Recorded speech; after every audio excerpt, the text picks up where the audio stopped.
We're no strangers to the fallout. It's what got us here. Ever changing, some chameleon. Blood, sweat, and tears. We'll never make it if we fall to everything that brings us down. With a comeback is now. Blood, sweat, and tears. Fight for what we want. Doesn't matter the cost. Every day, put in work. Blood, sweat, and tears. Nothing comes overnight. Strength in numbers start to line. We don't bow to fear. Blood, sweat, and tears.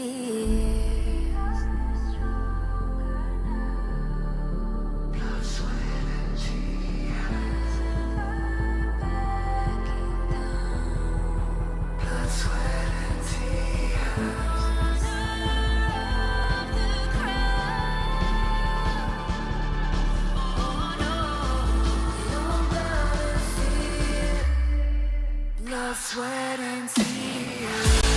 Fight for what we want. Doesn't matter the cost. Every day, put in work. Nothing comes overnight. Strength in numbers start to lie. We don't bow to fear. Blood, sweat, and tears.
I feel it deep, flowing through my blood.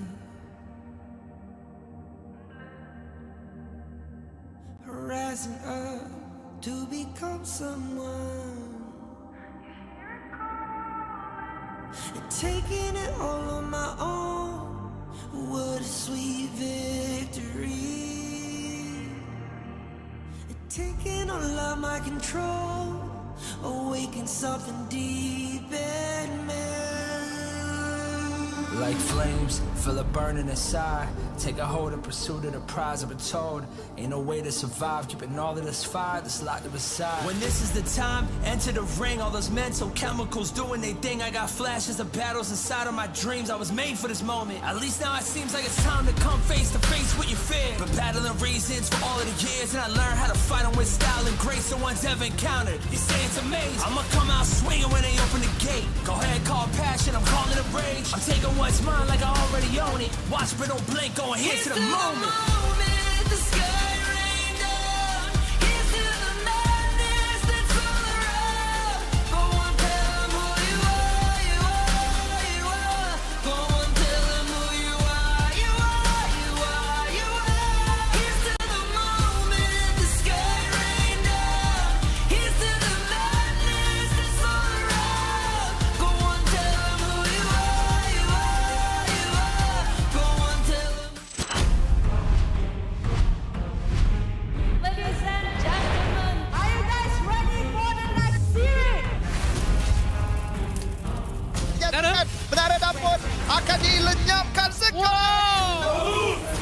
Walaupun mereka masih lagi di hadapan Crystal.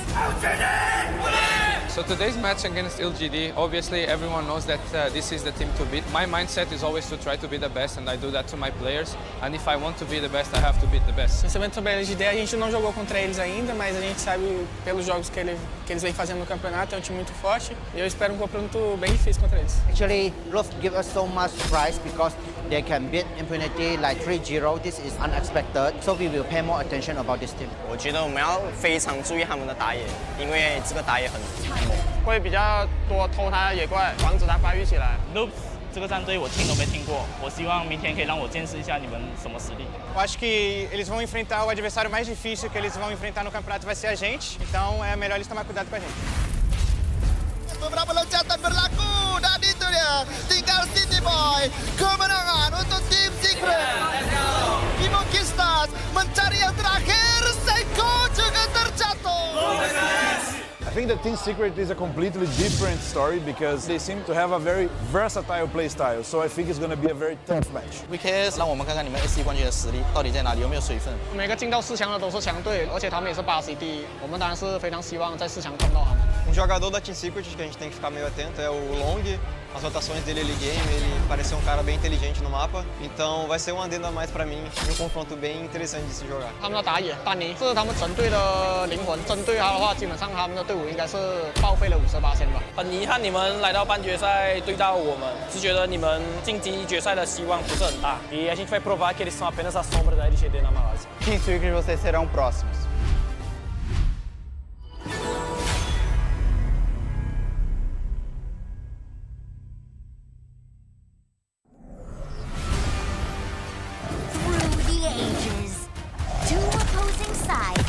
Fiercely battled for a power that granted them life, but cursed them with ruin. Wait! Oh, no, this story is too cliche. Maybe we can find inspiration from other stories. Hey, that might work. Got it.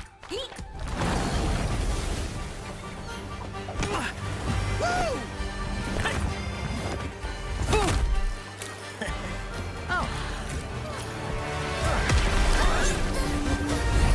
This story is adventurous, but lacks excitement. How about this one?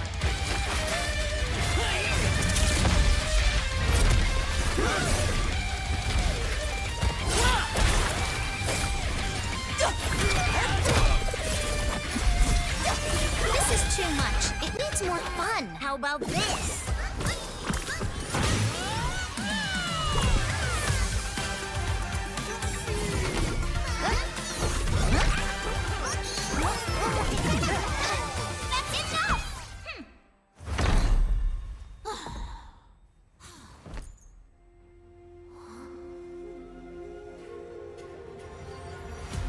Like the thrust of a spear in battle. No one can tell my story but me. I'm born to stay. This is my chest and my bonus play. Can't be late, won't hesitate. What do you say? Grace to find my face, scars to find my skin. I can't convince them, can't please them unless that I'm the one that you hate. They should eat all the food, doing it for real. I found my throne. From the ashes, I go the game. Flow with a rumble, make them crumble, make them run. Baby, it's go time. Now you dance, how I rise. An inspiration, I know I'm the one who go bottom up, no lie, we gon' do it. Facing our pace, we don't think we just move it. No, we the best, and we don't gotta prove it. Somebody test me, I swear I'm gon' lose it. I gotta check these on this boom and illuminate. Another day, another way. You got the power to turn around. Ain't got a champion, get me. Calling out for the game. There's no time. Won't you yell out my name when I sing a song for you? Where I've been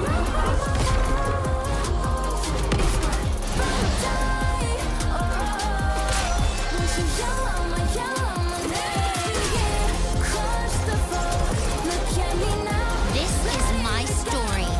A story of honor. A story of bravery. A story of heroes.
You want to be strong?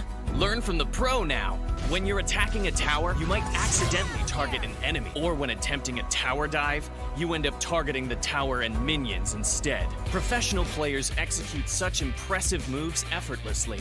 While you may feel overwhelmed and get killed by the tower, your control settings might be holding you back. Change the recommended basic controls to advanced. This activates extra basic attack buttons for minions and towers. Turn on show enemy avatars to accurately select the enemy's avatar for the kill and better assess vision exposure. Give it a try and play as smoothly as a pro, easily crushing the enemy faction. Learn from the pro. Learn more from Honor of Kings Global Esports.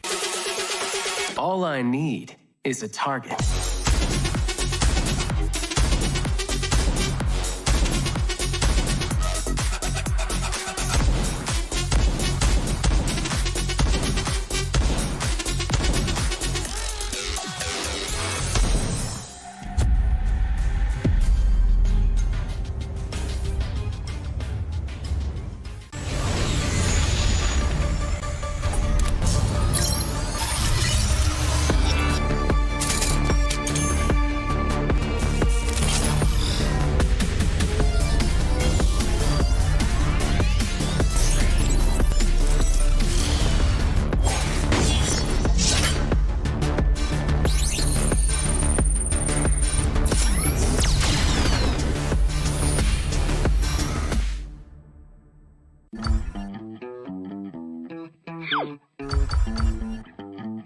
Lane stealers only bring frustration to a team.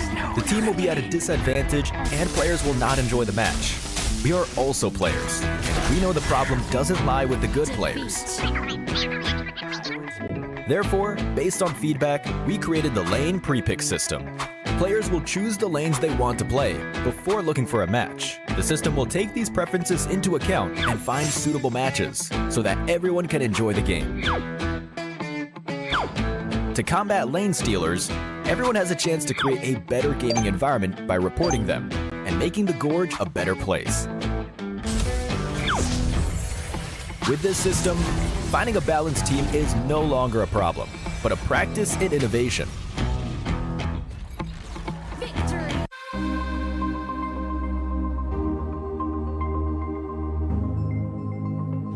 Honor of Kings is the world's most played mobile MOBA, featuring intense and fair team-based battles, high-end graphics, a deep roster of diverse heroes, and a variety of gameplay modes, all combining to offer players an innovative mobile gaming experience.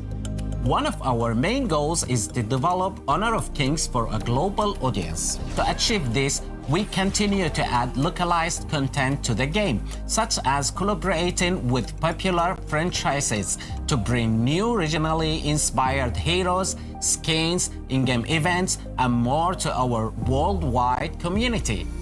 While we are members of the development team, we are also gamers, meaning we want games that foster fair, competitive environment and reward players based on their skill. This is also our North Star when it comes to developing Honor of Kings, ensuring that the game's mechanics, heroes, equipment, and more are well balanced. The game has been designed from the ground up with a mindset that all elements that affect gameplay can be earned through effort and time spent, such as hero unlock and the Kena system. This core tenet ensures that Honor of Kings remains fair, competitive, and most of all, fun. In addition to accessibility, we believe that a good PvP game needs to maintain friendly and fair matchmaking for players of all skill levels. This is why our team focuses on both game balance and matchmaking optimization. In fact, we review the community's gameplay data every 2 weeks to help us determine how best to balance the hero roster's skills and stats. It's like adjusting a precision clock to make sure everyone experiences the competitive fun of each match. Maintaining a safe, competitive environment makes for a healthier Honor of Kings community, where players can meet friendly teammates and respectful opponents in every session. Our team is passionate about ensuring that players can cooperate effectively in each battle. With a feature like map lane pre-selection, a reward system for positive play, the ability to report bad actor mid-match, and the easy-to-use Conwheel interface, all designed to foster safe, cooperative matches based on good sportsmanship. We also want Honor of Kings to be a platform where players from all over the world can realize their dreams of high-level competitive gameplay. Alliances, leaderboards, and other social features allow our challengers to meet like-minded friends and show off their skills. Meanwhile, our partner program and its incentives allow content creators to stand out and become rising stars in Honor of Kings. The esports ecosystem provides a global stage for all professional esports players to compete. These systems combine to form the game's ecosystem, building a stage for players from all over the world to shine. This is what Honor of Kings means to us. We look forward to meeting you in Heroes Dark as we come together as one strong, competitive, and awesome community.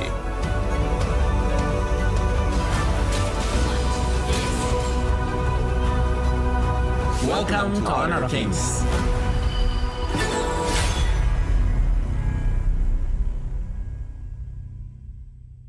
You want to be strong? Learn from the pro now.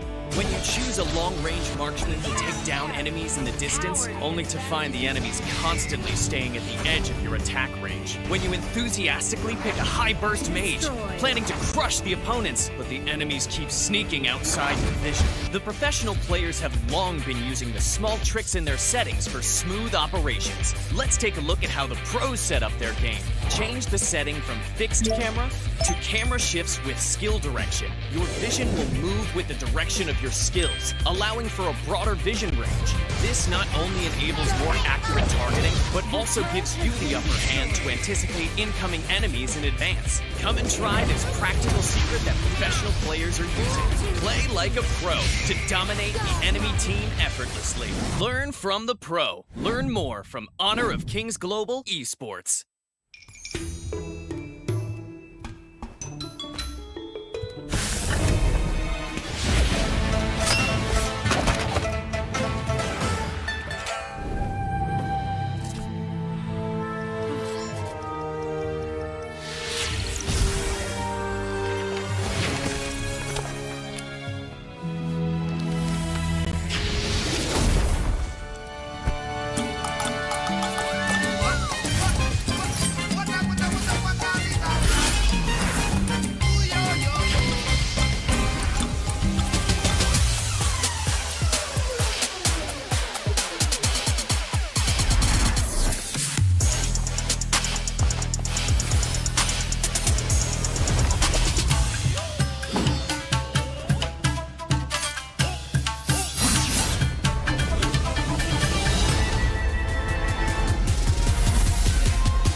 Menara dapur akan dilenyapkan sekarang. Walaupun mereka masih lagi di hadapan Crystal. So today's match against LGD, obviously everyone knows that this is the team to beat. My mindset is always to try to be the best, and I do that to my players. And if I want to be the best, I have to beat the best. Pensamento sobre a LGD, a gente não jogou contra eles ainda, mas a gente sabe pelos jogos que eles vêm fazendo no campeonato, é um time muito forte. E eu espero um confronto bem difícil contra eles. Actually, Love give us so much prize because they can beat Impunity like 3-0. This is unexpected, so we will pay more attention about this team. 我觉得我们要非常注意他们的打野，因为这个打野很猛，会比较多偷他的野怪，防止他发育起来。 Loops 这个战队我听都没听过，我希望明天可以让我见识一下你们什么实力。 Eu acho que eles vão enfrentar o adversário mais difícil que eles vão enfrentar no campeonato vai ser a gente, então é melhor eles tomar cuidado com a gente. Beberapa loncatan berlaku dan itu dia tinggal City Boy. Kemenangan untuk tim Secret. Stars mencari yang terakhir. Seiko juga terjatuh. I think think the team secret is a completely different story because they seem to have a very versatile play style. So I think it's going to be a very tough match. VKS 让我们看看你们 SC 冠军的实力到底在哪里，有没有水分？每个进到4强的都是强队，而且他们也是8C第一，我们当然是非常希望在4强撞到他们。jogador da Team Secret que a gente tem que ficar meio atento é o Long. As rotações dele early game, ele parece ser um cara bem inteligente no mapa. Então vai ser um adendo a mais pra mim, um confronto bem interessante de se jogar. 他们的打野丹尼是他们整队的灵魂，针对他的话，基本上他们的队伍应该是报废了58%吧。很遗憾你们来到半决赛对到我们，是觉得你们晋级决赛的希望不是很大。E a gente vai provar que eles são apenas a sombra da LGD na Malásia. Team Secret, vocês serão próximos.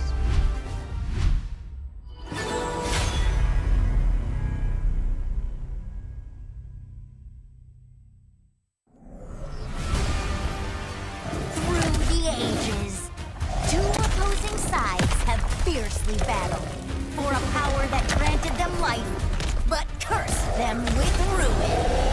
Wait! Oh, no, this story is too cliché.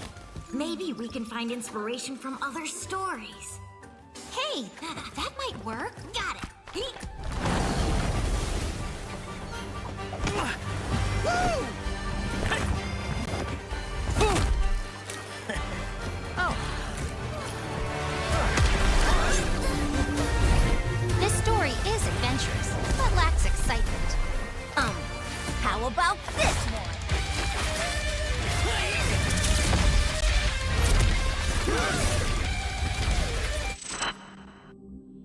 In this world,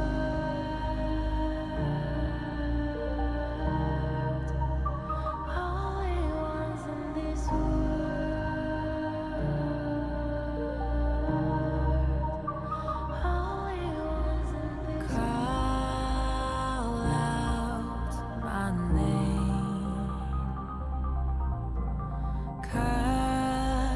sound of the rain. No matter how I feed the flame, you know I feel the darkness and the pain. All of the ways we tried to break free from the night, you know we made it out, we found the light. I fly so high, light up the skyline. Let's do it this time, like it's a whole new vibrant world.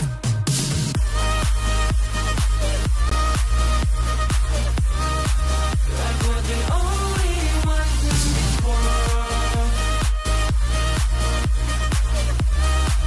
Like we're the only ones in this world. Now I see that I got everything I need. It's alright, I'm on fire, I'm alive, 'cause now I fly so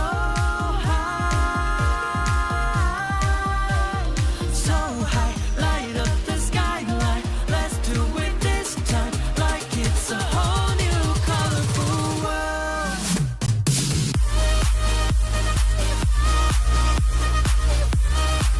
Like we're the only ones in this world.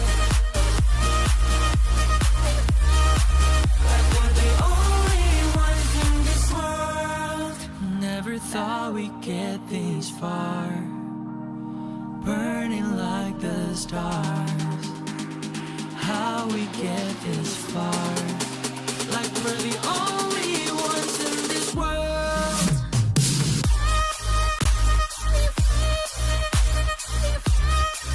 Like we're the only ones in this world. Like we're the only ones in this world.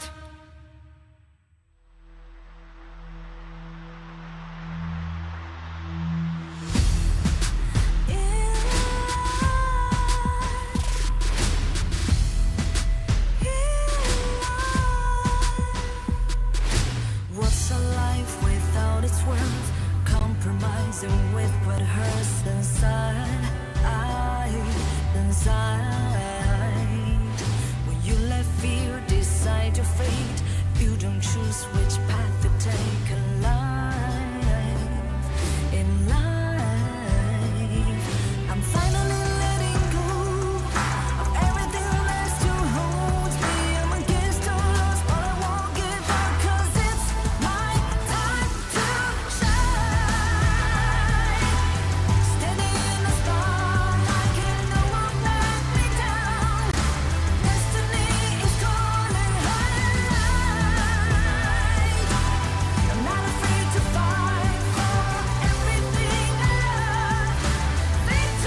game หนึ่งนี้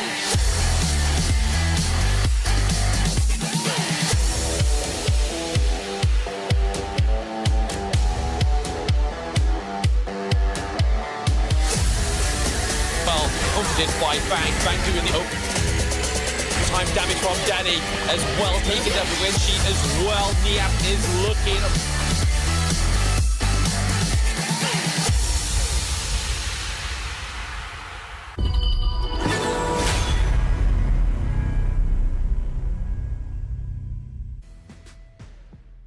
How's it going, everybody? Welcome to the semi-finals of the Honor of Kings Season 2 Invitational. Today, you have myself, Blam, and with me for the next 2 days is Mr. Kin Dofu. How are we feeling going into the semi-finals, Kin? Yes, it's your favorite kind of tofu. I'm feeling great today. It's a very exciting day. We're gonna have a masterclass of matches, right? These teams have not been beaten down before, and for the first time since the group stages, we will see them beat each other up. I'm so excited. Yes, I mean, there's gonna be... It cannot be like anything less than a 4 best-of-5, surely, in this semi-finals. But here we are. We do have our first sponsor of the tournament. So EWC, which is going on right now and is right around the corner for Honor of Kings, is one of our partnerships within the Season 2 Invitational. As you guys know, the top 8 teams have already qualified through to the EWC, going forward to the later part of this month, early part of August as well. So once again, big shout out to EWC for sponsoring the tournament. Yep, lovely. And of course, you will see us over in Riyadh or the kingdom itself. But that's not the only thing, right? There's one more thing we want you to pay attention to, and that's actually the Infinix GT20 Pro. Now, if you want to experience the game like the professional players on stage here at Sunway Velocity Mall, you can. All you have to do is to go to their website, click on the details, and find out how you can get your hands on the phone and experience the game like the professionals.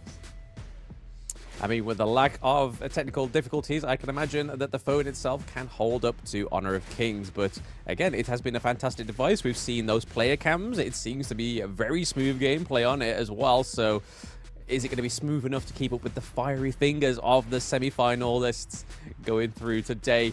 But we obviously had a new hero grace the Gorge as well on the 2nd of July, and Yao is now available. For those that haven't played Yao yet, Yao is a fighter jungler. Again, you can proc his passive with a enhanced ability after using 3 of your abilities. So again, I've been having a lot of fun with this hero, so definitely go and check him out. Play him in casual first, don't go into rank and flame your teammates. Yes. So if you get it right, you will be able to run rings around the rosies, circles around your opponents. Hopefully that's what happens in your ranked games. And if you're facing against the Yao, I would hope that maybe they have not had enough practice yet. But who knows? It is all up to you in the Hero's Gorge. Yes, and I mean, it's all up to these semi-finalists today. Within that gorge, we have obviously the likes of LGD Gaming, Vivo Keystars, Loops, and Team Secret. A little bit of a coincidence that it is Brazil against Malaysia in the semi-finals. So me personally, I hope that it's going to continue that kind of route towards the finals. But either way, I don't think I'm going to be fussed if it is or isn't, because these 4 teams have shown time and time again why they're in the semi-finals at the Season 2 Invitational. Oh, for sure. Now it's about the guts, the pride, the glory as well. So we'll see who is able to one-up the opponent. Now, bear in mind, this is a best-of-5 series, so there are a lot of games to play. I do not expect any sweeps today. I think all of the teams are pretty much even, right? It really comes down to the strategy and the execution. Yes, I think, like we were saying in the pre-production, Kin, if this is the point of the tournament, that if any of these teams try to have those hesitancies against their plays, it's really going to show in this semi-finals, and it's more than likely going to be the reason why you lose one of the games. But it is a best-of-5, so if these teams are good enough to go against each other and get a 3-0 sweep, I can't be mad at that either. but I do want to try and get a full best of 5 today because, hey, it's the semi-finals. This is where these kind of things are meant to come through. We want to see the best of the best, and we've only seen minor pocket picks come through throughout the entire of the Season 2 Invitational. We've mainly seen a lot of sort of hotly contested picks like the Zhongfei, like Jing, like Lady Sun as well, especially within these two teams that are going up next, which is LGD versus Loops. But is there anything in particular you'll be looking for going into this first matchup of the day? Of course, but it's not just one thing. It's actually going to be each individual player in the lanes. One. But before we touch on that, let's take a look at the brackets itself. So it is going to be Loops going up against LGD of Malaysia in the first game of the day for our semi-finals, followed by another monster matchup, Team Secret going against Season 1 champions, Vivo Key Stars. Yeah, if anything in this one, I mean, I think both of these matchups are going to be huge. I don't think Loops are going to go down without swinging, but with that final matchup of the day, Vivo Keystars not only being Season 1 Invitational champions, they've been Choc BR champions of 23-24. I feel like there's a lot of pride on the line in that second game of the day. So here is today's matches in a little bit more of a closer look, and obviously time frames as well. So Loops against LGD Gaming and Team Secret against Vivo Keystars. And obviously just before we saw this one, I was just hyping up the Vivo Keystars there. They have a lot on the line, a lot of pride, a lot of accolades as well to be defending in this semi-finals, kid. Yeah, but you can't count Team Secret out as well, right? They are a monster team. You have to keep your eyes on them as well. They are one of the two teams.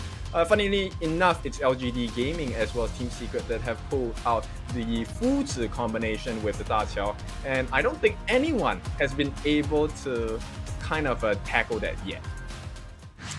No, yeah, they have very much definitely struggled here, but this is a Loops up here, so ABH, Mithy, I'm not too sure what is showing that there. That should be the Zhongfei. We have Jerry as well, Kanka in the mid lane, and then Tempest in the clash, as we saw in the quarterfinals matchups. Tempest was having phenomenal outplays, especially linked with ABH as well. Even though I weren't there to cast it, I was definitely watching it. I was getting super hyped for these players, but here they are coming through to the stage. This is Loop Esports. This is the first semi-finalist onto the stage of Season 2 Invitational. Yep, I really like to see how the players walk out because it shows you the state of mind they're in. And I can guarantee you, I think Loop's very, very ready for this game. Absolutely. It's definitely going to be very interesting to see how they pair against LGD. There is Jimmy the jungler. We have Siang in the clash lane. JR the macro farm lane king. We have Z as well in the roam, and then Museng King, the king of double kills, kid. And then not to not mention Ji Young as well in the mid lane. That is LGD. Let's see how these phenomenal players with 10 fingers that should not be feared, as their coach said in the day one opening, here they are walking through to the stage. They always come out with this stoicism, right? They look so calm, so collected, ready to take the game nonetheless. And I think this is no different from yesterday, who was serious, committed to making a way to the grand final. Yes, I mean, this is where they're going to start taking all those... Stop pulling the punches, really. I mean, have they really pulled any punches in the tournament is something that could be debated, Kim, because being the team with the quickest match of 7 minutes and 40 seconds, that to me sounds like a team that definitely hasn't pulled any punches all the way through the group stages into the knockouts, man.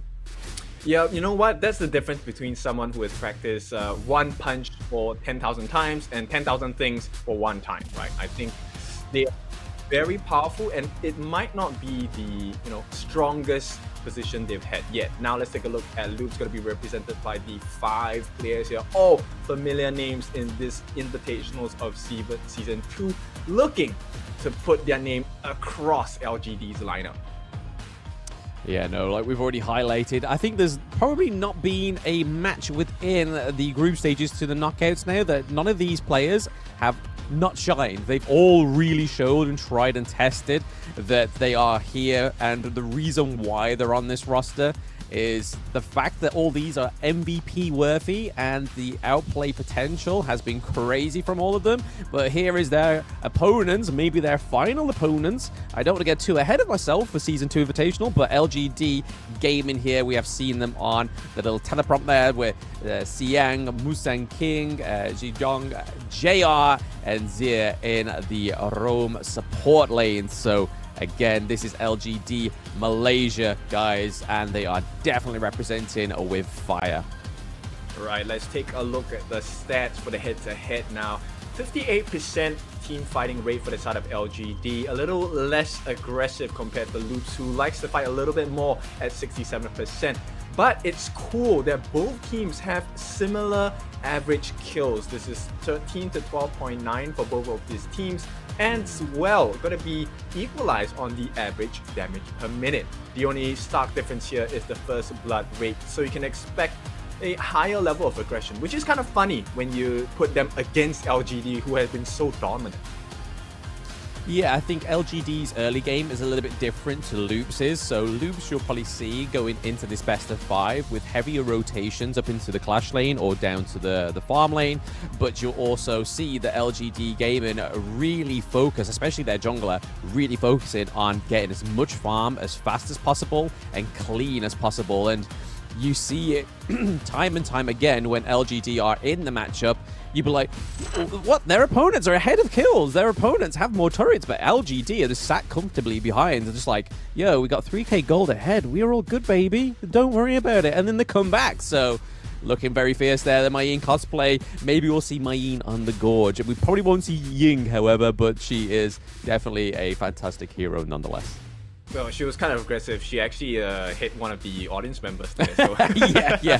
Assist. They got an assist there. They got an assisted kill onto the audience by the Ying. Clearly not being able to handle the staff.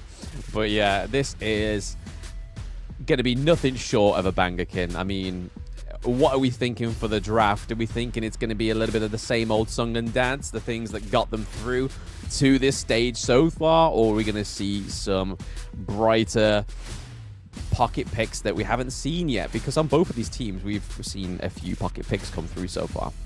Well, I'm just gonna say, let's keep it simple first, right? Let's work with what has worked before. If it's not broken, don't change it, don't fix it. So I expect very similar drafts from their performance thus far in the competition, and maybe after that kind of feeling out your competition, and then we'll get to see the interesting picks from both ends.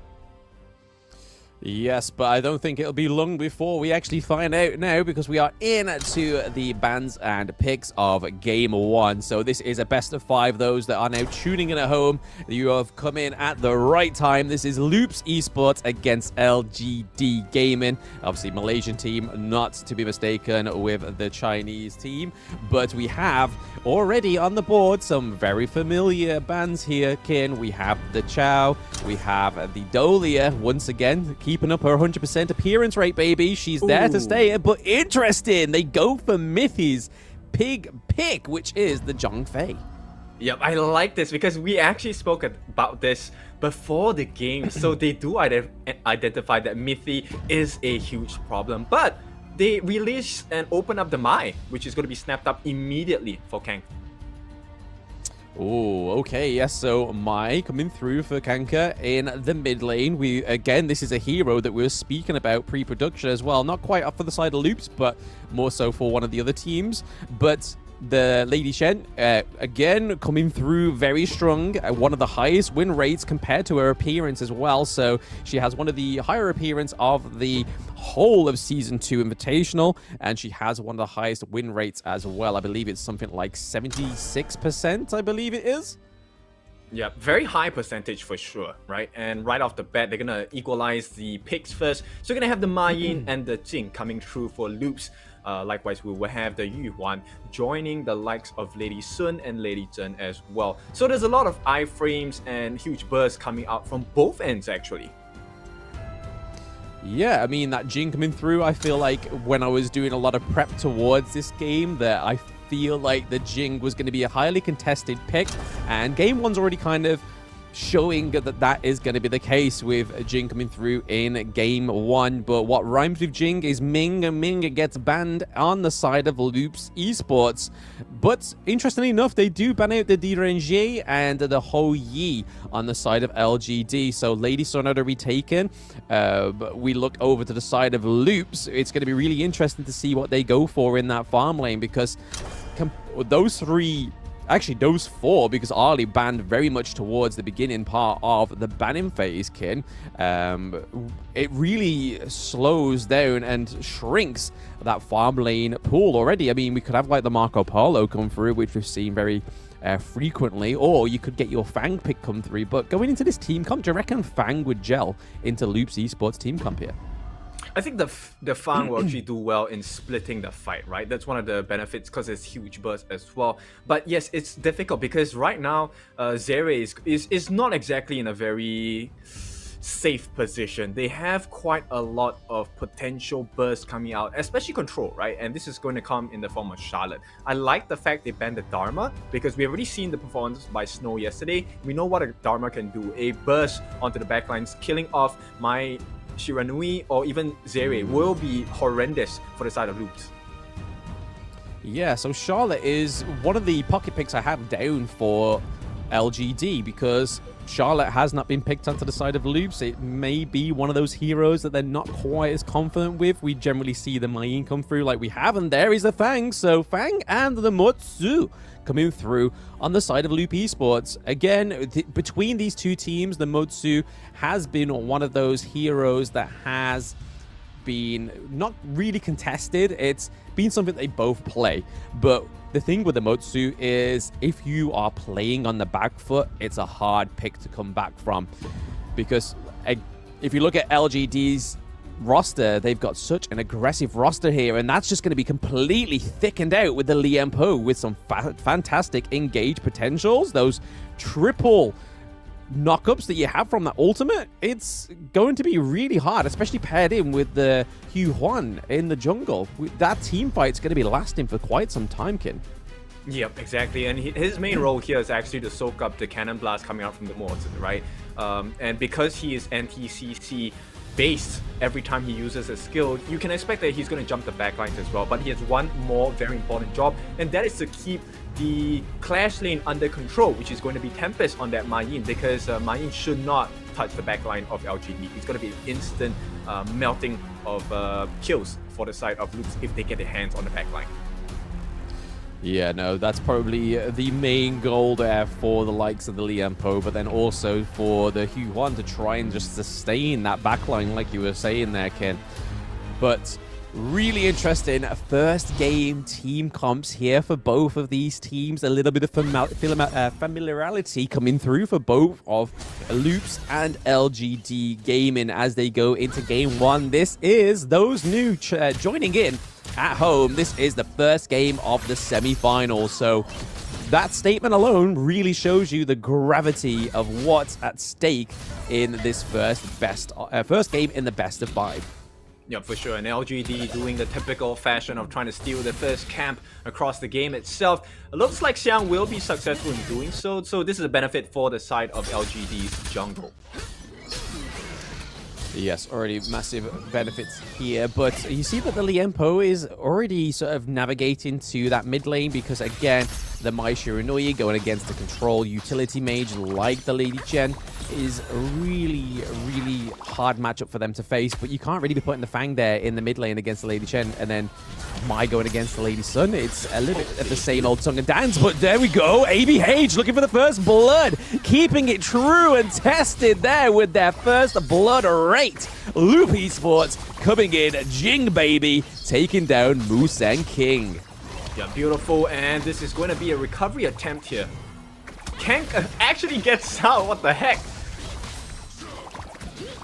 Yes, almost gets caught there. Oh, very close on the side of Loop Esports, almost dropping their first death, which they don't really want to be taken here. They want as much lead as possible in this game 1. And currently right now they are, and it's all thanks to ABH getting that first blood on Jing. And here is a little bit of information of Jing. So Jing's most common combo is the 1-2 ult, as we just see in here with ABH. Perfectly timed, perfectly executed. Is that going to be a double kill? Oh, it's a 2 kills nonetheless. It is Kanka taking up the kill onto the Lady Jen as well. Loops are not here to mess around, Kin. Things are looking a little bit shaky for the Malaysian team.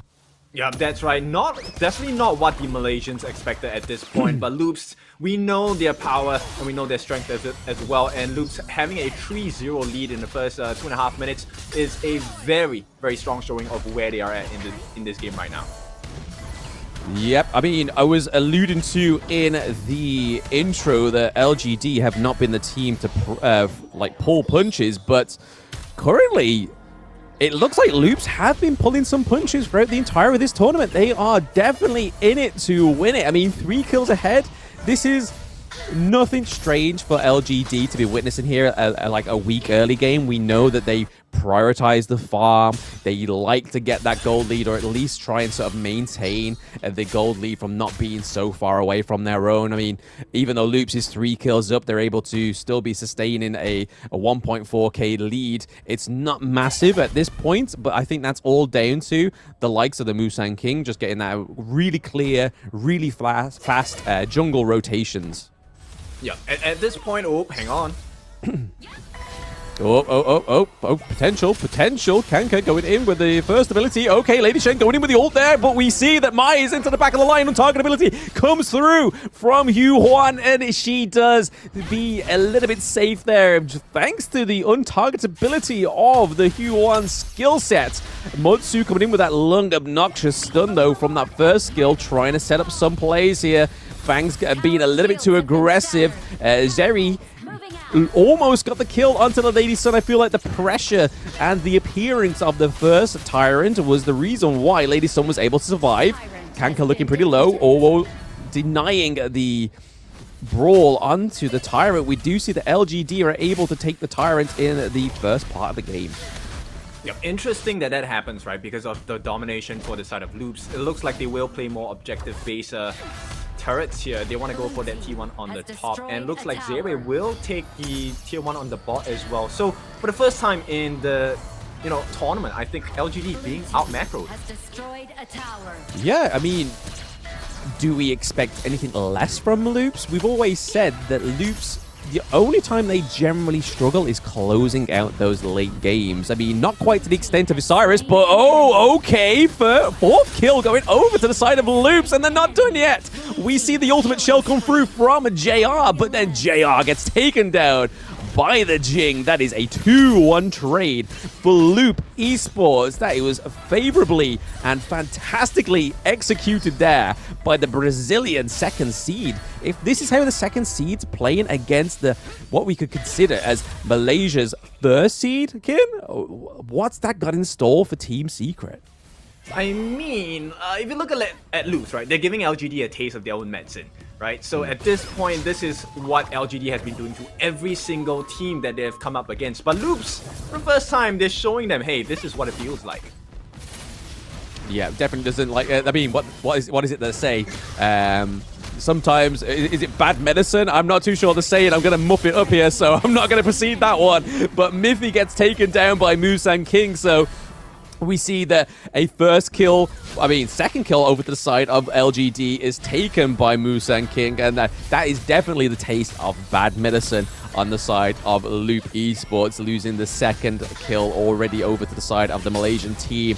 We're seeing a heavy presence here in the mid lane. We saw Liam Poe going in with what sort of was starting to see a start of an engage, but then they realized there was no minion wave. They couldn't really push that mid lane turret, and now they've all backed off and looking for a reset, looking for a few more clears within the jungle. Yeah, at this point, I'm very confident that Loops is going to have the early game lead for sure. But like you mentioned, right, it's all about closing the game, and that has been something that Loops has been struggling with since the group stages. And I think the way LGD has drafted, it's kind of intuitive for them to play the late game as well, because later on, I don't think it's that easy to, number one, get past Sir, and number two, kill him off as well. I mean, paired with the Lady Sun as well, and we all know, those that have been watching since day one and play this game know that Lady Sun is a late game hero, but uh-oh, ABH taking a few too many shots there, too many cheap shots being taken onto the side of Loop Esports that could really make a difference in this mid lane mashup with the ultimate shell coming through from the Lady Sun, and the mid lane T1 is taken by the side of LGD. This is the classic LGD memo. If it's not the sidelines, it's those mid lanes, but Motsu coming through with the stun saving Zeri as well. That could have been a clean kill, but Xiang was able to get out alive. Yep, it's a tough one, right? You can start to see where Loops might have chinks in the armor at this point. And LGD, they are mounting their comeback slowly but surely, because right now JR hasn't been kind of restricted in terms of growth. He is similar in terms of the farm levels with this area as well. Once again, classic LGD just being able to maintain the safe distance for the gold difference, because it's not huge, it's not nothing. You'll be like, if you're on Loops, you kind of, and you're doing so well, you'd be like, man, why is our gold just not that far ahead? But this is what LGD have tried and tested, and they know works. Nice double man CC from the Motsu's first ability there. Charlotte could potentially be getting picked off here. It is a 4v1. Yes, there we go. Xiang gets taken down by Tempest in the farm lane, and the T2 falls as well. Can we get an Azure Golem? Oh, ABH steals it, but are they going to kill ABH? Yes, they do. So Z is able to clear them up, but Musa and King going untargetable. They are going to take a clean team fight here, taking down the Fang as well. That was a, what, 4-1 trade on the side of LGD, and they have a strong minion wave here in the mid lane, and only mine to stop it. Yeah, this is what I'm talking about, right? So LGD, they understand that, hey, yes, there is an early game power spike for the side of Loops, but here comes their own, right? At the 9-minute mark, with 1 more minute before the shadow versions of the Tyrant Overlord show, I think this is a perfect timing for LGD to really hit their stride as well. Definitely hitting their stride. They have finally taken the gold lead, so this is what we were always saying, or from the word go, it seems, Kin, is that LGD just love to play a bit of a mind game with that gold lead. You like to lull the enemy team into a full sense of security like they have with Loop Esports here. Loop Esports had the gold difference all the way in their favor until the point of that mid lane mashup. I mean, I don't call it mid lane mashup. It was all around that Azure Golem, just completely baiting the side of Team Loops Esports. But it seems like a little bit of a calm before the storm going on here, Kin. Yeah, for sure. If you take a look at the difference of itemization, right? Kanker actually went for a more aggressive item build. We have the Splendor on Zihong, and I think that might be a small itemization difference that might bait Loops in for a horrible fight against LGD. Yeah, you're not wrong there at all, Kin. Lovely itemization breakdown. What we're seeing here is a potential breakdown of the Shadow Tyrant. They do start it, but is it going to reset? Lady Shen already procced in that first skill onto the back line of Loop Esports, doing a little bit of damage before the team fight. Miffy taking loads of damage there from not only the ultimate shell, but also Lady Shen with her abilities, and they're already making quick succession of this Shadow Tyrant. Mai and Jing are already trying to position themselves into the team fight. It's not quite going to work. They are being kept away from the Shadow Tyrant thanks to the Liam Poe, and this is the great potential. Oh, there we go. Double man knockup. We see Miffy's already taken down, so no more stun for you on the side of Loop Esports. Jing may get caught out here as well. The Azure Golem does go to ABH, however, but Mayin, Tempest, he's on the wrong neighborhood, homie. You want to get out of there. If you try and create some distance, you may escape from LGD. Yep, they will not be distracted from the true objective, which is actually the Overlord at this point. And this is a Shadow Overlord, so Shadow Vanguards will spawn. I think it's a good job by the side of Tempest to try and cut the waves as well. They should try and get something, a positive trade somewhere else in the map as well. I mean, look at it so far. I mean, Loops have no jungle objective as of yet, so this Shadow Tyrant, I mean, the Shadow Overlord could have done them the whole world's of difference, considering that their whole mid lane has been decimated. There we go, Lady Shen with the untargetability thanks to her new skill, but there we go. Jerry is able to take it down thanks to the damage over time from that first skill of the Fang hero. But We saw a potential assault there onto the high ground turret. It has seemed a little bit damaged on the side of LGD on the farm lane, but now the LGD do have the Shadow Vanguard in their possession. I think this could be the most aggressive push on all lanes right now from LGD. Oh, for sure. And if you take a look at itemization, I'm a little bit concerned for the side of Mithy here. Actually going for the Dawn Light here. Not going to be completed just yet, but they need a little bit more because they need to provide room for Zere as well as Kank. They're really just going for the kills, and as it stands now, they don't have a proper frontliner. Tempest is meant to catch the backlines, or at least catch them in a group. And that doesn't leave a lot of window for the side of Loops to get a initiation coming in. Yeah, Loops is looking for a wide angle here, it seems, onto the Hue-1, but you don't want to be caught out, especially when she is very close by to the Liempo. But we saw what ABH was doing there, pushing that minion wave into the farm lane, hoping to try and get one of the higher ground turrets before the side of LGD, because I feel like that would really help them here, Kin, because as we've been saying for a majority of the match now, that Loops' weak part of the game is that late game. So trying to get the higher ground turret before the side of LGD, I feel like would put a lot of immense pressure in one of these lanes and would just free up Loops to try and actually play as a team in a team fight. Yeah, you know, one of the win conditions for the side of Loops is actually the play by Kank. Hang on. Uh-oh.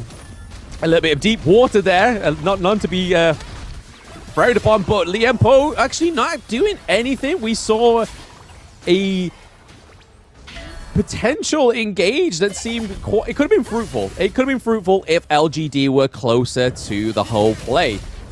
Unfortunately, nothing came from that, Kin. I think Loops got off that one scot-free, and at this point in the game, going into the 14-minute mark, I think that is probably a blessing on the side of the Brazilian team.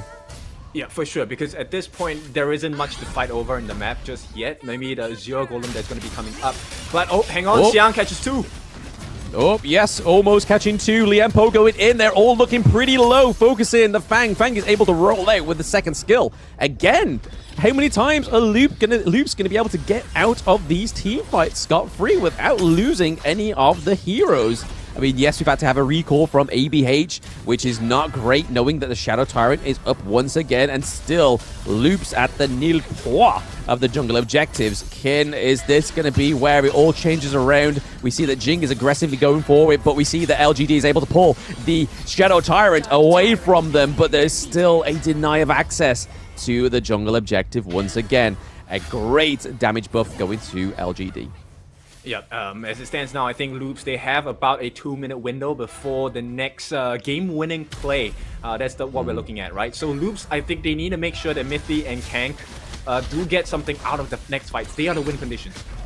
Here we go. Again, massive Liempo engaged, not quite landing the third wave of that ultimate from the Liempo. Being able to get out of there without any sort of casualties is maybe and potentially Loop's third and final fateful attempt of trying to lead these fights without dying. But it's all surrounding this Shadow Overlord, Kin. I feel like what goes wrong here is going to really put the conclusion on this match, because if they get the Shadow Overlord onto the side of LGD, which they have Primal Bond, so it's going to be a little bit harder for them to actually run the Shadow Overlord down. We see that ABH is already trying to put a pressure there onto the side lane. It's I'm not too sure where they're going to go with this. Fang is not quite in the team fight. He's looking for trying to potentially take out the Lady Sun, but again, Lady Sun was able to disengage within the right amount of time. However, the minion wave is in that farm lane, and we could see the high ground turret fall here. Yep, that would be a huge mistake for the side of LGD. Luke trying to capitalize. Oh, there we go. Finally, it has been broken. The curse, the seal has now broken on the side of Loop Esports, being able to take the Shadow Overlord, not being able to quite take that high ground turret. It is very, very low. So I feel like that is their next point of call. If Loops can just get a few kills into this next interaction between these two teams, Mithy with a nice long-range stun, I feel like we could potentially see Loops try and finish this game. Yep, they could. All they need is a broken tower on that bottom lane. That would be great. Right now, it's really about map control. And so if Loops can get better map control for the next 2 to 3 minutes, it would make the world's difference going up against LGD, because there will be more things that LGD needs to watch out for. Yep, Miffy just trying to give the intelligence over that there are plenty of the side of LGD in that mid lane, but they have a fast rotation. We see that Liempo has not quite used that ultimate yet, trying to keep it on until it's not just Mayeen that's going to be the fallen victim. She's able to parkour out of the team fight. However, still keeping it alive, Shadow Vanguard, and Vanguard is into the clash lane, but Lady Sun here to try and make sure work of it with that fast wave clear. Look how fast she's melting that Shadow Vanguard now that she is pretty much a few items into her itemization. Yep, so they have pretty decent wave clear. Both teams do have this as well. Right now, like I said, it's really who gets the first initiation, right? And at this point, it falls a lot on Kanka as well as Mithi as well. If they can land the Cannon Blast, they can land the knockouts from the Mai Shiranui, it will make the opening a little bit clearer for the side of Loops to jump in. But until then, it is still LGD pretty much in control.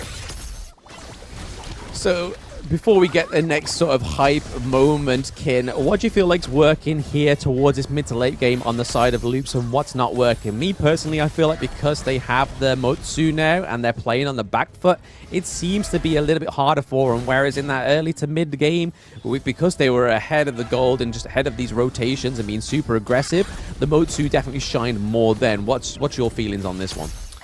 I think Mithi needs to be less defensive at this point, right? One of the strengths of Loop's lineup is the fact that they're able to poke from afar. And at this point, Mithi, it would do great for him if he has the Mask of Agony. He can melt her down a little bit more. And at this point, I don't see how they're going to be able to contest for this Shadow Tyrant at this point. Yep, so it's going to be a simple one. Yeah, Liempo he's such a great hero to just keep the side of Loop Esports off of it. And I mean, we've seen, maybe 4-3 Tyrants now, where Liempo has just been able to beautifully, just without even dying as well, which I think really shows the player skill of G on the side of LGD, is that you're going into the thick of it, you're keeping that jungle objective alive and kept regardless from the side of Loop Esports. And it's happening multiple times. It's just sort of like really good pickup here for the Liempo, I feel like, into the draft. Yep, it's difficult because he has the Long Night Guardian as well with the Frigid Charge. So he does have plenty of armor, plenty of health regen. And with the Ominous Premonition, he's going to slow down the attack speed, the movement speed on the side of Loops as well, which makes it easier for him to get, that multiple man Tremor Smash, as well as the first and second skill combinations, Burst Ram into Magma Slam, back into the Burst Ram again. There's a lot of CC coming out from LGD. So Loops, they really need to start to being able to really just burn and peel away the health bars of LGD, which is why I hold the notion that Mithi, he needs to go for the Mask of Agony. He's tanky enough at this point. They don't really get to go into a face-to-face fight, right? Just get the pokes in first. Yep, get the pokes in, do enough damage before you get into a team fight or any sort of altercation, and then we'll see what happens from there. But we're already seeing quite an aggressive push here, pushing the side of Loop Esports back into what seems like their high ground turrets vicinity rather than the Tempest Dragon. We see that Mayeen is looking for a bit of a macro push there up into the clash lane, but Charlotte is lucky enough to sort of try and nip that in the bud. There's not really much there in terms of the clash lane wave yet, but still trying to bait this Tempest Dragon team fight, it seems, Kin. It's definitely slowed down in terms of the all-out brawly, chaotic team fights. There seems to be some sort of communication come from to the side of Loop Esports, but speaking of coming from the side, we see that Fang, ABH, the Sage Sanctuary coming through just to try and save Jing there. We see the Splendor as well, but that's not going to be enough for this Tremor Smash, and we see that Liempo is able to just set up a beautiful team fight here on the side of LGD. That is a 3-0 trade so far, and they have a fantastic push here set up for the mid lane, but they only have Miffy, they only have Tempest to try and clear these minions in the mid lane, but that high ground turret is definitely falling thanks to the Lady Sun. We see that Liempo is tanking a lot of those shots from the Crystal, but it's not just quite done yet. We see that Tempest is just trying to kill or something, get something from this team fight as Siang is trying to keep the Motsu away, but that is game one going over to the side of LGD. What didn't look like a strong early game for them was definitely a fantastic late game denial of a victory from the side of Loop Esports. Yeah, very clean game from the side of LGD. They understood the win conditions for sure, showing them, the proper art of war. Sure, we'll give you the early game, right? But at this point, I think potential from the side of LGD was just that much stronger. It shows you the difference in terms of how they're viewing the game. And I think, Blam, I think this is going to be a very strong indicator of how this game will go today. Loops Esports, they need a better mindset going into this, and I think they need to be a little bit more greedy. They're showing too much respect to LGD. Yeah, I mean, it is game one. I do have to put that to aside, that it's just game one. This is where teams start to do their research, trying to find out what is quite working for them, because even though these teams have been watching each other play for the past so many days, you only really get a true sense and flavor for your opponent when you finally go against them in this environment, especially a semifinals environment as well, because there's nothing grander, there's nothing more quite holding what could be potentially you going through to the finals, and even if you may not win, you still get a higher prize pool. So again, I feel like Loops, seeing what LGD have done to their previous opponents, I feel like Loops had a really strong footing in that game. Like I was saying towards that late game part of game one, that Mithy's pick for Motsu, I mean, yes, they denied the Zhongfei. He kind of had to sort of fall back and rely on something else. But the Motsu, again, early to mid game was great. Caught a shot call in from Mithy, but when you play on that back foot, Motsu is Yep, not the best, hero to try and make the comeback as well, but he does offer a lot of stunts, and that could be something that Loops was looking at as one of the win conditions to come back into the game. But at this point, I really think they need a little bit more aggression, a little bit more pain, because he completed the Dawnlight, he got the Radiance along with the Crimson Shadow as well for the support item, Ominous Premonition. But the thing is, it's kind of counterintuitive, right? You want to be in a position where you're able to set the stage for your huge burst heroes like Zeri, for Kanker as well, and for ABH to really just jump in. But at this point, it's really hard to do, because even if Mithy lands the stuns with the Cannon Blast, they didn't have enough entry, enough initiation to go in. Sure, Zeri was pain, Kank was pain, but they weren't survivable.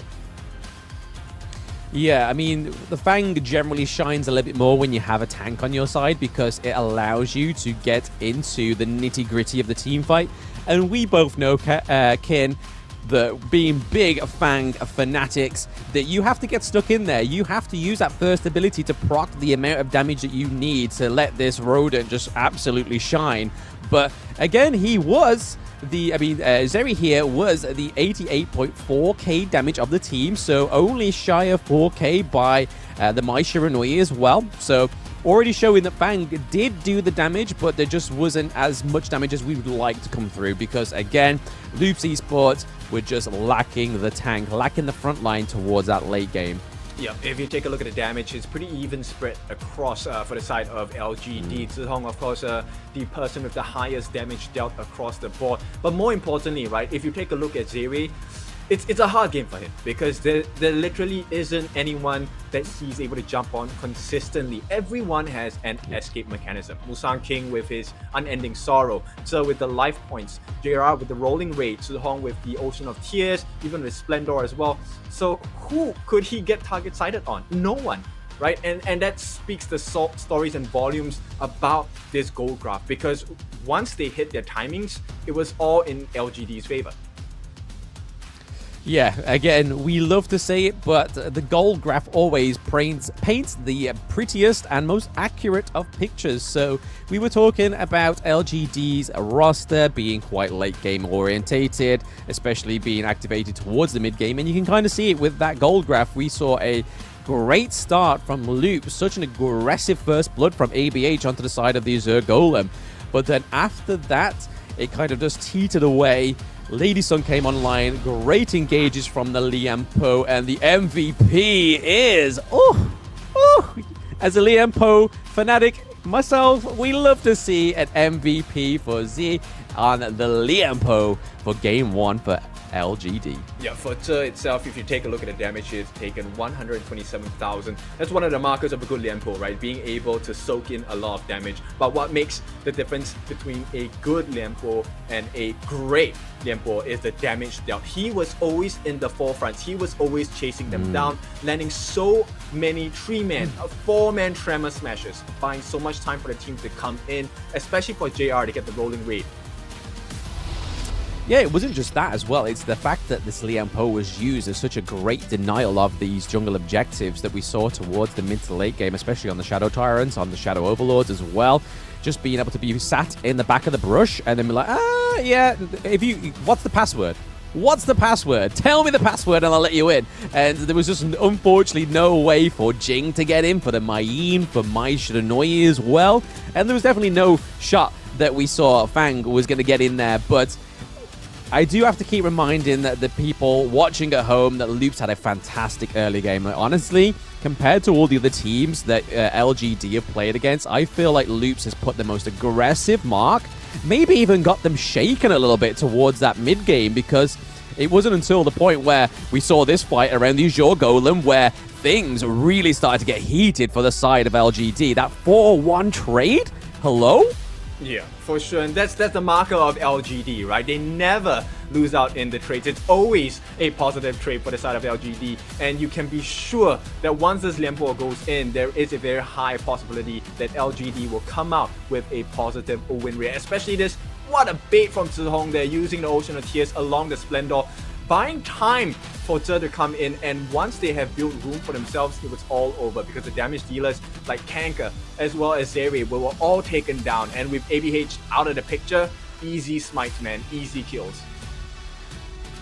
Yeah, no, you can see why the Lianpo here was the playmaker, but also the MVP person. The most valuable player on the team was definitely given to the right person, because again, the value that this Lianpo pick gave to the side of LGD, I feel like it's just priceless. There was no real way that they probably could have won that game one without it, I think, especially towards that mid to late game where we saw the denial of all those jungle objectives. But then even towards the end, the only reason they got to finish off that game is because Lianpo just had such a fantastic engage onto the Mayin to begin with, and then it was easy just to bring it down, just baiting his ultimate, that Tremor Smash, all the way till there was too many people on the side of Loop Esports in the effective area of his ultimate. Oh, for sure. So you know the marker now, right? Whatever that's considered the best, we aren't looking at numbers, we're looking at value. And boy, did Zhe bring the value to LGD. Now, this is just game one. Don't worry, guys. Loops, you are still in the fight. And like Blam said, I think Loops, I agree with him. Loops had a fantastic game. They actually made LGD look human for a moment, right? So we might see the tables might turn in game number 2. I mean, that's all they have to do for a moment, is just make them seem human and give them a little bit of invulnerability. But speaking of human, we have Yao, the latest hero onto the Gorge. This is the Shining Star, Ying's brother, and again, a great hero to be in addition onto the Honor of Kings. I myself have played it quite frequently, especially in casual, which is where you should stay until you get very good at it. And definitely go and try out the Yao now that he's available on the Gorge. For sure. And now we're going to have the two teams back on, available for the second game of the day in this best of 5. Loops once again will be taking out the Da Chao. They do not want to entertain the idea of the Futsu combination at all. Yeah, I mean, like we were saying in game 1, they had the aggression early game, but if you let that Da Chao and Futsu comp come through, you won't know what's hit you. I mean, the attack speed on Futsu as well is just incredibly crazy, but rightfully so. LGD banning out that Jing, baby. We saw the ABH getting that first blood, keeping it true to Loops' already astounding stat on that first blood rate. So again, Jing falling short there towards the first part of the banning phase, and then Ali as well. Probably one of the most cracked farm lane heroes within Honor of Kings right now. And we're seeing the double ladies, back-to-back ladies, as the first pick on the side of LGD. Yep, LGD offering another chance. Play again, right? So they go for the exact same lineup. It's going to be a Lady Sun along with the Lady Zhen as well. But this time, they will allow that Zhang Fei to come out. I'm expecting huge and great things from Mithy. This, like you said, is his prio pick. Interesting. They ban the Jing, but pick out the Ming. It's the switcheroo of Game 1 draft. But like you were saying there, Kin, Mithy does get his Zhang Fei. Was this the ultimate goal of Loops in Game 1? To be like, well, we'll show them the Jing. We'll put the Jing on the table. We'll show them how deadly we are with it. But that leaves us and opens up Mithy's king pick, the beast himself, Zhang Fei. And then they follow it up with Mei Yin again. So Tempest going for the Mei Yin, not really bringing the Elaine onto the Gorge, which I feel like if we had the Elaine towards that mid to late game, I honestly think we could have saw some really great Tempest outplays like we saw in the quarterfinals. Yes, but there's a reason why, and that's because of the Ming, right? Ming is able to kind of change the state of the fight instantly with his ultimate as well, giving the life. So longevity for Lady Sun is going to be a huge change in the terms of the fight. And I like the fact that he took out the Nerta along with the Musashi. It just tells you one thing. We want our recovery, we want the health boost, right? Because that is the game state, the kit that both Musashi and Nerta offers to the side of Loops, and instantly taken out. Yep, we see the Dharma being picked up here as well, which complements nicely with the Ming also, especially into those team fights. We're not going to see Ming very much early game up into the clash lane with the Dharma, but like you said, Kin, it pairs very nicely with the Lady Sun. But over to the side of Loops, they ban out the Byron, which once again is probably been one of the least appearances in the Clash lane, it seems, in Season 2, because again, he can win most of these lane matchups early game, and then obviously towards the late game, he becomes a little bit more sort of backline, very aggressive, kind of like an assassin bruiser into the mid to late game. And then obviously the Sun C getting banned out because huge CC potential onto the side of Loop Esports if that was ever to come out, or even to try and just replace the Lian Po. But speaking of Lian Po, he has not been banned, but I don't think he'll get picked up here because we are waiting for that jungle pick to come through. And what a replacement is that Kaiser in the jungle. Again, we saw this on the side of Team Vitality. It was one of their biggest picks. Having that Kaiser really sets up a fantastic frontline engage. Yeah, for sure. And a little bit more confident of the Loops lineup at this point. But, you know, the big question is, can they do this Kaiser? Especially if they have to put their eyes on Kaiser, there's going to be tunnel vision. It's hard to deal with the Dharma. And more importantly, it's hard to deal with the Ming and Lady Sun combo as well. So many questions that Loops have to answer. They have a decent early game. Still, once again, Pei, one of the strongest snowballers in the game. Let's see if Loops can do it to tie it 1-1. Yeah, the Pei coming through here is just as an aggressive pick as the Jing. I'd probably say it isn't as slippery. There is definitely more of a chance of the Pei being caught out, especially with the likes of the Lady Jen, as long as the rotations are there and the support is from the mid lane. Trying to secure those early Azure and Crimson Golems is going to be a little bit more of a difficult feat for the side of Loops Esports. But I mean, LGD looking like they have a solid comp. It's a sustainable comp. It's not like burn bright and then sort of dazzle out very quickly like we're currently seeing on the side of Loop Esports, but they are here to sustain the game, go the distance, and hey, Bruce Lee has joined the Gorge. Oh yes, for sure. So Bruce Lee, be like water, right? Be formless, be able to deal with any changes, be adaptable. That's the mark of a strong and a true champion as well. Hopefully Loops will be able to pull this game out, tie it 1-1. Hopefully they can, absolutely. I mean, Pei may be the reason why they're able to do this, given the spirit of Bruce Lee in the Gorge as well. But Pei, most common combo is the Alt 2 basic attack 1 and then basic attack. Use the range advantage of his human form to harass the enemies from a distance. Then once their health is low, switch to the tiger form for the kill. And you'll probably see it, especially on a player like ABH. We know that he is silent but deadly. Yep, and you take a look at ABH's playing style. He likes heroes that are very mobile. He likes heroes that deal a lot of damage as well. So I think this is a very good synergy of picks. But here we go, maybe potential first blood.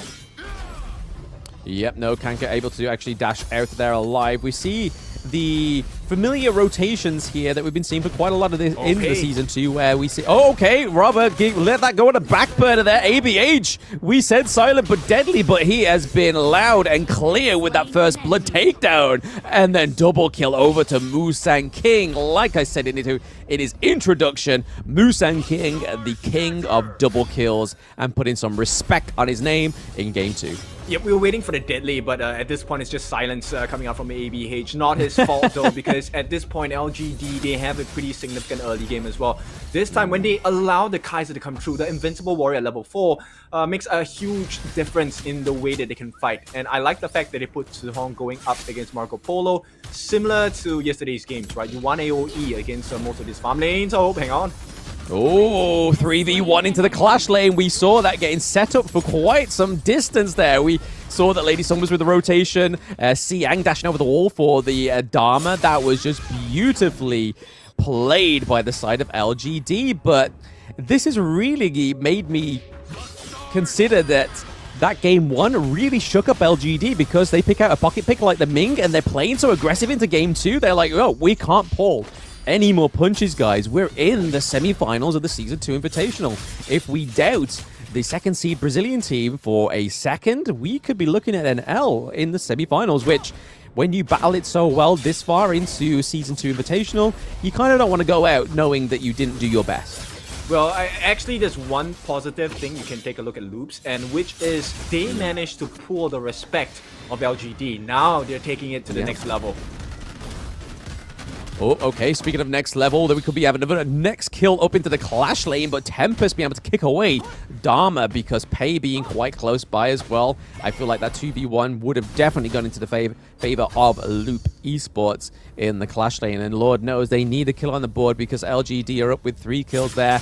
They're ahead with the gold lead ever so slightly by 1.9k, and again, LGD just playing to their strengths. The Ming pocket pick coming through here. I don't think they've actually picked the Ming up in the rest of the tournament, so this is clearly something they wanted to save for the semi-finals, and something that it's not unusual that we don't see, but it's very rare that the Ming comes through, because it's all about sticking to one of these heroes. Ming cannot be reliant on his own. He has to be somewhere with someone. Yep, so, you know, playing with the Ming, it requires your draft and your composition to be able to save yourself in the team fights. And it checks the markers for most of the members. In fact, all of the members on the side of LGD. Xiang, of course, 1v1 against Tempest. He's going to have an interesting time, right? Because, number one, he has the level advantage. But more importantly, the reason why they're able to play Ming here is because everyone else has survivability in their kits. Yes. There's iframes, there's life steal, there's health regeneration, everything makes sense. So that's why the Ming is so potent, so dangerous for the side of LGD. They say nobody puts Baby in the corner, but LGD with this draft clearly leaves Baby in the corner, because all their laners can just self-sustain. Like you said there, Kin, they have escapability, they're able to clear the waves pretty much on their own, and then obviously Kaiser, it doesn't need anybody to hold his hand, but Kank potentially here needing somebody to at least give some assistance, and Mithy was a little bit late there to try and soak up any of that damage or try and bring anything into the favor of Loop Esports. We're seeing that Zeri here was looking to help himself for a little bit of gold, trying to keep a gold, or trying to close the gold difference in that farm lane. As we can see that Lady Sun is already ahead by 0.6k. Yep, and at this point, I don't think the Loops can take any fight consistently, all up to the point where maybe Zeri gets his hands on the Doomsday, right? Because at this point, they won't be able to melt down Musang King, who is having fun once again with Mithy. That's not a sight that Loops want to see for sure. No, yeah, the team that's ahead having fun, that's a recipe for destruction, I think, kid. Knowing that somebody that's having such a great time in the early game is just trying to still maintain and have fun, that's hard to sort of play around, because they're not going to be tense. They are just going to be going with the tempo, and the tempo is clearly here for the side of LGD, taking the T1 turret as the first turret in Game 2 to fall here, which we all know this far, but those at home may not. The mid T1 is detrimental to your team because it opens up those that fall to the T1. Your jungle is now open to the enemy team. You're open to more susceptible ganks as well. But here we are. There is a 4v5 currently going place here. There we go. ABH, like we know him in game 2. Taking a kill for the side of Loops and still soaking the damage is the Zhang Fei. Keeping Kank in the team fight, is able to pick off the Dharma as well. So they may take the T1, but it looks like LPS are here to take their Azure Golem and potentially push these T2 in the farm lane. Yep, love this gameplay by Loops. This is one of the ways to recover as well. Just, ignore the tanky people. Let's just go for the ones that we can burst down, and that's exactly what they did. They got JR the lead button instantly, got the kill, and that changed the whole fight because there isn't a lot of consistent damage. Let's take a look at how that went down.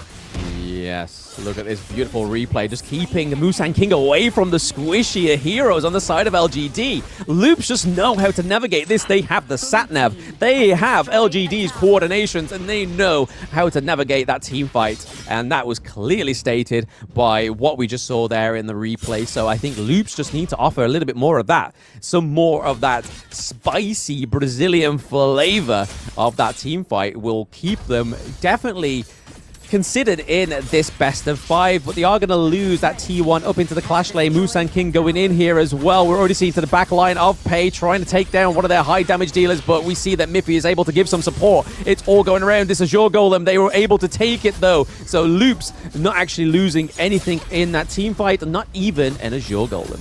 Yep, they have to be careful about Mithy. At this point, he does have half his health left, so they can't actually take too many fights unnecessarily at this point. They will try and look for one of the members on the side of Loops. Yep, Tempest sitting like a, I don't know what in that brush. I mean, I would not want to be there, but luckily for the side of Loops, the LGD just did not have the intel that they need, but pushing back is the Mai, and there's the ultimate shell from Lady Sun coming through, taking down Kanka once again in the clash lane here, but okay, Tempest coming through. He played the waiting game. He takes down JR and down goes. Oh, okay, no, they're able to escape. I thought Ming, it was going to be a Ming Vaz there in that team fight and getting smashed, but no, he was able to flash over the wall as that was a beautiful patience. Patience is a virtue, kid. Oh, for and sure. Loops displayed it. Yep, but okay, patience, mate. Speaking of patience, we saw LGD play the same patient game, picks off the Pei Witch. To be honest, taking down JR or taking down your enemy jungle now that the second Tyrant is up, I think that is not an equal trade. Yep, and you know what? At this point, Loops, I think they might be able to do it here. They do have the Doomsday going to the hands of Zeri already. He's already halfway towards his Frigid Charge as well. He will be able to survive a couple of fights. Right now, it's really about the burst potential coming in from LGD. If they manage to get the best destructive deluge, it might change the game for Loops. But likewise, for the side of Loops, if they're able to, make sense of that combination again, that unbridled outburst into the whatever number one coming out from Tempest, it will change the fight in positive relations for the side of Loops.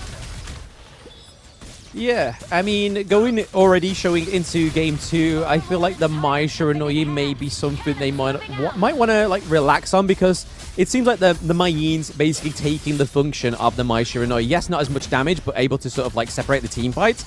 It seems like it's been tried and tested a little bit too much here. Mithy taking a lot of damage already in this early team fight without none of his co-dependents nearby, but already resetting. The Tyrant is already looking for a promising start here. Are they going to try and take it, try and combat, and try and go for a Tyrant this time around? Because last game they did not get a single one, but Xiang taking Tempest down. The back of the Shadow Tyrant camp as well. So already looking at a handicap team fight if they do decide to take this, but JR doing his macro plays that he's well known for in the farm lane, looking to try and take a high ground turret, which would be at a huge detriment for Loop Esports going into the 11th minute mark.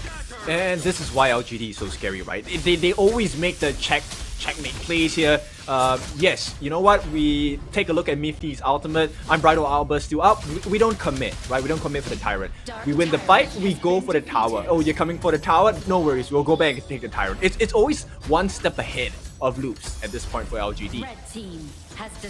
Yeah, there's always multiple objectives in their mind, and they are able to keep focus on all of them. They know how this works. It's not their first dance. It's not their first rodeo, and this is showing it in game 2. We saw Loops with some promising engages. We saw Tempest sitting patiently in the brush on the side of the Clash lane, was able to pick off, but speaking of getting picked off here is that higher ground turret in the Clash lane. A lot earlier in game 2 for the side of LGD, and for the side of Loops, they're nowhere near a high ground turret, and Tempest being taken down there by Siang once again. They fool me once, but you don't fool me twice on the side of LGD. There is no patiently waiting in the bush. If Mayin's not there, they're checking all nearby brushes, baby, because that's not happening again. They fell for it once, and it's not going to happen again on the side of LGD Gaming. And they're already at the Crystal. They're in your home. They are invading. There's Musang King with a great engage, keeping the Miffy away from the rest of his team, and that is game 2 taken by LGD once again. Yep, what a show of strength coming out from LGD. Very, very convincing gameplay, and you can see, right, Loops at this point, they are kind of lost. They had a decent draft, and you know, you could already see from the midst of the game, they knew how to win that game, but LGD just did not allow that opening, right? The moment Ming used his longevity, it was game over for the side of LGD. But once they got caught twice with the same combination, LGD never opened that door ever again. Nope, they had it on the latch. It was peeping through the little slit within the door. It was like, no, we're not letting you in. Slam the door. And then reverse the roles. Instead of being broken through from the outside, they broke in from the inside and just completely decimated. One too many of those team fights on the side of LGD. But again, I do have to give props to Loops. They are putting up a phenomenal fight here.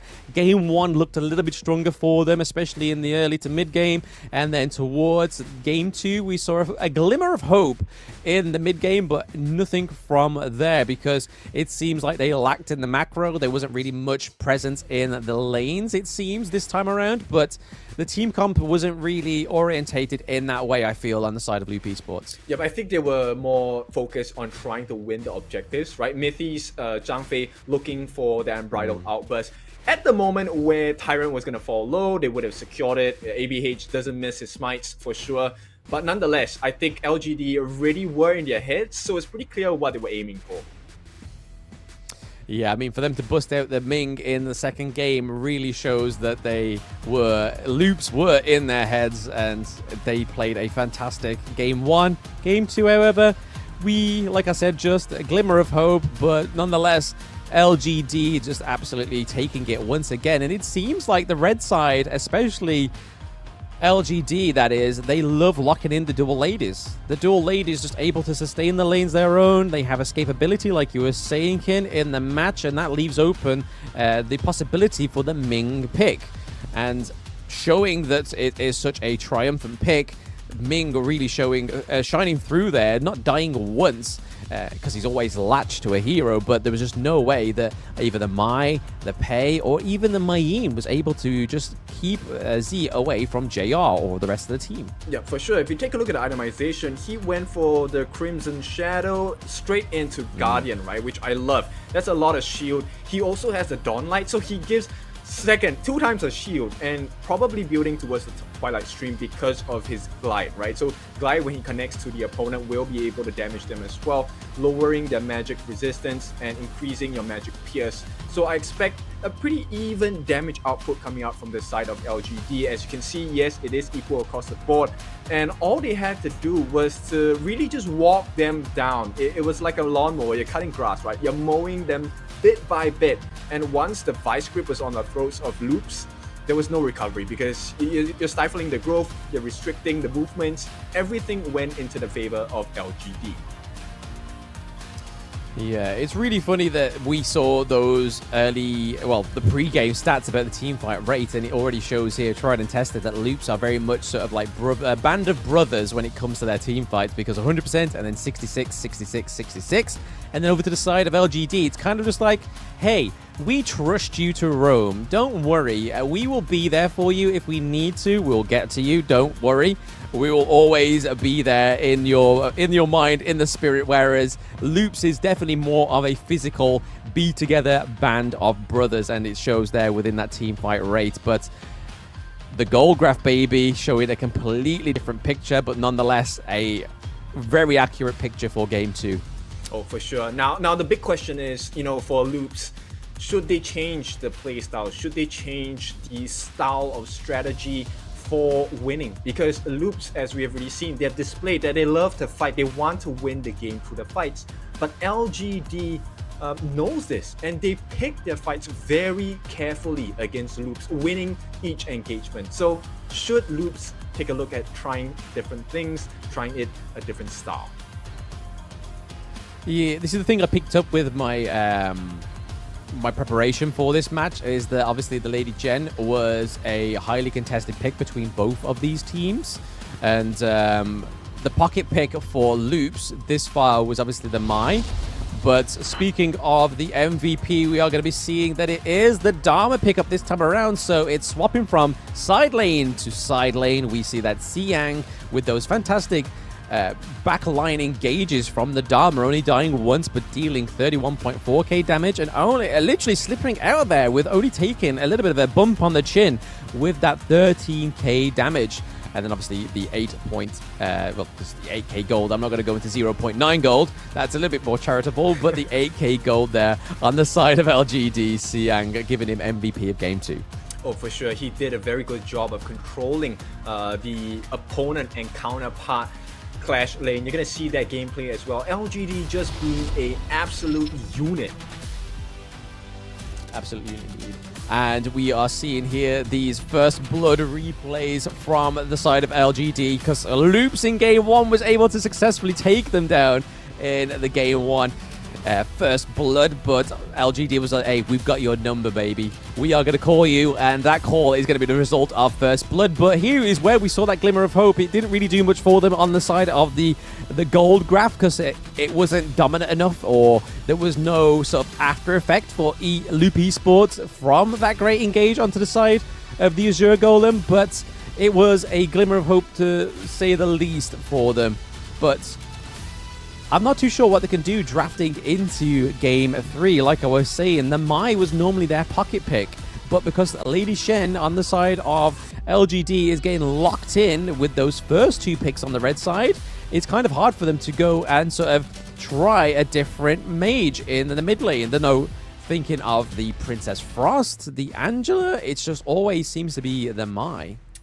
I think maybe they can give a change to the Mai as well. I like the draft of Loops, to be honest, but I think the way they have executed it was just lacking in comparison to what LGD was offering, right? It was very clear that it was a control coming out from Xiang, especially onto this Mayin, which made the world's difference. So maybe it's just, like I said, a different execution for the side that makes LGD just that much better, which will allow them, of course, a much better standing in the Esports World Cup. And that's what I'm going to be segueing into. It is going to be our Mobile Esports Game of the Year Awards. We hope you can support us with Honor of Kings. All you have to do is to go to the esportsawards.com.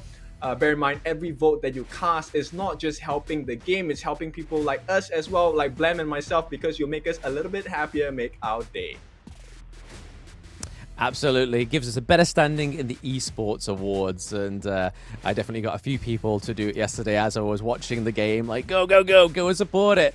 And with that, we also have our community event, which is for you guys to earn a little bit back for supporting the Honor of Kings game and esports. So go and follow us on all the social medias, as you can see below, and you have a chance to win some gaming gadgets, potentially a GT 20 Pro, as well as some earphones and a watch. I mean, who doesn't love free gadgets, right? Just go follow. It takes a literal second of your time, and you may be a winner of one of these fantastic gadgets. That's right. Now, you know, if you ever have difficulty or you're unsure of how you're supposed to try these products, you can send them over to me. I will help you test it out as well. And we'll see. But nonetheless, jokes aside, do have fun with the gifts, the rewards that we're giving away for subscribing to us for Honor of Kings as well. Let's take a look at the third game, potential game ender for the side of LGD. Yes, I mean, I really hope it's not the hand here. I really hope it's not a full steam ahead at 3-0 for LGD. I feel like Loops at least need to get a point on the board for this to be even considered a semifinals match.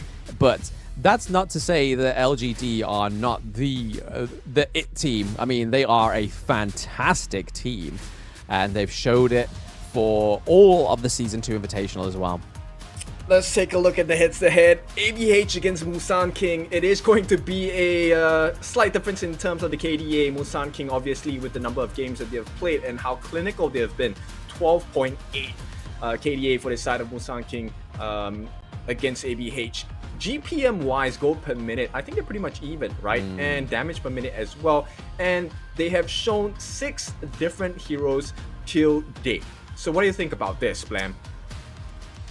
Yeah, it just shows that they have a tight selection of heroes within their jungle. I mean, they're definitely revered because that Jing was banned in Game 2 for ABH as well. So Musan King clearly did not want to be going against the Jing in Game 2. But even so, both of these players, I'd probably say Musan King most than ABH, has really shown that they can only play tanks. They can also play the assassins, like we just saw Musan King there. Fantastic daddy figure of LGD Gaming in Game 2. Just being able to have a great frontline start of a team fight, being able to soak so much damage and then just allow for his team just to pick off the rest. But I have to give props over here to ABH because I don't think there's any other jungler that would be as close as gold per minute to Musan King in the entire tournament than ABH. Oh, for sure. I mean, at this point, right, I hope Loops can figure out the formula on how they're supposed to break LGD down, because LGD looks so monstrous, right? They look so strong, but you know, Loops consistently in every game is showing other teams that LGD is breakable. They do have the ability to be crippled. And now all Loops has to do is to take advantage once they, you know, figure out what that chink in the armor is. Yeah, I just have to say for Loops as well is that if this is obviously the end of the road for them in this Game 3, they have already played against LGD now in a very competitive scene on stage. It's not just been a scrim. They have played against them in a no-holds-barred match. And knowing this information now, going into EWC, I feel like it's only going to benefit the team even more. But they are not counted out just yet. This could be their comeback, and I thought they would have tried something a little bit more than the Mai, but hey, if it works for Kank in the mid lane, you do you, boo-boo. I'm just a caster. You're on the stage for a reason. You pick that Mai Shiranui. But once again, the Jing is being banned, and the dual ladies get their duel pass through to Game 3. Yeah, and this is the lesson, right? And this is one that's pretty painful for the side of Loops. This is actually, you know what? No, it's not a lesson. It's a curriculum. You have to go through so many stages, and LGD is not letting up. They literally not. They're just going like, yo, Game 2, rinse and repeat. Let's do it, bros. We're seeing here that the Min comes through again, and we've already seen that it has a great benefit to your team and great property as well, because we saw it in Game 2. It came at a huge detriment to Loop Esports. They banned out the Dharma, which is only the real difference here so far compared to what Game 2 was. But the Nazar and the Musashi being banned through once again on the side of LGD. So LGD have generally gotten their bans on point here for Loops, but Miffy does get his Zhangfei again. We're seeing Tempest on the Mayin. I would rather have seen Tempest again on another clash lane. Obviously, Byron was up, but they decided to go for Byron. They banned him towards the later part of the banning phase. Would have just gave him a little bit more damage, because even though this Mei Yin's been used as a human ward, Ken, I feel like the damage it gives is not great, and now we get that Sun Sea is I mean, I hate to say it, but it's getting more painful for the side of Loops, because if you take a look at LGD's lineup now, if Kaiser was, the lesser of two evils between Byron and him, Sun Ce is the hidden destructor, because he offers so much. Not only does he have the burst, he has huge rotational speed as well. The set sail might be the game breaker on the side of Loops. They need to figure something out. Game breaker, more like backbreaker, as the amount of CC that skill can set alone is crazy. But for the side of Loops, they've gone for a little bit of a amalgamation of Game 1 and Game 2. They go for the Luna pick, which is one of their other pocket picks in the jungle. Again, LGD, all they have to do is starve that Azure Golem, and then it's kind of just like a sundown on Luna. But they go for the Dune in the jungle. Again, being a solid pick for all of Season 2 Invitational, being able to soak damage, a great front line. It just gives them everything that they need going into Game 3 to potentially give them a 3-0 victory. Yeah, but let's not count Loops out just yet. I think one of the things they need to really keep their eyes on is the ability to split the fight. If Loops can find the marker to split the fight into 2 or even 3 segments, I think Loops have it in the bag, because we have already seen the surviving potential of just the Lady Sun along with the Ming is not great, right? So Loops just has to separate them from the rest of the lineup on LGD. They should be able to turn that fight around. Well, easier said than done. I mean, yeah, you'd like to think so, with the fact that they've got a Mai Shiranui, they've got a Mei Yin, and then they've also got the Unbridled Rage from the Zhang Fei. So a lot of pushing away. Just they need to be able to bring in the Fang, bring in the Luna to just basically capitalize on the push away from these teams, because if they don't, then they're kind of just pushing it away for no reason at all, because that's where their true damage is going to really come from. Is if the Mai's not able to get to the back of the line, they've got to rely on the Fang or the Luna.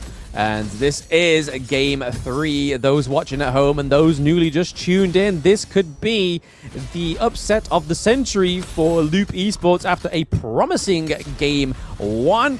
But again, we cannot count them out. They have a little bit of a different team comp here in Game 3. But like you just said there, Kin, a good little bit of extra farming in the mid lane. Yeah, let's take a look at Luna for this point being played by ABH. So, the combination for Luna is a 1, skill 1 ultimate, second skill ultimate. This takes advantage of the refresh mechanic in her skills as well. This is going to come in the Crescent Slice into the New Moon as well. As we have already seen, ABH very potent on this hero as well. And so if the combination makes sense for them, he could potentially turn and wipe out the side of LGD. It really depends on whether the team can set up nicely for him. And this is going to be a very important job coming from Tempest as well as Mythy. Yeah, just peeping the little bit of a change of lane here that we've seen as the first time, I think it is in Global, really, when we see in Season 2 Invitational that see the farm lane go up to the mid lane, especially when they're going against the Mai Shiranui, because Lady Chen does not have the easiest of laning phases against an assassin, and obviously, there's a little bit more farm there to be had for Lady Sun, and with her being a late game hero, if you can get her any little bit of bonus gold in the early game, it's just going to mean that she activates a lot sooner, especially when she gets those items. So playing her in the mid lane against the Mai Shiranui, especially paired with Ming as well, I think is probably a really good strat here for the side of LGD. We do see the teleport mechanic come through on the side of LGD as well. Musan King is already looking pretty prevalent in the bot side, stealing a little bit more gold. It looks like they're trying to set up a perfect storm for when this Tyrant, the first Tyrant of the game, shows up. Yep, LGD already showcasing a slightly better understanding, right? And giving the best win conditions possible for the side of the teammates, because there's huge wave clear, there's huge burst coming in, and they will not be able to kill him. Set still. Ooh, Sun Ce looking at 2v1 here. Mai pushing away, but that was the getaway card. Oh no, Kank. There's too many kicks away, Kin. Too many kicks away, and Sun Ce gets to live to see another day. I thought he was gone. I legit thought he was gone. Honestly, the set sail, I mean, he didn't even set sail, but he definitely set sail that his dreams of being able to escape in that 2v1 situation on the side of LGD. So props to LGD for getting out of there, but a little bit of a overly aggressive kicks from Loops, it seems. Obviously, yes, it was aided by the flash on the side of LGD, but it was they could have definitely closed that out before he even got to flash. But we see that Fang is trying to just clear this bot lane. Lady Shen still prevalent down into the bot lane as well, whereas Lady Sun is keeping it calm and collective in the mid lane, so she gets more gold. But Xiang going in for another dose of death. The ultimate shell white connect there onto ABH, but Ming getting the first blood. What a violation to give your support player the first blood in game 3 of the semifinals, kid. Yep, and with Glide, I mean, okay, Glide does some damage, but what was that last hit? Oh, okay, Zia goes down, they pay for it, they take penance from the side of Loop Esports. Mithy is in there soaking a lot of damage, and Dune is not a hero that can deal a lot of damage, but with Lady Sun, the dual ladies by his side, walking him down the lane, they are able to get this tier 1 turret in the mid lane very early on from Loop Esports, but they're still not done. The Azure Golem does go down. Luna is able to keep it up, though. Sun C was looking for a victim on his boat, and Fang could be the one. Oh, they was checking the bush. I think that was probably a really good call because they're able to pick up the Crimson Golem now from Loop Esports. Yep, so just playing around with the map objectives at this point. Let's take a look at the growth of the items. Already building halfway into was the Long Night Guardian for the side of the Dun. So Musang King already very tanky, along with the Patrol X as well. Itemization for the growth, it looks like Lady Sun has the Stone of Sorcery already, so some minor bursts coming in. But more importantly, on this Lady Sun, Mr. JR so close towards that Eternity Blade already. Yeah, you can already see the efforts of trying to gain as much gold as he could in the early game, especially with the help of Ming, is just enabled him to get that Eternity Blade a little bit quicker than Loops would have hoped for. But Tempest looking for a tried and tested tactic here in the bush, looking for a bit of a patient play. We also see that Kank is there as well. Okay, she goes into the bush. JR was a little bit unsuspected. Ming is all on his own as well, but is he going to be able to escape? No. Yes, he is able to escape. What is Loops doing? They are just letting these slippery heroes get out of there, but what is not getting out of there is Fang. Sherry falling down. Mithy looking to be the next victim of LGD, but he's able to use the Unbridled Rage to jump over the wall to escape as well. So both of these teams are letting some heroes slip here, which is could be a detriment for them. Luna was sitting in that bush just hoping that they wouldn't come there for that Azure Golem, but she does lose the Azure Golem buff, so blue buff for Luna is not going to be in this part of the game. It's a tough one for the side of Loops, but they still have the potential to come back right now. Oh, once again, nice catch. Oh, nice catch there for Tempest, but Sunsea is very close by, setting sails onto the Mayin, but isn't able to claim a kill because with Sunsea, he has a great defense, but his early game attack damage is probably not the best to go 1v1 against the Mayin, especially a hero that can HP regen just by standing still. He's able to get shield as well, so... But fortunately, over to the side of Loop Esports, they're able to take the farm lane T1, so they are no longer turretless. They're able to take some turrets in on the side of LGD as well, hopefully trying to get this Overlord from themselves, but we see that Xiang is very much close by. He knows what's going on here. Sun C was waiting for ABH to come over the wall, and nothing comes of it. We do see the Overlord is taken down thanks to Zeri, though, so paying dividends to the Fang pick this time around, able to close a jungle objective on the side of Loop Esports. Yep, so this is the thing, right? You never count Loops out. I really like the draft. It shows you the possible win conditions, right? Tempest, if he's able to get JR away from Zhe, no links available, he can kill him almost instantaneously. At the same time, ABH will be able to jump into the backlines with the Crescent Slice, with the passive, with the New Moon as well. So you can see the benefits, you can see the merits. Right now, it's just, can they even up the farm? Can they get the equal experience as well to be able to stand toe-to-toe? Yep, I thought that Miffy was able to get the smite edge there for the Azure Golem on the side of Loops Esports, but not quite. We did see that Dune was able to pick that up thanks to the Unbridled, the Unruly Blade. And there's the set sail. He's looking for those stray from the team fights. He is not wanting a gank from the Mayin or the Mai Shiranui here, or even the Luna. There's this potential gank central from the side of Loop Esports, and to be honest, Sun Si is the best hero to counter that because he can just check those bushes really fast. If he does secure and lands on a target, it's pretty much game over for these squishier heroes.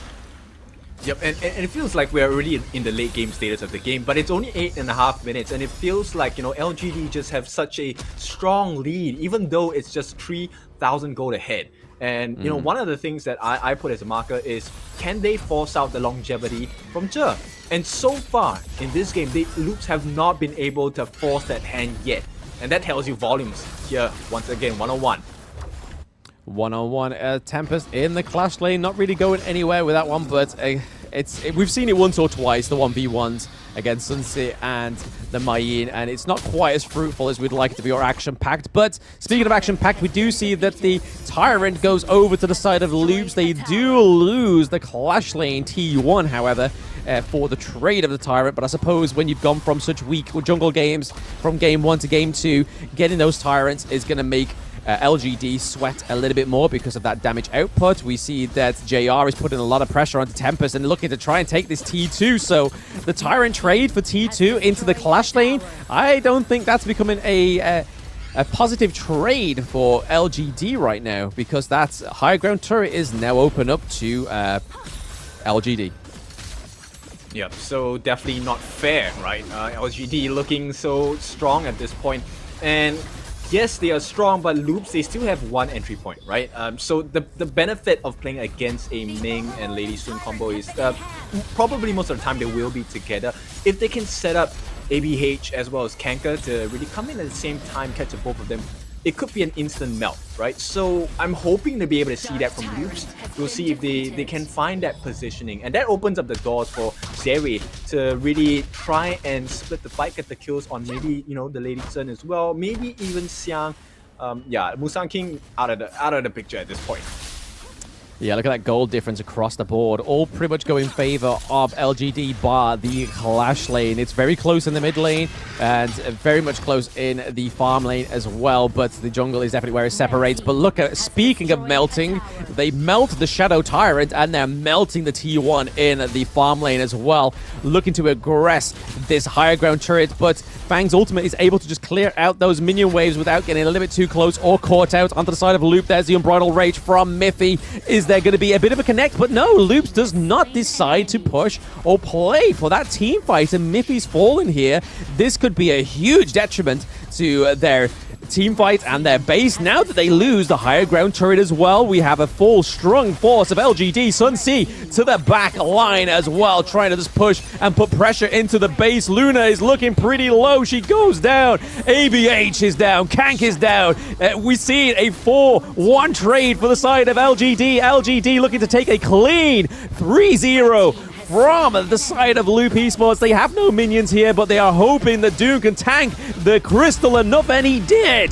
That's the true power of the Doom pick. He's able to soak the crystal damage and able to take game 3. 3-0 Kin? Semifinals?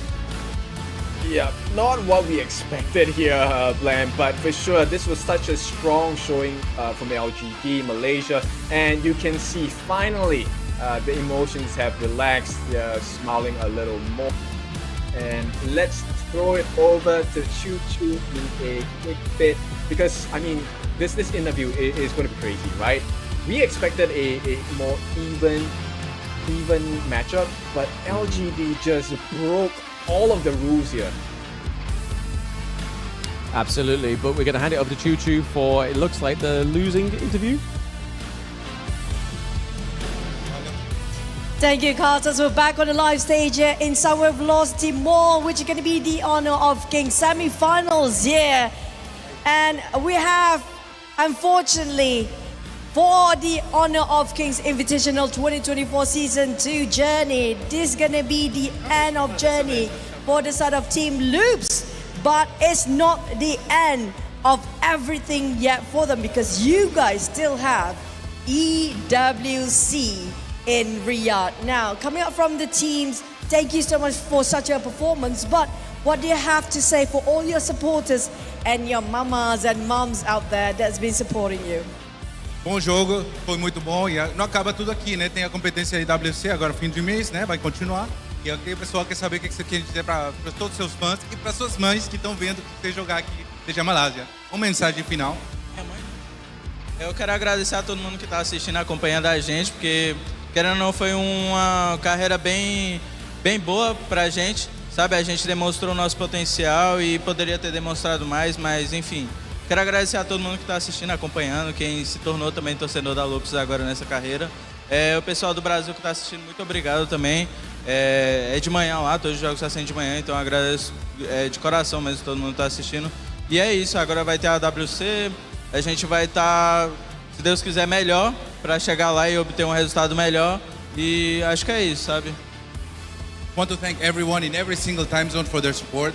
I think we did quite well all in all. It didn't come out the result we wanted, but I think we will keep on working so that we were more prepared for the EWC and impress everyone with everything that we can do. Now we're looking forward for that. From my side, I need a favor for you guys. Can I have you guys shout, "See you in EWC"? Can we actually do that? Coming up from the shows. In English. Yeah, see you EWC. Okay. Para gritar para a câmera, see you in EWC. All of you guys. Okay. See you EWC. Okay. Vai. 1, 2, 3. See you in EWC. Thank you so much. Okay, but before that, we're going to have a give a bow for all your audience out there. So, Por favor, com a cabeça para frente. Muito obrigado. thank you so much, Ida, for the side of Loops. Thank you so much, ladies and gentlemen. So, and also that was a great performance coming up from the side of Loops. And thank you so much, Andrea, as per usual. But coming up from the winning team, I'm still going to stand over there. LGD Malaysia. My, oh my. Now we have the Malaysian flag here. And welcome back, Jimmy. I miss you, buddy. Okay, can you guys stand a bit to the front? Nah, don't be shy. A bit to the front. Ke depan sikit, bang. Oh, okay. LGD are winner and the first team to go to the grand finals for the Honor of Kings Invitational 2024 Season 2. Congratulations once again. But I think everybody here, some of them first day coming here, some of them your new fan, some of them want to know about you. Can you reintroduce yourself with your role? Can we start from the far right? Kalau korang kan kat sini ramai fan baru datang.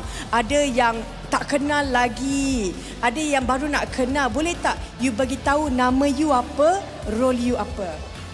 Saya anak LGD umur 19. Single? Saya main support. Main support. Single tak? Apa? Single? Single kat dia. Okey, tak payah. 19 tahun single, misteri. Okey, next one. Coach pun sama juga. Coach pun sama. Hai semua, nama saya Joker, LGD Joker. Saya coach dekat LGT. Nama saya LGD Jia. Saya main farmland. Saya LGD Zihong. Saya main midland. Saya LGD Musangki. Saya main jungle. Nama saya LGD Siang. Saya main Clashland. Assalamualaikum, salam sejahtera. Nama saya Jimmy. Saya seorang jungler. Jimmy. Banyaklah fan Jimmy kat luar sana. Bila kita nak tengok Jimmy main? Next time. Next time. Dia tengah busy study, okay? Ada peluang. Tengah exam kan? Tengah exam. Okay, kita boleh pass mic dekat coach lah. Saya nak bertanya dengan coach. Tapi sebelum tu kita bagi kejap. Sorry coach. Musang King yang mana? Musang King? Tu mic. Tak apa. Pegang je. Okay, boleh. Musang King. Why is your name Musang King? Kenapa awak pilih Musang King? Because our teammate like to eat Musang King. Siapa? Who the one who like most? The coach very like. Ini pandai ni ambil hati coach ni. So basically his name Musang King is because a lot of his teammates love eating Musang King. If you guys don't know, Musang King is a type of a fruit. We call it durian. The different variety of it is going to be Musang King. One of the most expensive one they like, you know. This, no joke lah, this team. Okay, now we can pass to the coach. Ni coach orang Sabah ni. Okay, coach. Sekarang ni, untuk selepas ini korang akan menentang tim untuk di Grand Finals. Jadi persiapan daripada coach macam mana? So basically for this, you guys the first team to advance into the Grand Finals. How's the preparation for the team so far? Actually, we just do as a normal. Yeah, because we're so much confident we can go to the final. So right now what we are doing, just like all the step like in our planning. Yeah. So our planning is get 0 defeat in this tournament. Oh, so far still 0. Yes, so far right now it's still 0. More Musang King for you after this maybe. Okay, but last but not least, what do you have for all your fans across the entire, I mean like here we have, not just that. We want to test you today. Can you say in Malay, English and Chinese? For all your supporters. Malay dulu kan. Nama saya Joker, saya berlahir di Sabah. English, I used to be... Cakap fan, kita orang semua kena ada Joker. Yang support. Yang support, okay. So thank you everyone to come here to support us. And don't forget tomorrow, 7 p.m. see you here again. 还有感谢在座的支持。然后我也看到举着我们的国旗的，也感谢你们，不管是在现場的還是在這個電視上的，都感謝你們支持。I give you 2 extra 啦 ，Cantonese。多謝大家嚟到呢度支持我哋嚇，因為冇你哋嘅支持，我哋做唔到今日。Melayu jangan lupa Melayu. Melayu sudah kan? Tadi cakap nama je. Oh, boleh juga. Saya ada lagi satu. Saya punya dialek Hakka. Ngaya Hakka angin. Ngaya Hakka Zai. Satu lagi bang, Sabah. Sabah. Boleh ba? Boleh bah? Ya. Oh, itu je? Sumandak dan Bururing. Oh, bang, saya tak boleh cari makan dan macam ni bang. Saya tak boleh cari makan. You jadi host lepas ni lah Joker. Tapi can we have another cheer for Ajay? Wait. Okay, from my cue, okay? Can we shout one time LGD all together at my cue, okay? 1, 2, 3. LGD. Okay. Actually, dia ada nak tanya. Nak tanya, okay. Boleh tanya. Who is the champion? Thank you so much, everybody. We're going to toss it back to the casters. This is going to be LGD. Who will they face for the next one? Who are the champions, Kin? It is going to be LGD. What a cheer. Yes, I mean, for him to be one of the youngest on the team and have so much charisma is great to see, and great potential for himself as development as well. So again, props to LGD Gaming, the Malaysian team, absolutely smashing out another non-defeated match there against Loops when things seemed very tight in game 1, Kin. They just proved themselves. They just turned the heat up by just even a notch, and LGD was sort of like, we're not sweating, we did good. Yep, they switch up the gears, and of course for Loops, this is the end of the journey for them in this Invitational, but you will see them again in the Esports World Cup. I do have one sentence that I think will kind of summarize their status at this point. It's called Illis Voltaro Mais Fortes. They will come back stronger. Kaiba, I'm speaking to you as well as the coach of Loops. Absolutely, and we are looking into the post-game stats of Game 3, and we're just seeing a little bit of the same old Sungun dance, unfortunately, onto the side of Loop Esports. The Mai Shiranui pick wasn't probably their most greatest pick, but then when, for the entire of the Season 2 Invitational, no matter what the team is, that Lady Chen pick has been so highly contested, and it seems that Red side always have a huge favor because they get the first 2 picks, and it doesn't matter that they managed to secure that Mai as the first pick on the blue side. It just didn't quite pop off, I think, the way that Loops wanted it to.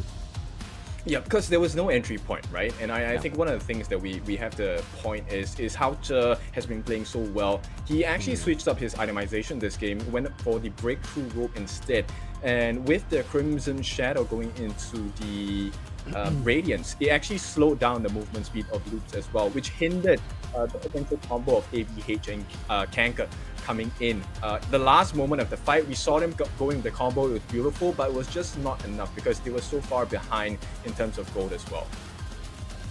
Yes, it was just unfortunate for them into game 3, but I feel like when you try the same comp over again, especially like against LGD Gaming, and they changed theirs ever so subtly. They changed the Lian Po, they changed the Kaiser to the Dune as well, so there's not really a lot that LGD can't do, it seems, in this tournament. And rightfully, as I said, towards the end there, they're already claiming themselves as the champions. But looking at the damage outputs for both of these teams, the Mai Shiranui actually does the most damage, but it just had the least, like, game or kill closing potential, it seemed. The amount of getaways we saw in that game, Kin, was a little bit hard to watch at times. Yeah, it's difficult, right? And at this point, I think it's really clear why. Because at this point, I think Xiang was actually having the Succubus Cloak already. So he had not just magical defense, he had additional magic shield from the item as well. So it was really hard for Loops to kind of deal damage against it. And Xiang always made it a point to engage onto the backlines of Loops. So it made life really difficult. And at the same time, JR had already hit his full strides, dealing 48,000 in this match itself. And with the help of Zhe, like I mentioned earlier in the game, they did not manage to force his hand to use the longevity at any point. So it was not really ideal for Loops. They needed more time. Yeah, I mean, you can kind of see there as well with LGD, just as it disappears, the team fight rate was a lot better at the game 3, and you could really see it in game 3, the fact that they weren't losing many of their turrets as well. So actually, yes, 2 turrets were taken, but then to 7 of LGD taken down is not to be compared, it seems, but a little bit less focus in the jungle really allowed them to take those towers as well, like we saw towards the mid-game on Loops, where they took the Tyrant but then lost the Clash T1, but then it gambled into Clash T2, and then when LGD got the gains from that Clash lane fight, they was like, hey, Shadow Tyrant's going to be up in any second now, so we may as well just wait for that, get 2 Clash lane turrets, and then we're going to be way more ahead in damage, gold, and lane priority. And speaking of jungle, I think it would be a misunderstanding to not give Musang King an MVP in this series, as he's played jungle pretty much to perfection in all 3 of these matches. Yep, 38,000 damage dealt along with the corresponding 39,000 damage taken as well. He was the human shield for the side of LGD, providing them with so much space in order to, take the distractions, give the distractions to the side of Loops. You will see here in the gameplay as well. Yeah, we just saw so much fruitfulness on the side of LGD, but we saw so much denial on the side of Loop Esports, just like we saw there. That 2v1 was able to get out of there. The Sun Sea was able to set sail and live another day on the side of LGD, but then we saw First Blood go over to Jie on the side of LGD, which seemed like a little bit of a disrespect, a little bit of violation for the side of Loop Esports. And then Mithy was just trying to soak the damage in the mid lane, just falls down there. I honestly feel like in game 3, Kin, I don't know if you feel the same sentiment, but Mithy was trying to set up some plays, but the plays just didn't actually follow through, like we saw towards the end in the farm lane when that high ground turret was being taken. Mithy dives in, but then the rest of the team was like, whoa, no, let's not. And then they stayed behind that high ground turret, and then ultimately it closed out the match. Yep, yeah, he was trying to open room for Zeri to come in as well, but unfortunately at this point they were just too far ahead on the side of LGD. And LGD, like you see Mithy, the moment JR is able to melt Mithy in such a state, the game is pretty much over, especially when they have entry. And I really like this. This was the moment I was talking about. They had the combinations in accordance with Tempest as well, but it was just too little too late at this point. The fact that it was able to take game 3 Crystal as well without any minions was definitely a kind of like a team secret no smite. It was like, hey, let's just one up that. Let's have no minions at the Gorge Crystal, and let's still take it. And that just shows you that why LGD are now your first finalists going into tomorrow's match. And it's all going to be down to this next series, Kin. TS versus VKS. I was excited for this match. This should be creme de la creme, surely. Oh, for sure. So in our first edition of the Brazil-Malaysia matchup, we're going to have Malaysia coming out in the grand finals as one of the finalists. Now, second game, of course, Vivo Key Stars, the strongest of Chok BR, but also the winners of Season 1, look to prove that they are the deserving ones to sit beside LGD and maybe look to crush them in the grand finals. We certainly hope so anyway.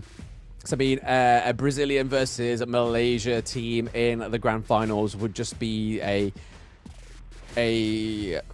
rolling theme throughout the Season 2 Invitational knockout stages, which would be really cool because we sometimes we don't see many of the Western teams get this far in tournaments like this. So for them to even get into the semifinals, I feel like really shows dividends for the scene of Brazil and obviously the growing scene of the rest of the West. So fair play to all the teams that managed to get into knockout stages, didn't quite get out of the chopping board of the quarterfinals, but hey, these semi-final matches have been absolutely great. I mean, I honestly thought that Loops would have done a little bit better than that game 1. It seemed like a very promising start to game 1 in that whole series, but then it kind of just teetered off towards game 2, game 3, as LGG just applied more pressure to the wound. Well, like I like to say, there are facts and then there are opinions as well. So right now, the opinion is Team Secret as well as Vivo Key Stars. It should be a very tight match, right? We thought the same of the first series itself, but the facts of the matter is LGD was just that much better. So let's take a look if Team Secret does have the secret formula to deal with Vivo Key Stars. Now, this will be the end of us for now. We will see you back in a bit. Get ready for seatbelts for the best series of the day.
fiercely battled for a power that granted them life, but cursed them with ruin.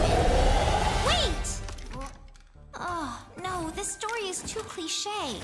Maybe we can find inspiration from other stories. Hey, that might work. Got it. Woo!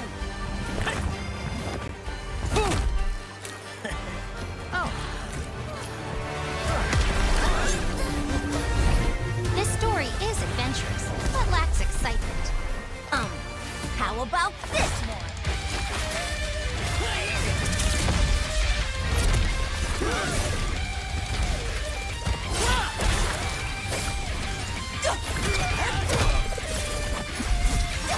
This is too much. It needs more fun. How about this?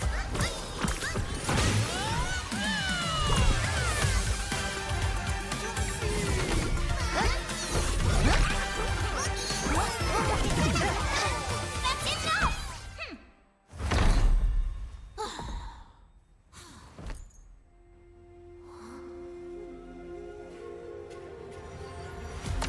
Like the thrust of a spear in battle.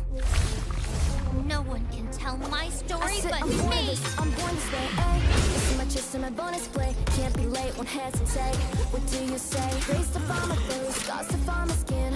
I can't convince them, keep please, I'm illicit. I'm the one that you hate. Ain't shit to eat all day. Doing it for real, I found my goal. From the ashes, I go the game. Flow with a rumble, make them crumble, make them run. Baby, it's go time. Knock me down, so I rise. An inspiration, I know how. The one who go bug them up, nobody gon' do it. Facing our fears, we don't think we just move it. No, we the best, and we don't gotta prove it. Somebody test me, I swear I'm gon' lose it. I got a trophies on this boom and illuminate. Another day, another way.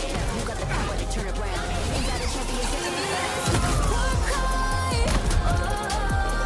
Calling out for the game. This up, so high. Won't you yell out my name when I sing a song about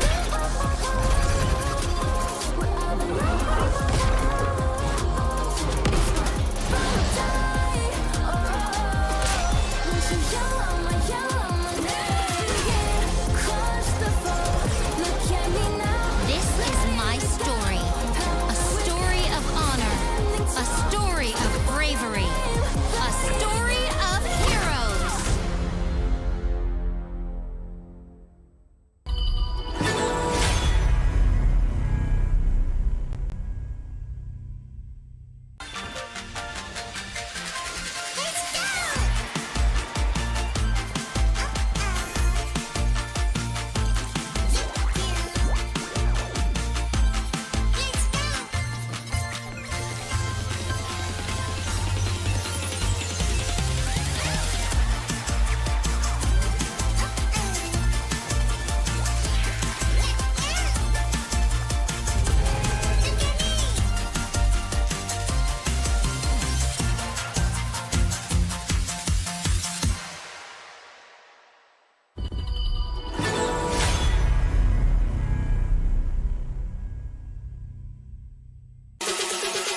All I need is a target.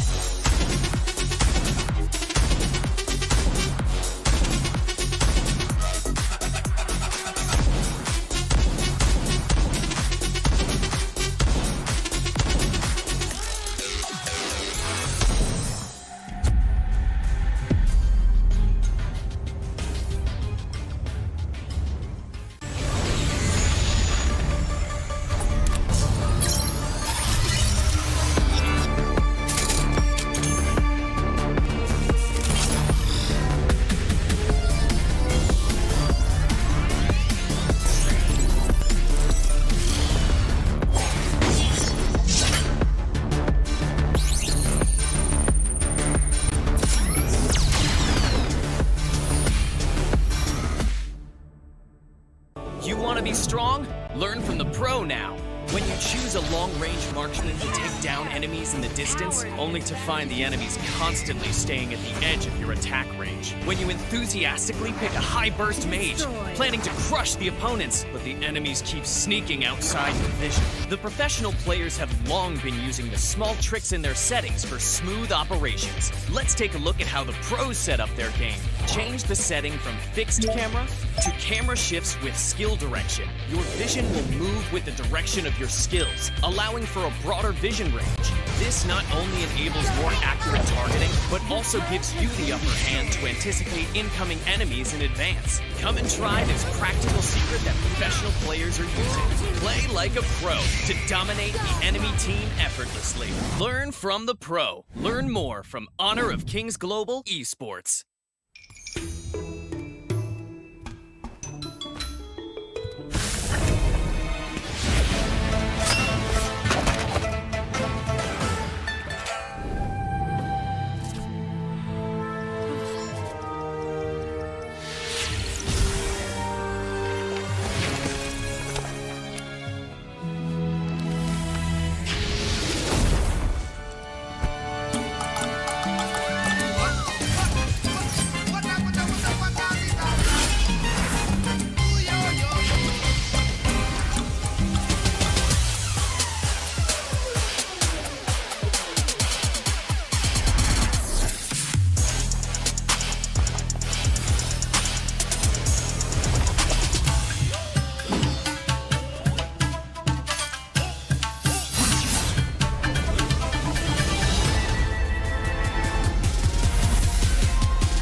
from the night.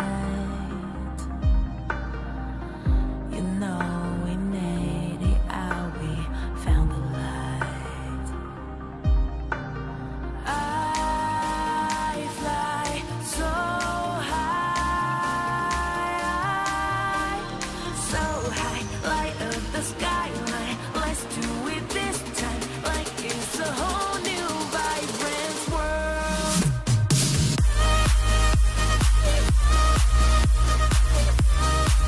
Like we're the only ones in this world.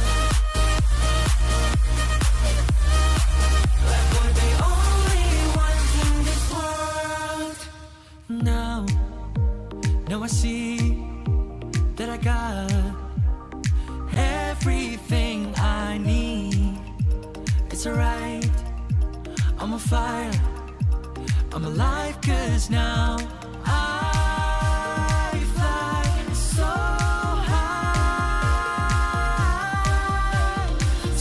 high, light up the skyline. Let's do it this time, like it's a whole new colorful world.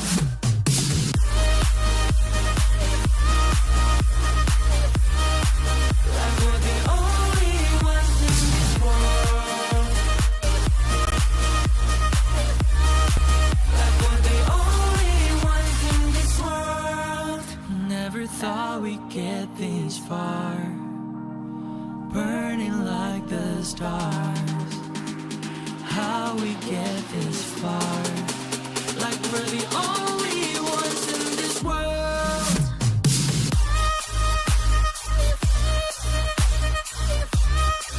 Like we're the only.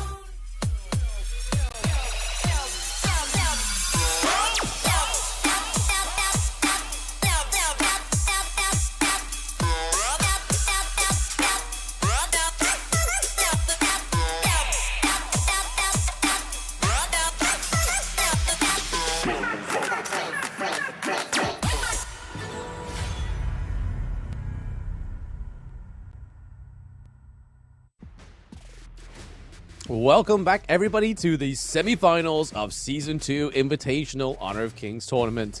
Today, you have me, Blam, and with me since the previous series is Mr. Kindo Fu. How are we feeling going into semifinals match 2?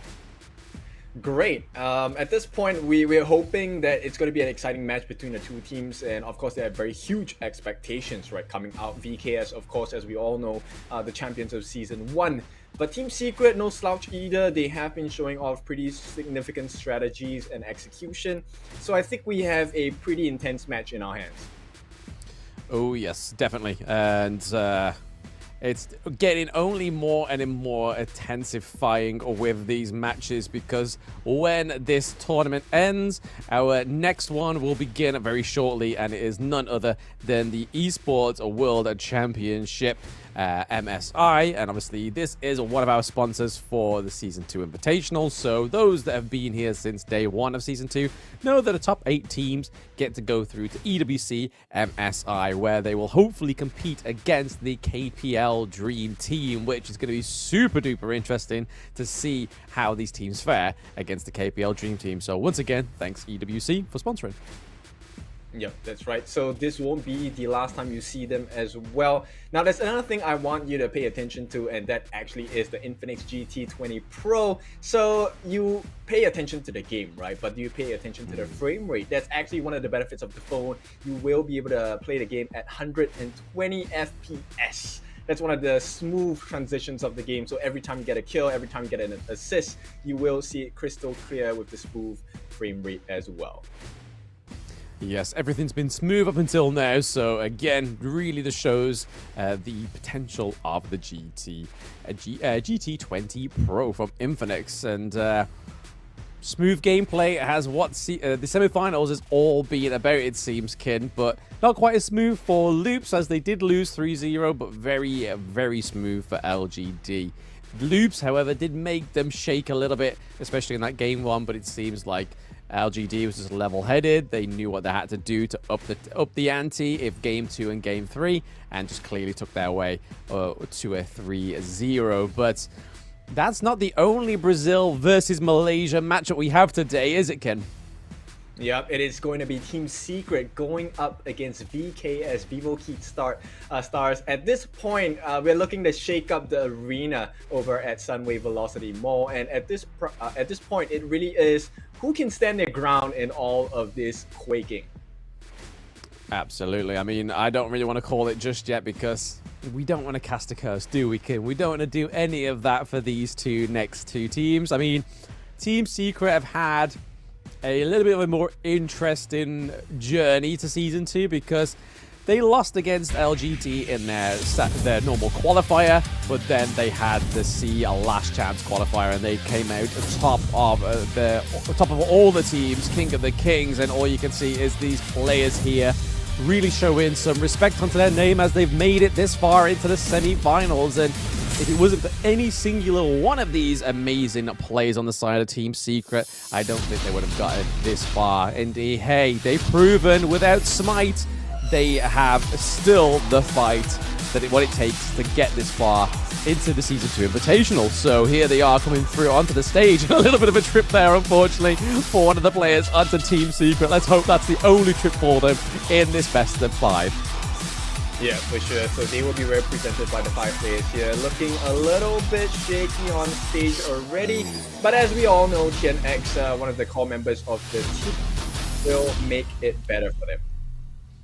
I mean, they are a very young team compared to their opponents, the Honor of Kings Season 1 Invitational champions, but not only that, the back-to-back champions of Chuck BR 23 and 24. You have VKS with still some of the same roster from all the way from 2023, which is Niap, Danny, and Juan. And all of these players on this team have shown why they are on VKS's roster, and Danny's opening words within the tournament were that this is the best roster they've had as VKS to date. So here they are walking through to the stage. Hopefully none of them trip like Team Secret did there, and hopefully they have a clean as walk onto the gorge as they do onto the stage right now. Here is VKS, the Brazilian Seed 1 team. Let's hear it for them in the chat and obviously offline as well. Yeah, we do have a lot of Brazilian fans in the streams as well, right? At this point, they're hoping for a win for the Brazilian side after Loops has been knocked out by LGD. Now, I think we are in the stage where I think VKS kind of edge it out, right? They have the advantage in terms of the gameplay, in terms of the results. So it really is the ball in the court of VKS. Now, the question is, can Team Secret shake it up? Can they make them quiver? We can only hope that VKS can make the Malaysian second seed team quiver. And here is Xuan, TNX, Long, Sun, and Huan on the side of Team Secret. All these players have obviously already proven the reason why they're in the Season 2 semi-finals, and I feel like they've still got so much yet to prove, especially going into EWC, already qualifying for it. So no matter what happens in this best of 5 against their opponents, and this is their lineup for the opponents. Yep, Vivo Key Stars. We do have the superstar team here, Niap, Dani, Juan, Cesar, as well as Mena. All of them have been impressive thus far, and it looks like things won't change. In fact, it will get even better for VKS. Yeah, we can only really hope that they up the ante more than Loops did, because like I was saying in the post-break introduction, that Loops managed to get LGD look a little bit shaky, kind of give him a right hook, get him a bit back against the ropes kind of thing, but not quite enough to be like a knockout punch. So hopefully VKS have the power within their fists to try and take down the second seed of Malaysia for the respect of their second team losing there. But we are going to have a little look at the head-to-head. It sees that Team Secret team fight rate is a little bit more than the side of Vivo Key Stars. But then we look at the average kills, very neck and neck. Damage per second, once again, a very neck and neck. But that first blood rate, just like Loops, is a lot more than the side of Team Secret. Yep, 80%. That's a really high first blood rate coming in from the side of VKS. Team Secret, of course, much lesser, 29%. So it shows you the early game aggression, as maybe, you know, also the clinical rate of how VKS plays. Yes, I mean, we've seen it time and time again on the side of Evo Keystars that they are very aggressive in the early game. I don't think they'll have as much trouble of kind of closing off the mid and late game as we saw Loops did there. So hopefully their drafts give them a little bit more of a sustain into these this best of 5 series against Team Secret, because I can only imagine that VKS have a much wider hero pool than Loops Esports. Yep, as well as touted as the best coach in Brazil, right? So at this point, it's a role reversal. This time it's the number 1 of Brazil going up against the number 2 of Malaysia. So will the results differ, or will the results speak for themselves in terms of, you know, VKS taking the win? I think Team Secret know this, Kin, to be honest, because if they don't know this, then they are going into this team fights and going into this best of 5 or blindfolded, it seems, because VKS are not a team to underestimate. And already what seems like a bit of a focused ban on the side of Team Secret. The Masashi getting taken out first on the side of Team Secret because they know VKS Danny is probably one of the best junglers in the Season 2 Invitational. Yep, so one of the things that is really clear is they want to don't want to deal with the anti-heal properties, right? So you can expect a healing composition coming out from TS. Either someone like a Kaiser or someone maybe Arlie is also okay. You know, no Illuminating Slash to kind of block things out. But she does have the Maple Dance. Yep, Arlie already been one of the contested picks for all the teams in the Season 2 Invitational, so seeing her come through as blue side priority is going to be not surprising, to say the least, Kid. But then over to the side of VKS, they do take out the Mai and the Chow. They do not want another Malaysian Chow combo coming through, but they do lock in the Dolia and Elaine. So Niap on the Elaine has been pretty strong throughout the entire of the tournament. And then Dolia just keeping 100% appearance rate, true and true, going through to the semifinals. Yeah, you know, with this Dolia pick, there's a couple of things that I think Team Secret needs to focus on. It that might be the Kaiser as well. A double Invincible Warrior or maybe a double Death by Sunset could be detrimental to the side of Team Secret as well. Yeah, I mean, Dolia paired with the Elaine means there's going to be 2 deaths on Sunsets, which just gives VKS Niap a lot more airtime than he would normally have. And when you're trying to dodge the likes of the Arlie, the Charlotte, and obviously the Lady Jen as well, having dual airtime is going to be a lot better for you. But they do lock in the Lady Sun, so the lady that pretty much carried LGD to a victory in all 3 games is going over to the side of VKS, and now they are looking to ban a few more of the jungles this time around. So Jing getting met with the ban hammer, and potentially we'll probably see maybe a Kaiser ban for the side of Team Secret. Yeah, it's got to be really important because on the side of Team Secret, they already have Charlotte, right? So the ban on Jing makes sense. They don't want to allow that easy backline access to touch onto Lady Sun as well. Seiza needs to be protected. So I really like the Jing ban. Now let's take a look at what the final ban is coming out from VKS. Now I expect no less than a very smart ban, perhaps towards making life a little bit more difficult, and the Luna definitely makes sense as well. Fits the bill of instant backline access. It could also group them up, which will be horrendous if Lady Chen gets the destructive deluge onto them as well. Yes, as they do set up that Kaiser for the final ban on the side of Team Secret, we see Luna goes down as well. Is this going to mean that VKS are able to set up a dun pick or another tanky jungler pick for themselves? No, they go into lock in the Angela. So a mid lane hero that was very prevalent in the Open Series and Season 1 Invitational as well. Not quite so much in Season 2. We've either seen the Lady Shen come through, Princess Frost, Ganamo, Mai Shiranui, Shangguan, but the Angela are not getting enough airtime on the Gorge itself, but it does mean the Doom pick, however, goes over to the side of Team Secret as well as the Zarya, and then VKS Danny picking up one of his key picks, I have to say, from the Chuck BR 24 tournament is the Hino in the jungle. Yep, makes a lot of sense, right? For that Hino pick, it's going to be very tanky for sure. I think he's going to go for full lifesteal base. to make sure he buys enough time. That's why the Angela was picked. That's why the Lady Sun was picked, because they will be the ones who deal majority of the damage for VKS.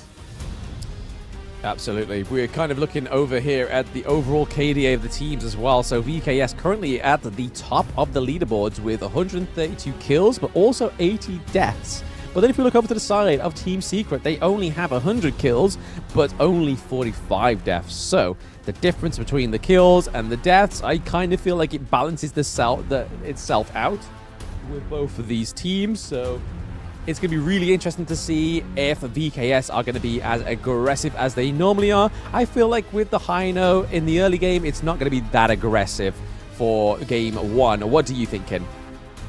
I think they need to keep eyes on the Hino, right? If they allow Danny to be taken out early in the game, it's going to destroy the growth and restrict whatever options they have in the mid game as well. So you can expect the jungle invasions to be quite heavy coming out from the side of Team Secret. Speaking of quite heavy, is that presence in the mid lane for the red team here on the side of VKS, it seems. We have not only Lady Sun, Dolia, and Angela in the mid lane, but they've now kind of broken away a little bit here. Looks like one is helping Hino clear the Azure Golem a little bit faster and clear the jungle faster, as we see that one is heading down to the bot lane. So we're seeing that mid and farm lane switcheroo that Season 2 has been a little bit of an exclusive meta here. Yeah, for sure. So let's take a deeper look into one of the heroes here. It's going to be the Yara.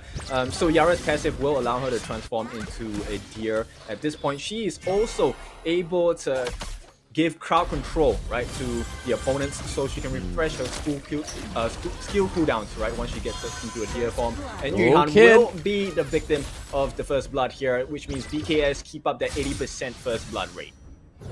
Yep, they are going for their MO, it seems, and the MO is working for the side of VKS. Unfortunately, Seiza takes quite a few damage shots from the turret there that a squishy hero like the Lady Sun could find quite troublesome.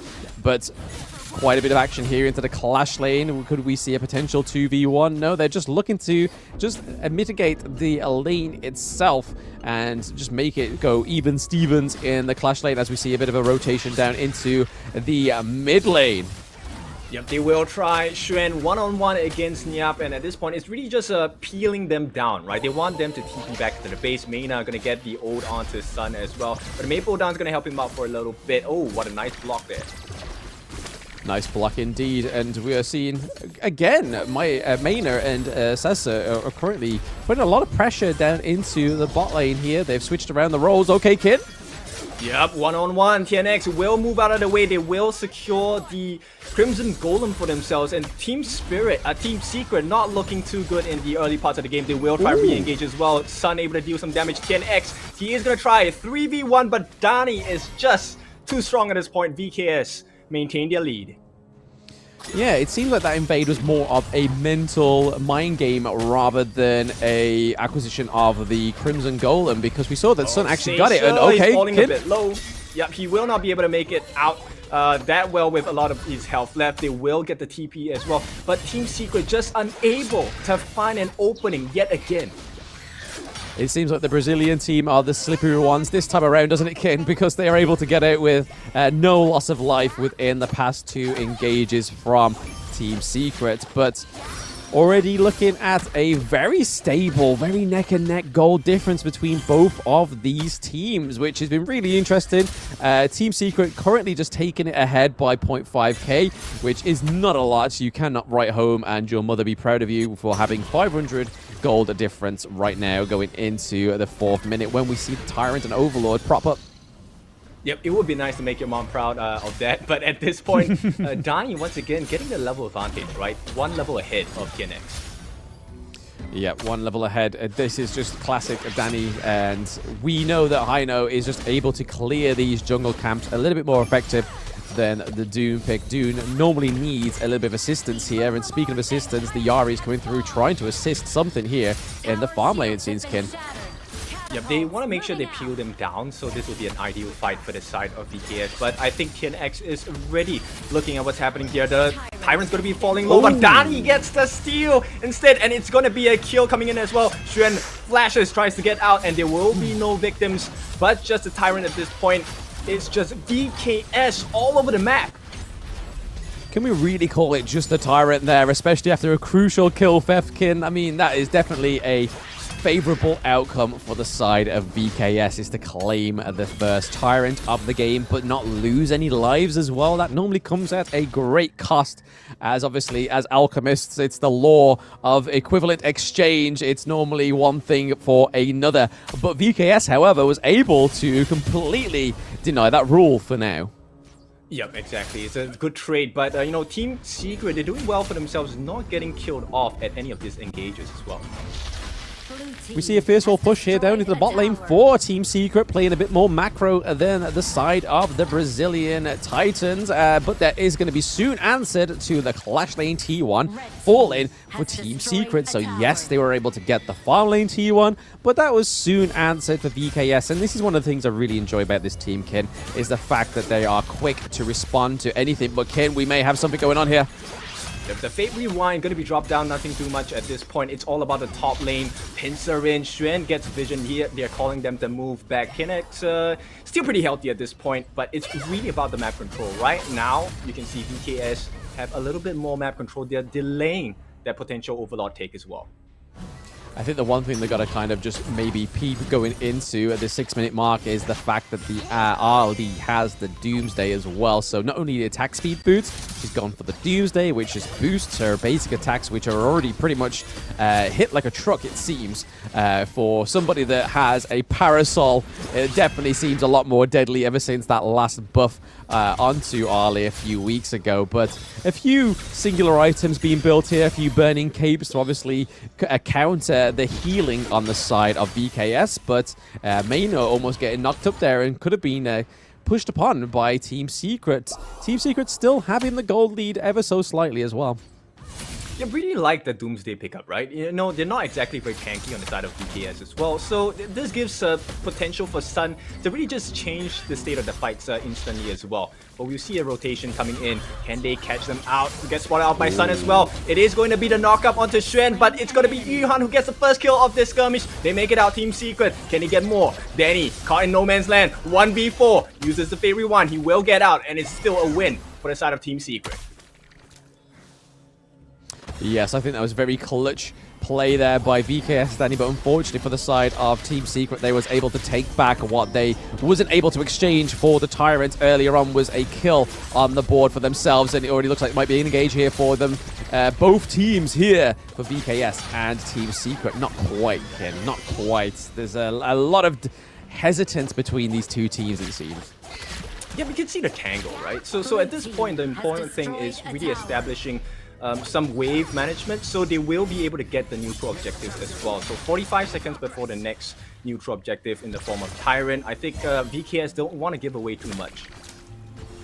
No, I think if they do start to give away too much, that gold difference will slowly climb in the favor of Team Secret. But Angela just using that blazing brilliance to clear the minion wave is probably a good use of that ultimate. But Kin, is Niap going to be falling here? He's not going to. At this point, it's really just Pew. But if Xuan gets caught here, oh, not going to happen as well. So they don't want to, you know, waste their resources at this point because the Tyrant is going to be coming up in the next 10 seconds or so. Yeah, it looks like Dune's already sort of trying to use the Overlord at its last legs to try and take it, and they do. So TNX claims the first Overlord thanks to... didn't need his team. It was literally just a 1v1, but okay. Yep, Sun actually gets the kill. They will continue the engage as well. TNX in the middle of 3 will tank through it all. Fate Rewind going to be forced out, and he will make it out safely, but they're still in the midst of the fight. They will now get their hands on the support. Mayna should be safe for now. Another clutch Fate Rewind there for the side of VKS. Danny really liking this pick because it gives you a little bit of a second wind without the Sage Sanctuary, but we are seeing a bit of engage here. Yep, they will get rid of Niap as well. Here comes a dive. Team Secret, they're feeling very strong. Can they do it? Mayna will be taken up next as well. There is no more Fate Rewind. Danny fighting against 4, caught in the middle. They will kill him off as well. Team Secret, they're doing it. It seems so, doesn't it? It does definitely seem so with such a great team fight there in the mid lane from Team Secret. And they're going to get that tier 2 up into the Clash lane as well. So plenty of real estate being taken here by the side of Team Secret. And that very even gold lead has definitely left them far behind on the side of VKS, but here's a replay for you to cover here, Ken. Yep, there's the Wandering Beam that actually spoils the fight. That's why Caesar could not make it out. And when he's down, right, there's a lot of damage that will not be available for the side of VKS, which is why Team Secret just dived into the middle, because they knew no one was there to protect Dani as well. Yeah, knowing that ultimate is on cooldown is probably at the detriment of Dani, and this shows the skill level of Team Secret, looking to go for another barrage of attacks onto that tier 1 in the mid lane, but was able to wipe out the minion wave there, so no mid lane just yet, but still. Yep, they're wasting all the skills here. There's no more damage coming in from the side of VKS. Xuan will get a KO on mana as well. They are trying to recover something out of this fight. Fate Rewind going to be used as well, but they're all falling low. Team Secret, they're just so strong. Can they deal with it? Dani, and then 1v3 being caught out while the rest of his team is dying. And here comes the chase from Xuan as well. TNX trying to go for the kill, but that's all they need. Team Secret take the mid tower as well.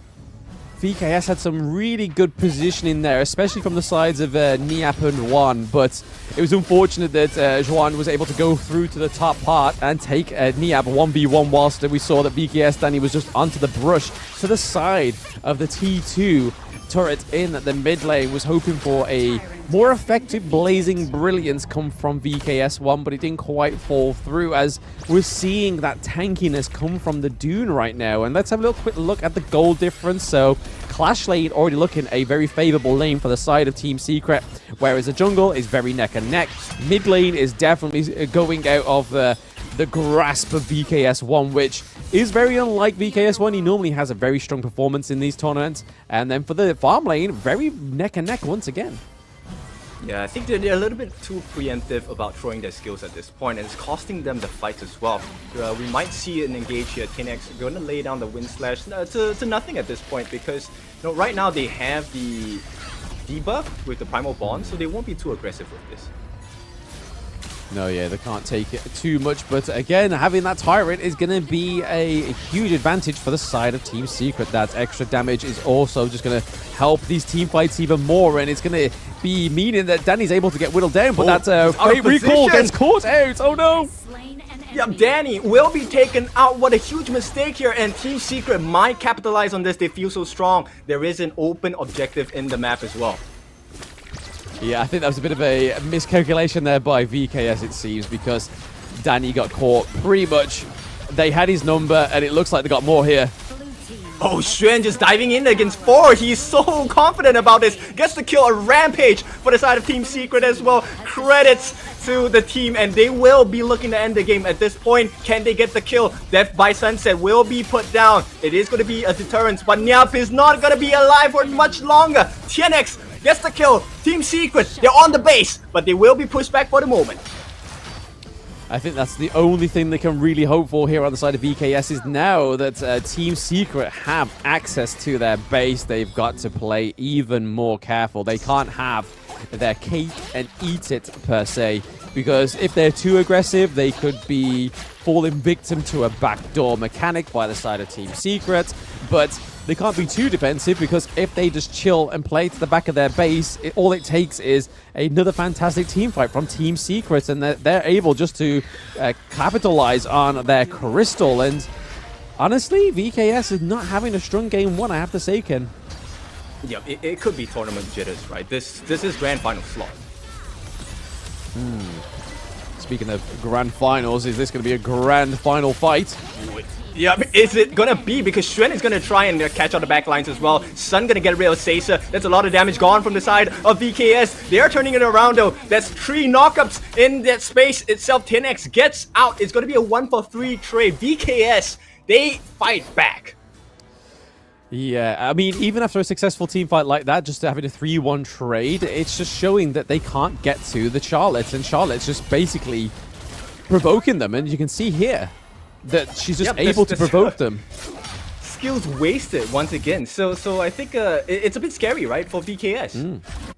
Oh yeah, it's definitely very shaky game one. I don't feel like it's not quite over yet. If we can see VKS get another solid team fight like that, but then try and work around the Dune pick, because Dune is just that immovable object meets the unstoppable force, but On the side of VKS, there doesn't seem to be anything that is pretty unstoppable right now, because we've already seen that VKS Danny, the Fate Rewind, has already been faltered and found its flaws so far. And the Dolia pick, I don't rate this pick more so into this team comp, I don't feel. I mean, 2 Blazing Brilliance, but we could see a steal here, Kin. Oh, it's not gonna be. TNX denies them, and this is Team Secret's fight to take. They take out 2 already. Right now, Danny caught in the middle. Fate Rewind will not last, and Niap will be caught in a 1-on-4. He can do so much, but he can only do so much for this time because Team Secret base is open for the taking. VKS will not make it against this team. Why do I feel like that's the first quadra kill of the tournament, Kid? It seems like I haven't seen many of those quad kills come up for any of these teams, but I think this is game 1 already written in the stars for VKS here, Kid. Unfortunately, losing game 1 is VKS. Yeah, VKS, I think they really got outmatched here. This first game, very good understanding of the draft, right, coming out from Team Secret. That Dun, TNX doing so much work, and with the last deny on the Tyrant, I think that was the winning condition of the game. Yeah, I mean, Team Secret just throwing some more respect on Dun's name here, it seems, because it's just a great pick for soaking up damage, being a fantastic frontline, and then when that's paired with Sun on the early, it's hard to sort of even make the way into the backline on the side of Team Secret. And VKS really showed in that game 1 that they definitely struggled trying to get into that backline multiple times, because I don't feel like Dun died once. I believe not. Actually, the huge issue was Xuan, because with the Charlotte, he was consistently diving into the backlines, and it made life so difficult for the backline. And you could see that, prompted one to have very preemptive Blazing Brilliance, which kind of spoiled the fight for VKS. It definitely seems that way. I mean, the little bit of taunt on the side of VKS probably had to come from the Fate Rewind of the Hino there. We saw it multiple times from Danny, but it's one of those things. It's the definition of insanity is doing the same thing but expecting different results. And Team Secret definitely felt their way around that ultimate because they were just looking for that little mark. They was like, okay, we found it. We know where he's going to go. We'll just wait here. We'll camp it. We'll camp it, guys. And towards the end of that game, we saw that that was a very effective strategy on the side of a Team Secret. And yeah, Dune not dropping a single life. Well, that was definitely a very good play coming out from Dun. And if you take a look at the itemization across BTS, the damage dealers don't exactly have the best defensive measures as well, which made Xuan that much more scarier, right? So he had the Pure Sky for the damage reduction, he had the Starbreaker, Extra Torment, so there was a lot of armor penetration coming in. And with the fact of the Cuirass of Savagery, he was able to deal a lot more damage, complemented by that Frost Sky Embrace. So that's the reason why one felt so threatened. He had to throw the Blazing Brilliance to, even if he cannot get the kill, he wanted to push them away. So it's a difficult situation. I think that's a key thing of the Angela pick, though, isn't it? It's kind of using Blazing Brilliance not just as a lockdown mechanic to the enemy team's team fight, but also clear out those minion waves as well, especially at detrimental times towards those higher ground turrets.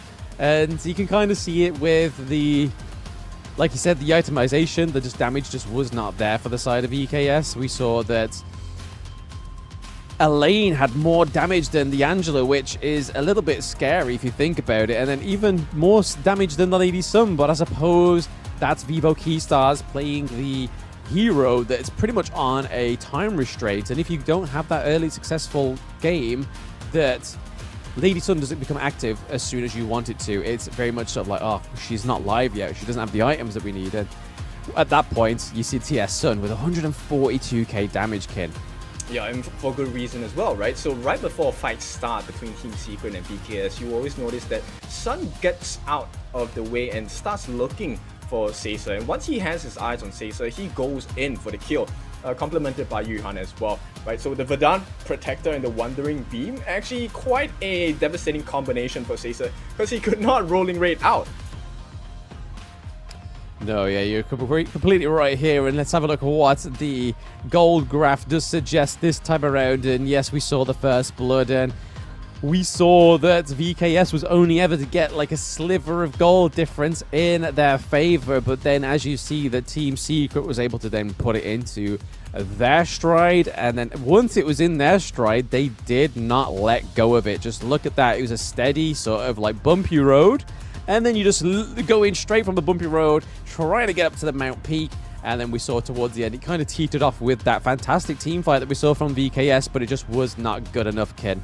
Yep, for sure. Now let's take a look at who the MVP is. There's so many players on the side of Team Secret that could be touted as the MVP. It is going to be the Arlie Sun.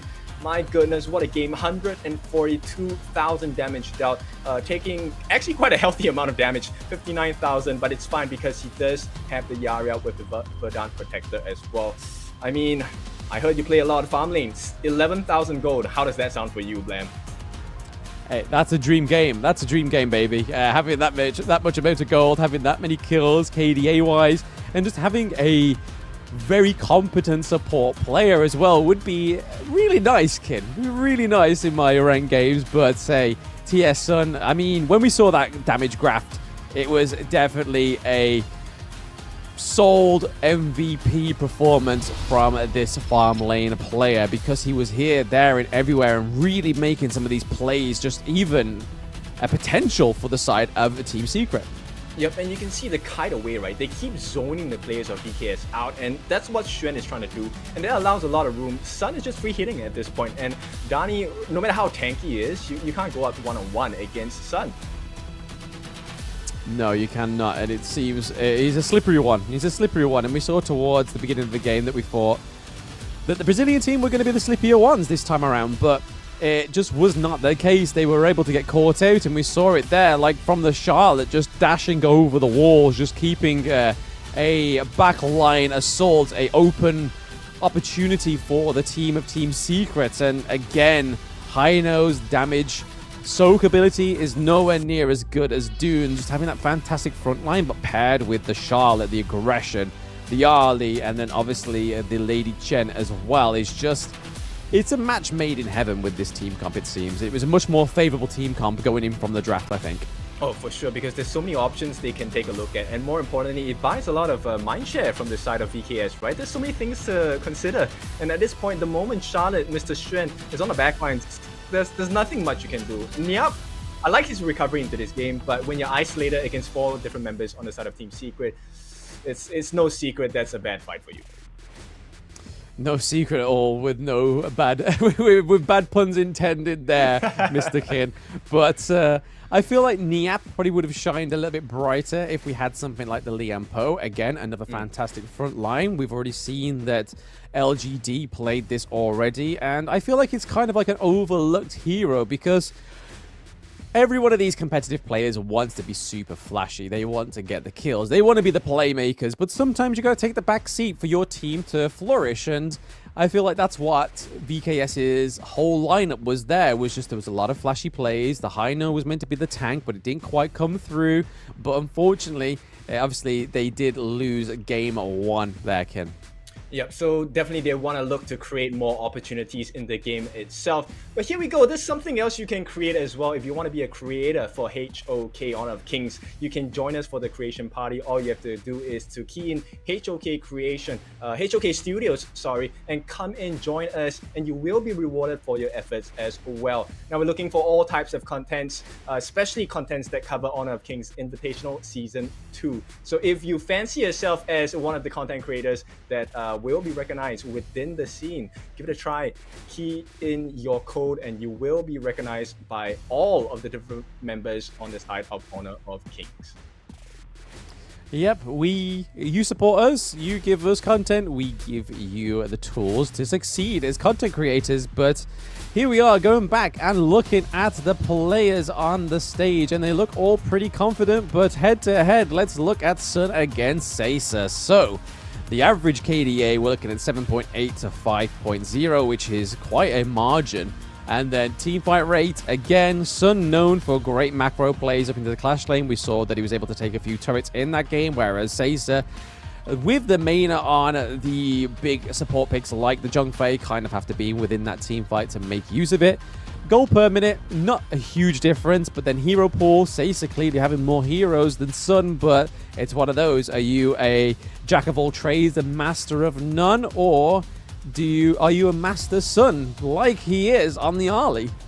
Well, it feels like he's putting on a mask, right? I believe most of these players do have the proficiency for a lot of the heroes, if not all of the heroes in their respective roles as well. It's just that they choose to really reveal it at this certain level for this certain stage as well. Because bear in mind, it's the Esports World Cup is coming soon, right? So you want to keep as many cards as you can as close to you as possible. Especially with the increase of the prize pool for EWC as well. I mean, hey, I would like to win both prize pools, please. Is that an option, Blam? Can I put that one on the cards? Can I have both prize pools, please? Yeah, I mean, if you're as good enough as these teams, as if you're good enough as these teams, you may actually be able to get both of those prize pools, but they are hefty, and all these players that are currently on stage are doing their best to try and secure the next step to be even closer to getting the first prize pool of Season 2 Invitational. VKS doing a solid and banning at the Lady Shen, so finally a Lady Shen ban that seems like a lifetime ago that this ban ever was conceded.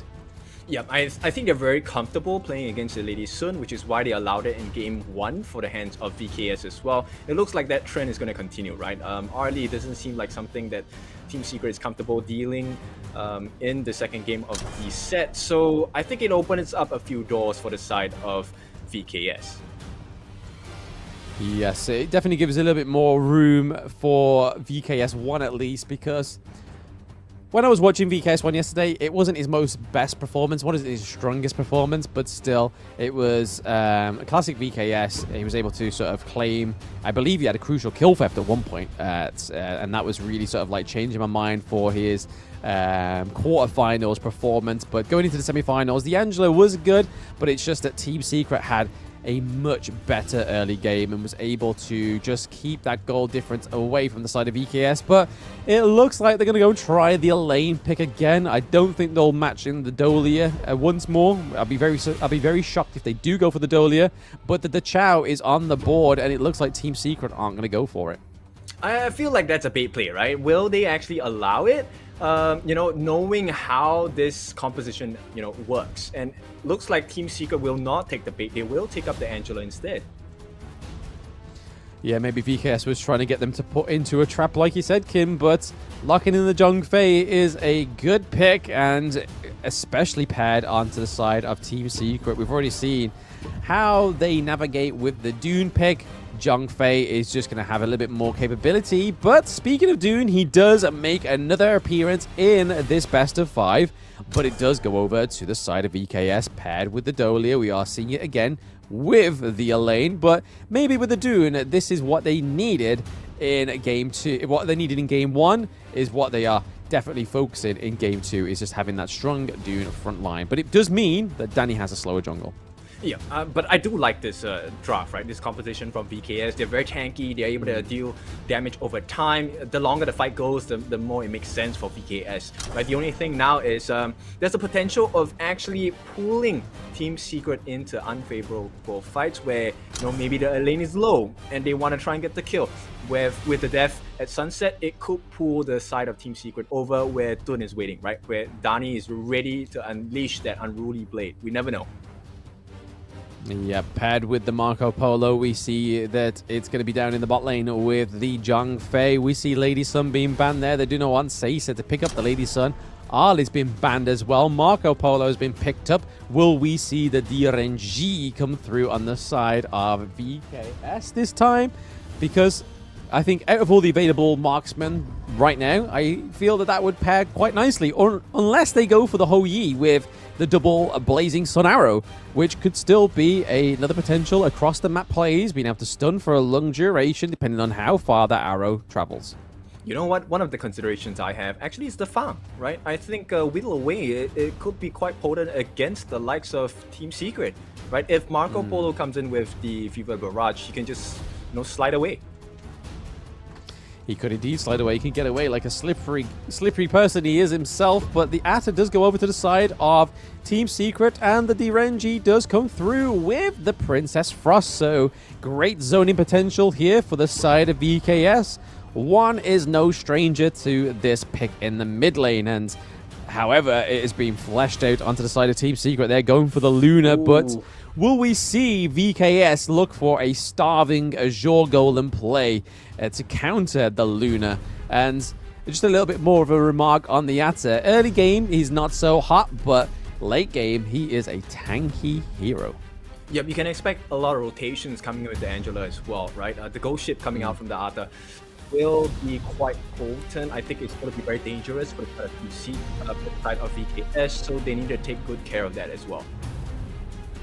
Yeah, I mean, there's a lot there on the side of Team Secret. They have the Wave Clear of Angela, they have the Blazing Brilliance, so she can pretty much be at a very safe distance when she pops that ultimate. And when you have not much CC on the side of VKS, I mean, DRNG's got to be pretty ballsy to get in there to try and stun the Angela at a crucial time, because obviously we know that Angela has the CC immunity on that ultimate. But here we are, game 2, ladies and gentlemen. Everybody tuning in at home to game 2 between VKS and Team Secret. Can VKS make the Malaysian Giants bleed in game 2?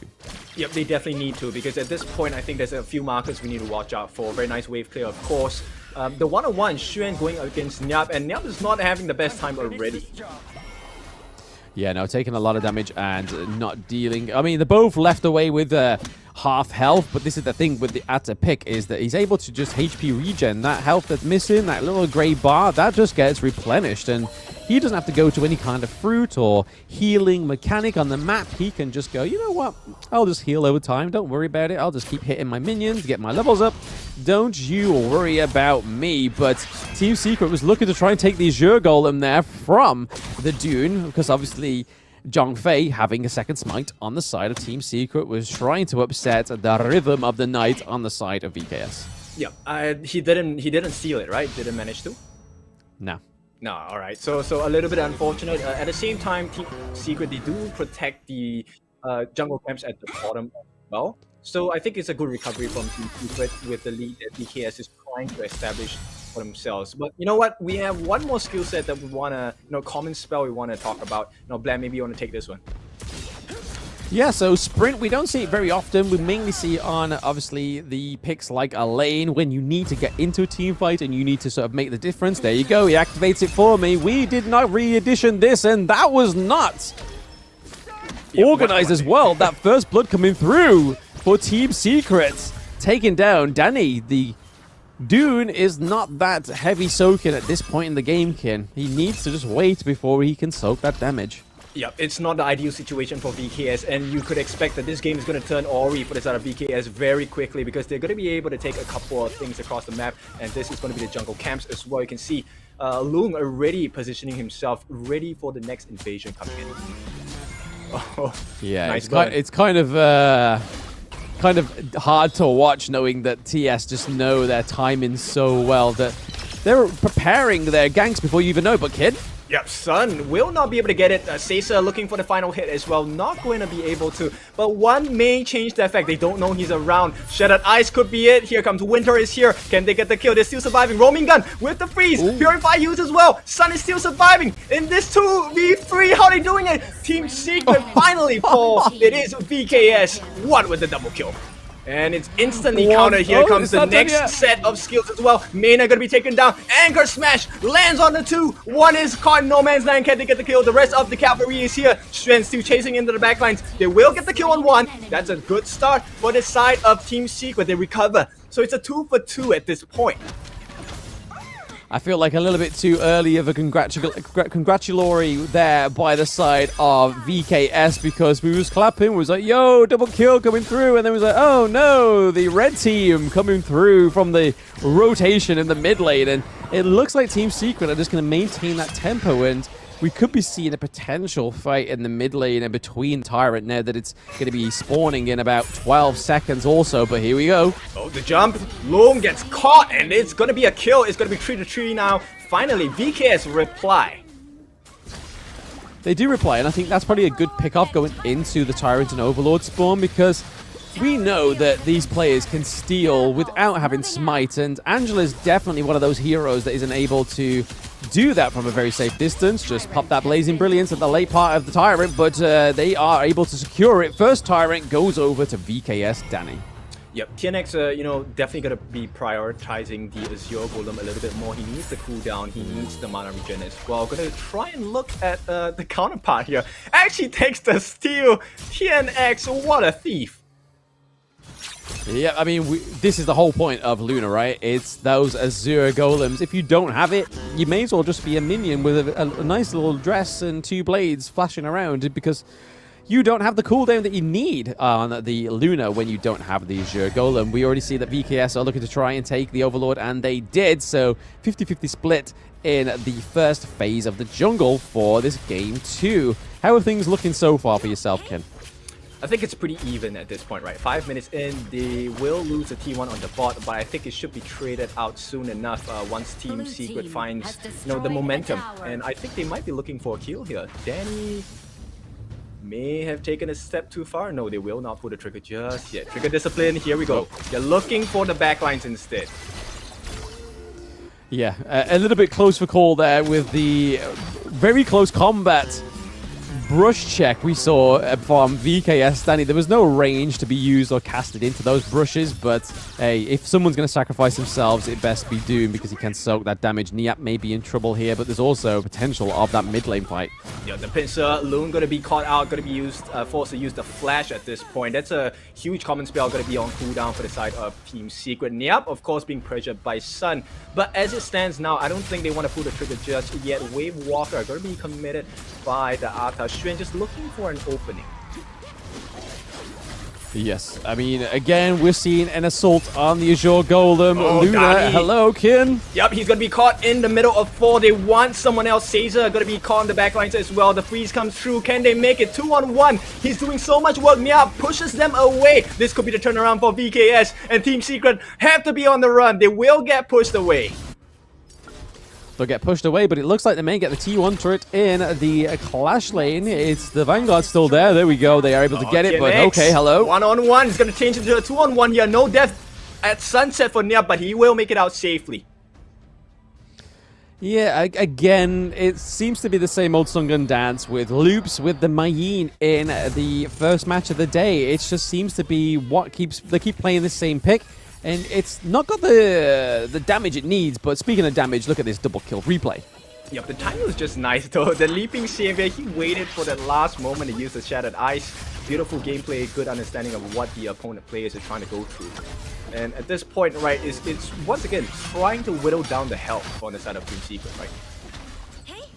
It looks like that's what they're trying to do. I mean, how successful they are at doing it, it needs to be tested. It needs to be proven in these team fights, because Team Secret currently are ahead of gold once again, keeping it still the same kind of strategy by, just like their first seed team, LGD, they have taken that same kind of approach to these games as their, what can we say, first seed team, rather than saying any sort of bias here. But it seems to be a Malaysia secret here. It's just like, yo, yeah, let's just keep the gold lead in our favor ever so slightly.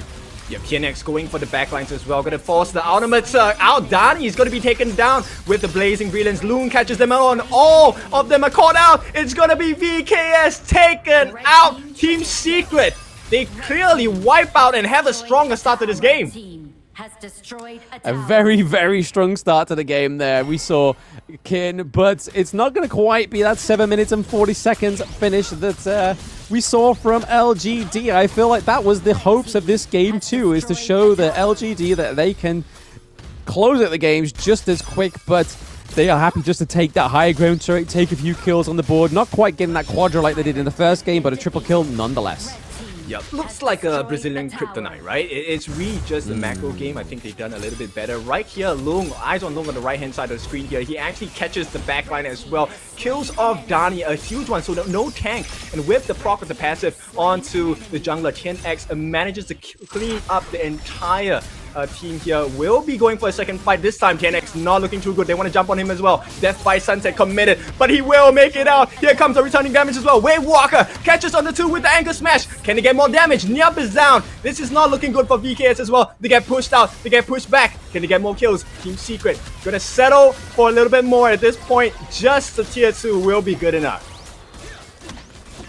I'm kind of seeing a little bit of a weakness here for VKS, or a little bit of a bait to take that Elaine first pick in game 2, is that Niap doesn't do as much damage as we like him to do, so if he deaths on Sunsets to the back of the lineup, like onto TNX when he gets very low but isn't able to finish up the kill, he's then met by the Zhang Fei, he's met by Marco Polo, and at that point, he's already taken quite a few blows and a few trades from TNX. Here we are, Kin.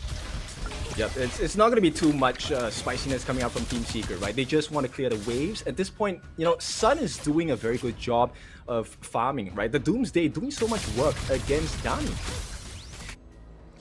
Yeah, it's definitely, like you said, a Brazilian kryptonite coming through from the side of Team Secret. They both the Shadow Overlord and Tyrant are now up. Are we going to see a bit of a push here, a bit of a contest for both of these objectives? But with VKS behind, Kin, there may be some trouble here. Yep, they will unleash the beast here. TNX going to jump onto the backlines, but he's falling a bit low. They finally get the damage down. Is this a fight for VKS? Looks like it is going to be looking good finally for the Brazilians, but they do lose out a couple of map advantage here. TNX on the backlines, chasing in. Can he get the kill? It's a double kill. He's unstoppable at this point. Team Secret have found the formula. They're going on to Dani as well. He gets a stun. He will not survive. Team Secret are just too good. I call Musang King the king of the double kills, but it seems like TNX is the king of the triple kills in this game too, Kin. And we honestly thought the VKS was going to get a bit of a team fight that was going to be in their favor, but Team Secret just knows how to punish them. And the thing that's really punishing is the goal difference, like very early on. So unfortunately, it's just one of those things. Yep, it's interesting, right? Because they actually controlled like Niap early game, and I think that has made the world's difference for the side of Team Secret. Dark Tyrant has been defeated. Yeah, it seems that way. It seems that way. There's a bit of a push here for the bot side of the map for Team Secret. However, I don't think it's going to be enough for VKS for them to come back here. They are pretty much stuck at the high ground turrets, and this is not where you want to be pinned in, Kin. Yep, you know, at this point, it's looking a little bit dangerous. It is going to be a catch. TNX on the 3. He buys so much room for them. The stun comes in as well. The beast is unleashed. And here we go. Fever Barrage. This is looking like the end of the game. Team Secret have figured out VKS, and they will take the game, make their statement. Yeah, BKS not looking strong going into game 3 now at a 2-0 loss. Kin, what has happened to the Brazilian Titans? They are falling victim to TNX and a lot more, it seems. Well, I think at this point, I think they really have them figured out, right? So Team Secret, they have understood the win condition. They understood that Niap was necessary to control the backlines. And if you can't control the backlines, TNX is free to touch your own backlines. So I think Team Secret, they just one-up them in terms of the win cons. Yeah, a lot of tickling of the backlines, and it definitely seems more of a tickling on the side of Team Secret. It is more of a brutal barrage of attacks from the Malaysian team. In both of these games, it seems like VKS have not been able to get their foot through the door. I'm not feeling this Elaine pick in the Clash lane. There's so many better picks for Niap to be going on here. He's shown it time and time again. The Liampo would be a lot better for this. Yes, you can't go all the way in onto the likes of the Luna, but at least you can try and soak the damage right. At least you can try and get those crucial crowd controls with a hero like that. Because right now, they don't really have any crowd controls within their kit because they keep going for the Dolio, which seems to be like a great idea. But again, it's just it's another hero I'm just not feeling. Yeah, if you take a look at it, they're not very tanky as well. I think that's one of the things. You know, I like the pick on Princess Frost, right? They had an expectation that we will be able to fight them on the backlines as well. Control the backlines, we should be able to melt the people in the front. right? But the moment one uses that Winter is here, you know, he doesn't have enough damage as well. Probably going for the Mask of Agony here, but didn't manage to complete it on time, so they never hit that power spike that was necessary for VKS to kind of turn the fights around as well. And if you take a look at TNX, he was just powering through. He had the Breakthrough Robe, Insatiable Tome, Ominous Premonition as well. And with the Augurs were just to make sure he was tanky enough with the Sustain. I mean, it seemed tanky, right? I mean, he didn't drop a single death in the entire game, but that's all thanks to the dashes. Well, what seems like the unlimited amount of dashes from the Luna, but you have to give dividends to the Atta pick as well. That was really great at setting up some great engages, and you also had something for the Zhongfei to rely on into these team fights, especially towards the late game. But as you can see there, the Atta soaked way more damage than the Zhongfei. And in terms of the damage dealt, again, not quite impressive on the side of EKS. Yes, they got the 61k, but Luna with the 78, and then Marco Polo with the 71.4k just really shows that the team comps, the draft seems to be a lot better on the side of Team Secret, and then Team Fight, it just seems to be better as well. Yep, they had a very good understanding, right? So Sun actually was responsible for melting Dani down, while TNX was going to jump on the backlines as well. And Xuan was, you know, the enabler with the C anchor that hook back into the walls itself. He always manages to catch like 2 or 3 people, and that really spoiled the composition, because at this point as Mena, right, who do you save? You have the ult, but how many people can you heal at the same time? There is only a limited range of wave breaker. That circle is only that big, right? So there wasn't much option for VKS the moment Team Secret just went into a frenzy. Yep, and let's see what pretty picture the gold graph paints for us now. And just a very small summit, kind of looking like a peak of a huge iceberg that's at the bottom of the ocean, just peeking at the top of the water there. But only a very small glimmer go towards the side of EKS, even less than the game 1. But again, a very inverted but similar graph from game 1 for Team Secret. We see 8 towers taken to the one lonely turret on the side of VKS, and then you can see a very similar picture in the jungle. Yep, so let's take a look at who our MVP is for this second game of the series. Yes, it's definitely going to be TNX. The unkillable Ice Queen here, dealing 78,000 damage, taking up to 45,000 in the process as well. But 12,000 gold ahead. KDA 7-0-5. This is the jungler that we both won on our teams in ranked games as well. Guys, we need such a player in our team. I mean, it kind of makes you know the reasons behind VKS banning out the Luna in game 1, right? Because, I mean, TNX on this one, 7-0-5, and then 78k damage. Quite a lot of damage taken as well, and then 12k gold. Shoosh! Just constant gold, constant kills, no deaths, just all out aggression, and you're going to see this in the replay. Yep, TNX, of course, rewarding himself with the first blood, and right off the bat, they were controlling Nyap pretty heavily, right? And I like the fact that there was always someone responsible for catching out the backlines while they're causing chaos in the front, right? So Loom played that role really well, and you can see Xuan's job, right, is just to hang around and look for any stragglers, right? Once they get the stragglers, it will be a perfect fight for them. It's that saying, business at the front, party at the back, and TNX was definitely having a party at the back with Brazil. It's just, honestly, just all these team fights was Niap just trying to catch out TNX, but then it was just no damage from the side of a lane. It was just no good, and I really, really hope they reconsider going for a lane into game 3, or we're just going to see the same mistakes that Lubes took with the Mayim pick over and over and over again, just really hoping it would work for them. But we've already seen it with VKS1, where in game 1 he took what was it now in game 1? It wasn't quite the best. It wasn't quite the best pick in game 1, but then he's gone back to something a little bit more of his roots, which is the Princess Frost, and I feel like he did a lot better in game 2. So I just hope Niap learns this lesson going into game 3. Yep, we'll see. There are a lot of high expectations, both from us as well as the Brazilian fans coming out from their home country as well. So VKS will do well for themselves. They have a title to protect, and that's the winners and champions of Honor of Kings Invitational Season 1. So I think this is actually a very tough situation to be in. Having been in the spot of champions now, potentially losing out to the second seed of Malaysia. Absolutely, but in terms of these tournaments, this one coming to an end, we have more starting. So the registration of the Open Series Split 2 starts in about 2 days' time. So the July the 8th all the way to the 19th. Make sure you log into the Honor of Kings game to sign up during this period. Form your Honor of Kings team with your comrades now and embark on a path of becoming a professional player. Abundant of prizes of in-game rewards await you. And again, you could be one of these teams on stage even next year or in the following months. So again, make sure you sign up for the Open Series Split 2.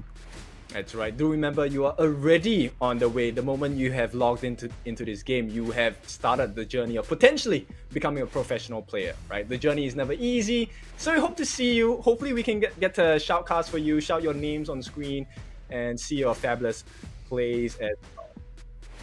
We can only hope, because Europe needs a lot more talent in the Honor of Kings arena, it seems. So here we are, Kin, almost at the game winning point if Team Secret do take this round. And right now, VKS, I want to see their cams. I want to see what's going on with their faces. But here is a little bit of a static picture of what seems more like a fearful face from Danny. But the average KDA between these two jungle titans is 7.2 to 4.6. The gold per minute is considerably different there, so a 40 gold difference it seems, and then damage per minute is very, very similar. Hero pool, pretty much the same. They are basically looking into the mirror at this point. Yep, silent confidence from their photos, but at this point, I think Team Secret, they're already oozing of the potential win factor coming out from the 5 members that are representing Team Secret. Now, bear in mind, they are playing in front of a home crowd. I always believe there is a home crowd buff, right? Especially if you're playing live. Yeah, absolutely. No longer the Azure Golem or the Crimson Golem. You have got the home ground Golem buff, it seems. And it's definitely working wonders for LGD. I mean, it's not like they needed it, but Team Secret showing that the buff is real, and VKS just need to pull something different out the bag here. And please, please, please, please don't make it the Elaine again. Yep, we'll see, right? At this point, this is danger, stranger danger for the side of Team Secret, because when a team is faced with their backs against the wall, that's when they become the strongest versions of themselves, most likely. So VKS, I'm expecting a very huge bite back in this 3rd game of the series. I can kind of only hope so. They go for the same Lady Jen ban first off, and then Dolia as well. So maybe we won't see the Elaine come through, because that seemed to be a little bit of a clue into what they were drafting, is when the Elaine came through and then Dolia straight afterwards. But Ali and Mai Shiranui getting banned out for the side of Team Secret, still allowing for the Dachau to come through. And what a game to bring it through would be game 3, right? Yeah, for sure. So, I mean, if there's any time to pull it out, this is the time to pull it out. And Haino are going to be the first pick for this side of VKS. Looks like Dani will be trying to win the game with his favorite pick so far. Yep, Haino, I'm not too sure how I feel into this one. It could go for 1 in the mid lane. Maybe this is just a little bit of a flex, a little bit of a throwaway pick for the side of VKS, but I feel like unless Team Secret pick the Chow in the mid lane, we won't get that Chow pick because of the Zhongfei and the Angela again. So another wombo combo that worked fantastically in game 2, Kin. They're going for it. They're going for the jugular. Oh, for sure. I mean, when you have positions such as Team Secrets, you want to make sure you make the killing blow, and you want it as clean as possible. So VKS, they need to figure something out. This time they will try it with the Lady Sun. I like the reach of Lady Sun's bullets, and they will pair it up with the Ming. I really love this coming out from VKS. Learning a thing or two from LGD game, and it seems, and Team Secret are sick of Niap's ability on the Elaine, and so you know what? I'm going to give you a free Elaine, a 101 lesson here, Niap, in Game 3. So I can send you home, but I can send you home with a lesson on how to play this hero. That seems like the statement here, Kin, from Team Secret. Yep, and I like the fact that they banned out the Guan Yu, one of the spectacular heroes that Niap has showcased across the couple of days already. And you know, the Elaine pick makes a lot of sense because it will disregard the frontliners. He will be able to chase down the backlines of Caesar as well as Mena on the Lady Sun and Ming.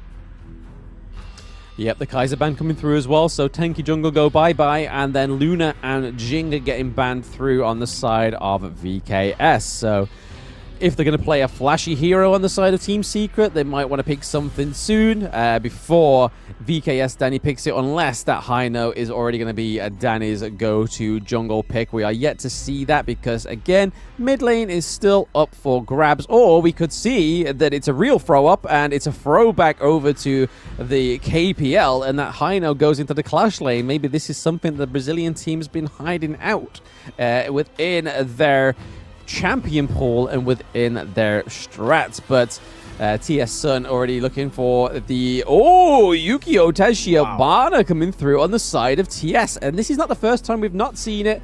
It's probably the first time within Season 2 we've seen it, but their last chance qualifier, this came out frequently. Yep, not the first time we've seen it, but probably what a star-studded show the last time Yukio appeared on our screens recently. You know, with that final Snowfall Slash, he gets a lot of lifesteal, but more importantly, he deals a lot of damage. Plenty of damage. I mean, hey, Team Secret, this is a bit of a copium that could flex it down to the bot lane. I mean, Zhang Fei with Yukio Tachibana, it wouldn't be the first time we've seen him in the farm lane for them, but no, they're going to go for a tried and tested Marco Polo from game number 2. But Main does come through for the side of EKS, so that does flex the high note down into the mid lane, and then we're seeing Monkey come out onto the Gorge for VKS Danny. Yep, this is the best draft I've seen so far from VKS in this series itself. I think there's huge potential for VKS to really turn this around. Yeah, I'm with you on this one, Ken. I mean, I have to be because I'm copium right now. Copium for what VKS can do into this. What was already a star-studded draft from Game 2 from Team Secret, the Zhang Fei, the Marco Polo, the Angela, is now being complemented with the Yukio Tachibana on the TNX, who's just had a fantastic game on Luna, and then Elaine on Xuan in the top lane. So again, this could be a right home for VKS, but also a lesson in the Elaine 101 gameplay in the Clash lane. Oh, for sure. So, you know, we've talked about the lane. I think it's really important for the Clash lane to really win this match out. The laning phase is super important because this will affect the way the teams fight going into the mid game and probably the first neutral objective as well. Yeah, and those things are very, very important. Both of the junglers going for their acquired Azure Golem, so already both on the opposite sides of the map, it seems. And to be honest, I can't think of a better one for Monkey anyway, and the same for Yukio Tachibana. Again, we're seeing the mid and the farm lane change their rotations here. So Ming going head-to-head, Ming and the Lady Sun going head-to-head against the Angela, and then we're seeing Heino go against the Marco Polo in the farm lane. Yep, same thing. It's all about the wave clear at this point. The Scepter of Fate got to do a lot more work on the creep wave, which is why Yuhan is constantly trying to protect Sun here. They need to make sure that the farm lane does not go to waste. Yep, Saison not actually making sure or even thinking that Huon was going to be in the brush there, but these are the kind of plays that really throw off the Brazilians. They don't think that their enemy support is going to be sitting in a brush nearby. They think they're just going to be like, yeah, they've got to be buying one of their lanes, right? Right? They've got to support their squishy heroes, right? They're not going to wait for me, right? Yep, so, you know, they would most probably be caught off guard at this point, but we will go back into the status quo on the farm lane. Support and hang on, TNX looking for a kill. Can he get the stun? Will miss just slightly by a hair onto Caesar, and that's going to be a failed first play coming out, and VKS punished them with a stolen camp. Yeah, I don't know whether that was a misclick or a actually pro play that we didn't get quite catch on there, but I'm not going to throw that play over to you there, kid. It didn't seem like that was going to be a non-starter anyway, but it seems like the Yukio Tachibana was going to be using that skill into the brush, because if you thought about that, that was Ming and Lady Sun bringing them back into what there was their safe distance. So Yukio Tachibana could have been trying to preempt a gank from that brush, it seems to me. Yeah, for sure. And you know, let's take a look, dive into Zhang Fei here. He needs to pay attention to his madness, and once it's maxed right, he needs to make sure he gets his second skill to give his teammates a shield, Leaping Savior here. Once he has that, he will be able to make full use of his ultimate, unleashing the beast here with the Unbridled Outburst. And let's take a look at the Clash lane. Xuan, for some reason, not doing too well against Nyap, and right as I say that, Lung looking for the Chaos Cinders, will not land it in time, but they still get the kill for Nyap. No, he makes it out, and Xuan might get punished here. Can he get the dive? He will not be able to be taken down from the side of VKS, but they still try. Wait, one more Scepter of Fate. Can he change his life here? He will not make the mark, and it is VKS and Team Secret just looking for the kill as Sun is trying his best. Can he get it? Resplendent Revolver will make the kill, and this is for the first time a similar story. I guess Team Secret, 2 kills, they take the lead. Yeah, VKS losing that first blood for 2 games in a row now. They looked just like their second seed counterparts, that they were having a strong first game, and then game 2, game 3 slowly just slipped away, and it's kind of showing the same kind of fate here. I hope it's not the same kind of fate, because VKS could do a lot with his team comp, like we said in the bans and picks, but when you see plays like that, those double kills coming through are very exceptional from the side of Team Secret. But Tyrant is now up, Ken. I feel like a lot more brawling is going to go on here, but that was a clean takedown for the Tyrant on the side of Team Secret. Yep, you'll see the speed of Team Secret's farm being amplified pretty much, right? Because TNX on the Yukio, he's known for having huge bursts, which means he clears things much faster. And at this point, with a level advantage, oh, hang on, they're gonna drop the beast down as well. Don't think they should be able to get the kill here. You know, one gonna try and move on to the backlines, but he will be pushed away. At this point, he still has the Fate Rewind, so I don't think they're gonna achieve much here on the side of Team Secret.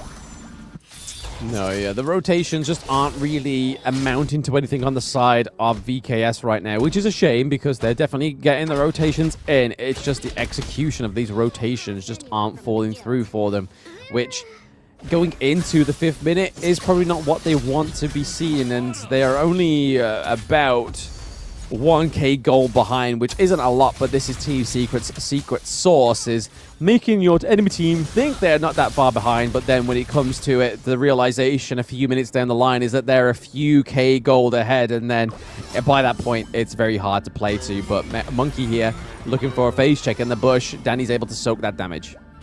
Yeah, we need to be careful about Lung, right? Because Lung, at this point, he's gotten his Scepter of Reverberation. It's going to be quite a painful one for VKS to deal with. Yeah, it seems that way. Seems that way. One and Danny in the mid lane, but also a bit of a double barrage going down here in the farm lane. A lot of damage already taken, but they do take the Clash lane, however. The T1 in the Clash lane does go, but here is the classic MO from VKS. They're able to answer quickly, but Kin, is this going to be the answer from Team Secret? Nope, they will keep it even at this point, right? They don't need to commit too much. We're looking for the Heavenly Hack coming out from TNX. If he gets a stun down, it could be disastrous for the side of VKS. Look at the rotations around the map, right? A lot of control coming out from Team Secret. I mean, it's been like this for the past 2 games, it seems anyway, for Meekin, is that their control is always on point. And, oh, a little bit of a cheeky combo coming through from the Angela there in the mid lane. But again, TS Sun just doing what he does best, get that gold up, get that gold per minute stat up as he goes into potentially the grand finals. But still, just this farm lane player is so good. Yeah, actually that makes a huge difference, right? He forced Mena to take away the Purify. So in this moment of cooldowns, no, Mena will not be looking too much, but, you know, Seiza might be looking for one as well. 1-on-2. Xuan, can he do it? Will not be able to do it. And VKS, they make a trade. Not the best, but we go. The beast is gonna be unleashed here. Yuhan gonna be the protecting shield for Sun as it's a 2-on-3. In the meantime, they're looking for the wraparound TNX. Yep, TNX is definitely on the prowl here like a predator to his prey, but nicely done by VKS to push those minion waves up to the T2 there. I honestly thought that what we were seeing was Team Secret just maybe losing a life down into the farm lane for them to open up the T1 of the mid lane, because we saw that the Vanguards was coming through, but we know the Vanguards aren't as strong as the Shadow Vanguards, but here, hey, everything's brewing here. Yep, the Dream Roam gonna come down. Not gonna be too effective at this point. They've just burned out 2 ultimates for nothing at this point, and it's all about the positioning from the side of Team Secret. Positioning indeed, and it looks like that fight is probably going to come to a premature end, and oh, okay. Yep, they will get the kill, but that's all there is to it. Maybe there is a potential for turnaround on the backlines. They will give it a try. Can they get the hit onto Nyap? The death at Sunset going to be dropped down as well. 10x coming in from the backlines, but it's too much damage coming in from VKS. Can they get it? The swing around comes from the bubble as well. Can they get the kill on Yuhan? Yuhan spawning low. They will do it. VKS strike back. Yes, the Brazilian do strike back, and they are going to take the T1 turret in the mid lane as well, so I think that's probably their biggest victory yet within the series. Is such a counter interaction to Team Secret's what seemed like could have been a brutal, patient just gank there in the mid lane, but VKS came through, was able to take it, but Danny does lose his Azure Golem, however. Yep, not the ideal situation, right? TNX taking away the Zero Golem. Let's take a look at how this went down. It was a jump by Nyap, and we talked about his Mayin, right? So it's a good performance so far. I think it survived pretty much, but it's all about the team play here. Yeah, when it comes to a team like Team Secret, it is definitely about team play rather than sort of trying to win these lanes on your own or just try to pick them off one by one, because you know for a fact Team Secret, just like right now, they're never one by one. They are currently clustered in that brush. I mean, Kin, something's got to go down here, right, in their favor? Depends on where Nyap is going to find them. He will jump in with the whatever, but you can see the rotation, right? They're trying to pincer them in. Yuhan going to take a little bit of damage, but it's fine. The beast is going to be dropped at this point. TNX chasing in. What are they going for? They're going for the mids, and at this point, Mena uses the longevity. Seiza is still alive, but chased down by Xuan. He will get the kill as well. Death at Sunset. The rest of them zoned away as Dani. He's trying to make things work, but there's no more damage coming in. They will tie up the kill score. It's 2-1 so far, but Team Secret, they're looking like they walk away as the winners. Not just yet. VKS, they're looking for more. Nyap and one. Can they get the kill? A rampage this time by VKS, as it looks like they're breathing the life into the game. Oh yes, definitely getting a bit of a second wind, a bit of a momentum going for the Brazilian counterpart, because even now, 10 minutes in, the goal difference is not much on the side of Team Secret right now. So I feel like this is the step and the stride in the right direction for VKS, but Shadow Overlord and Shadow Tyrant are appearing right now. I feel like there's a little bit more that VKS probably could have done if they handled that team fight a little bit better. Yep, they need a little bit more now, right? So once Loom's Blazing Brilliance is up, it's a tough fight for them, because he's able to control them with the Chaos Cinders, get the burn down as well, but as it stands now, VKS have prio over the Tyrant at this point. They're going to try and zone away Yuhan and TNX as well. TNX will not be able to enter that easily. They will give it up, and it looks like it's going to be Dani secures the Tyrant for themselves. Yeah, much better performance here from VKS. I feel like it's because they're playing on the back foot here. They are playing it's all on the line, and already speaking all on the line, we could have saw Mayin go down, but there is okay, Kin, there is plenty going on here. The tier 2 does fall in the farm lane. First tier 2, actually no, the first tier 2 was on the side of Team Secret. They're just paying back dividends to their Malaysian counterpart.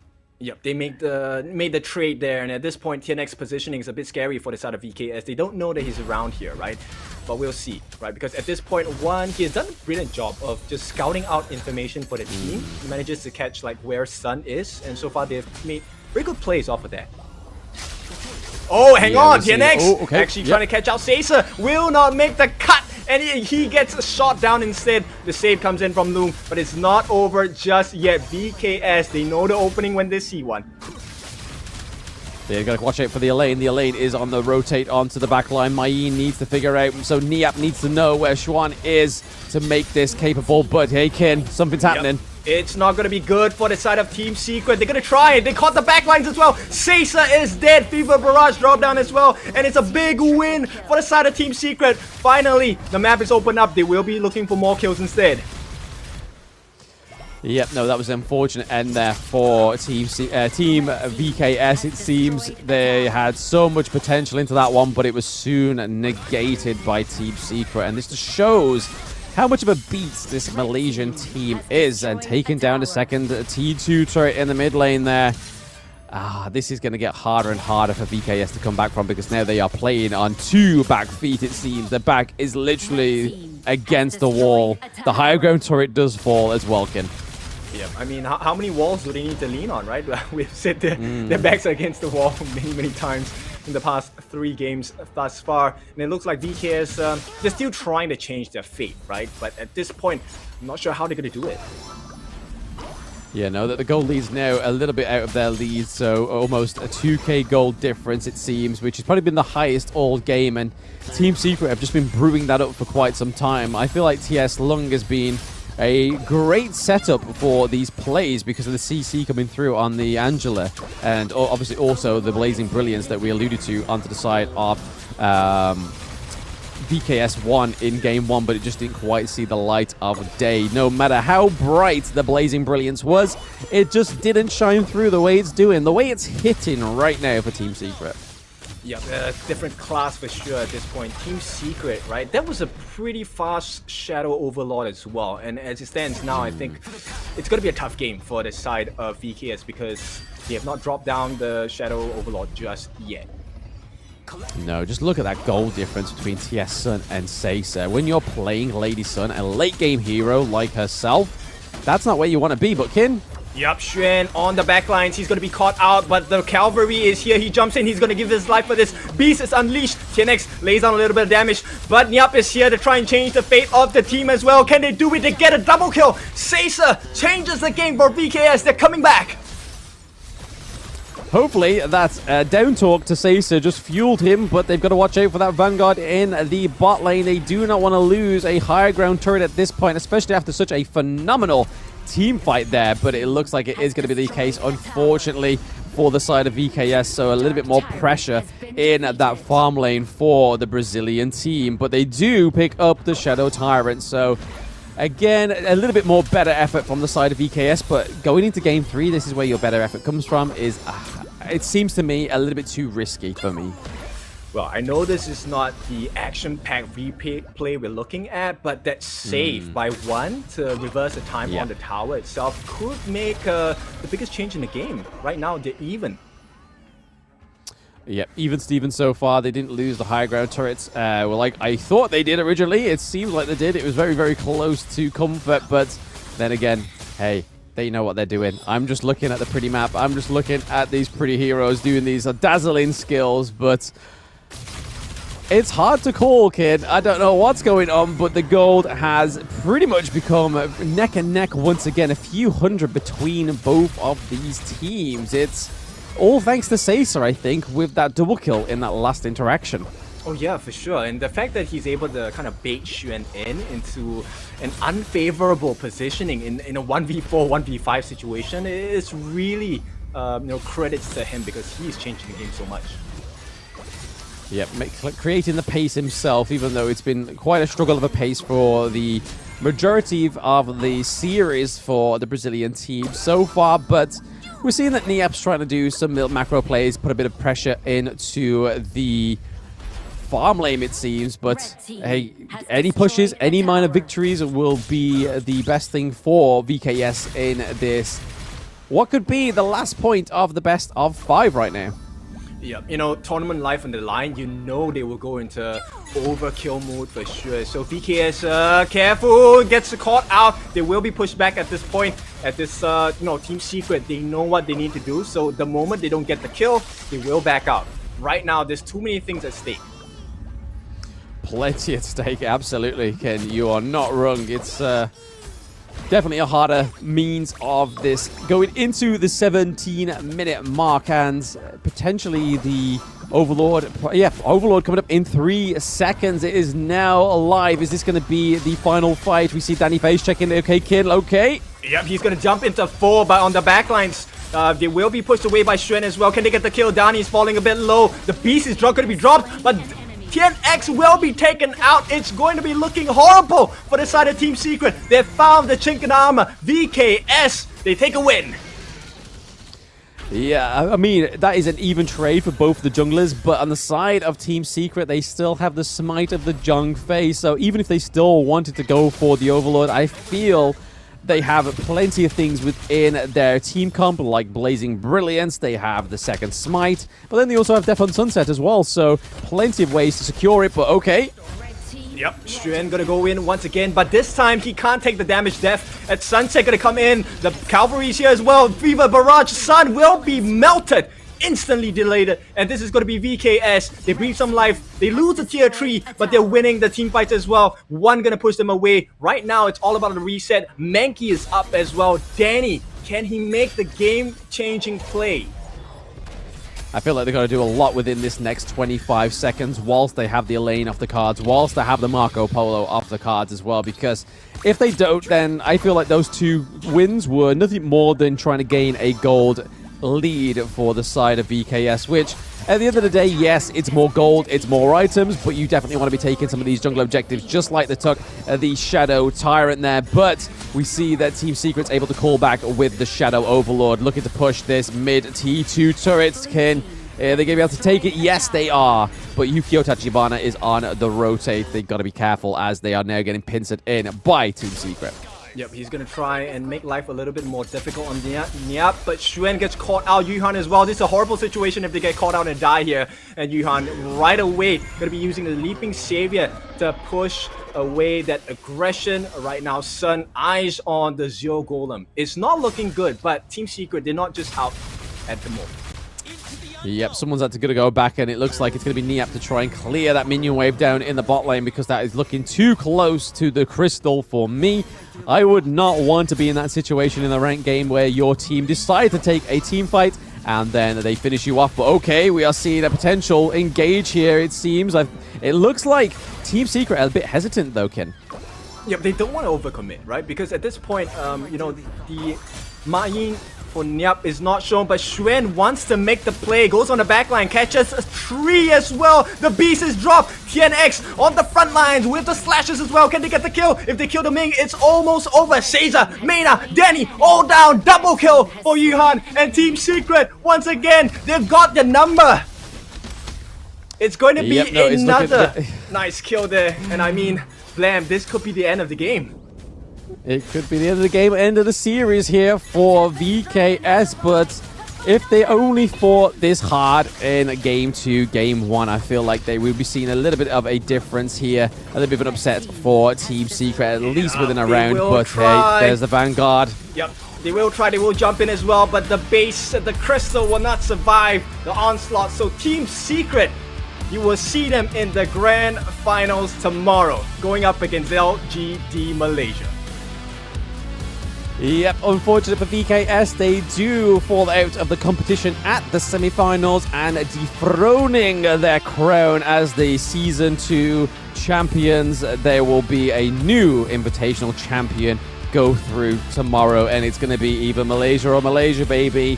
Team Secret against LGD. It's something that we thought was going to be the case towards the end, but hey, VKS gave them a shot at the end, but it wasn't a big enough shot, just like an ultimate shell, but it felt like a lesser shell. Here is the loser interview to hear from VKS. You guys with me here? We have to give it to VKS. That was one amazing, phenomenal run, man. Can we have a bit of a chest for VKS, guys? What an emotional game just now, but personally I feel like that was what a fight. Such amazing fight again, but this marks the conclusion of VKS in the Honor of Kings Invitational 2024 Season 2, but it's not the end yet. It's another beginning for you guys, because don't forget, there's also another tournament coming up, which could be EWC. Now, come out from the side of VKS. You guys been performing phenomenally here today, but do you have anything to say for your friends, for your family, even for your girlfriend and your moms, everyone that's watching you guys here today? Parabéns, jogaram muito bem, né? A gente queria saber se tem alguma mensagem para seus fãs, para as suas namoradas ou para as mães, qualquer mensagem que tiverem para eles todos. Quem quer falar? So I think that I can go in English, no problem. So I think that today we didn't show our best performance. We tried our best, but all props to Team Secret. They did excellent today, both in preparation as in game. And as you said, it's just the beginning for this lineup too. We have other appointments in the future. So a cheer to all the fans from Brazil that wake up early to cheer for us. They are super phenomenal, and to our family and friends. I think that even though we stopped here, we did our best, so I am with my mind at ease. Hey, but there's EWC coming up very soon, so there's no break for you guys. Now, can you guys do me a favor? I want you guys to scream to the camera as well and scream all of us together. I think you will count for us and say, EWC, we coming. Can you do that? EWC, we coming. Pronto? 1, 2, 3. EWC, we coming. Okay, one more time. Give it more power. Give it more power. 1, 2, 3. EWC, we coming. EWC, wait it up for VKS coming up soon. They'll be in Riyadh for a bit of redemption. Maybe a bit of redemption, man. There you go. But thank you so much for VKS. We wish you all the best for the upcoming one. But we're going to invite next one. It's going to be Team Secret coming up. But before we go out for you guys, but I need another one. You need to count for me again. We have to thank all our auditors for being here. I think you guys have a lot of fans as well. So we 1, 2, 3, and we bow, okay? 1, 2, 3. Obrigado. Thank you. VKS guys, you guys are amazing. Thank you so much. But for the next one, I think we're gonna have. So for VKS, thank you so much. We're gonna have Team Secret. Can I have? Yes. Thank you so much, sir. Okay, for the next one, we have Team Secret, our winner from the Malaysian teams.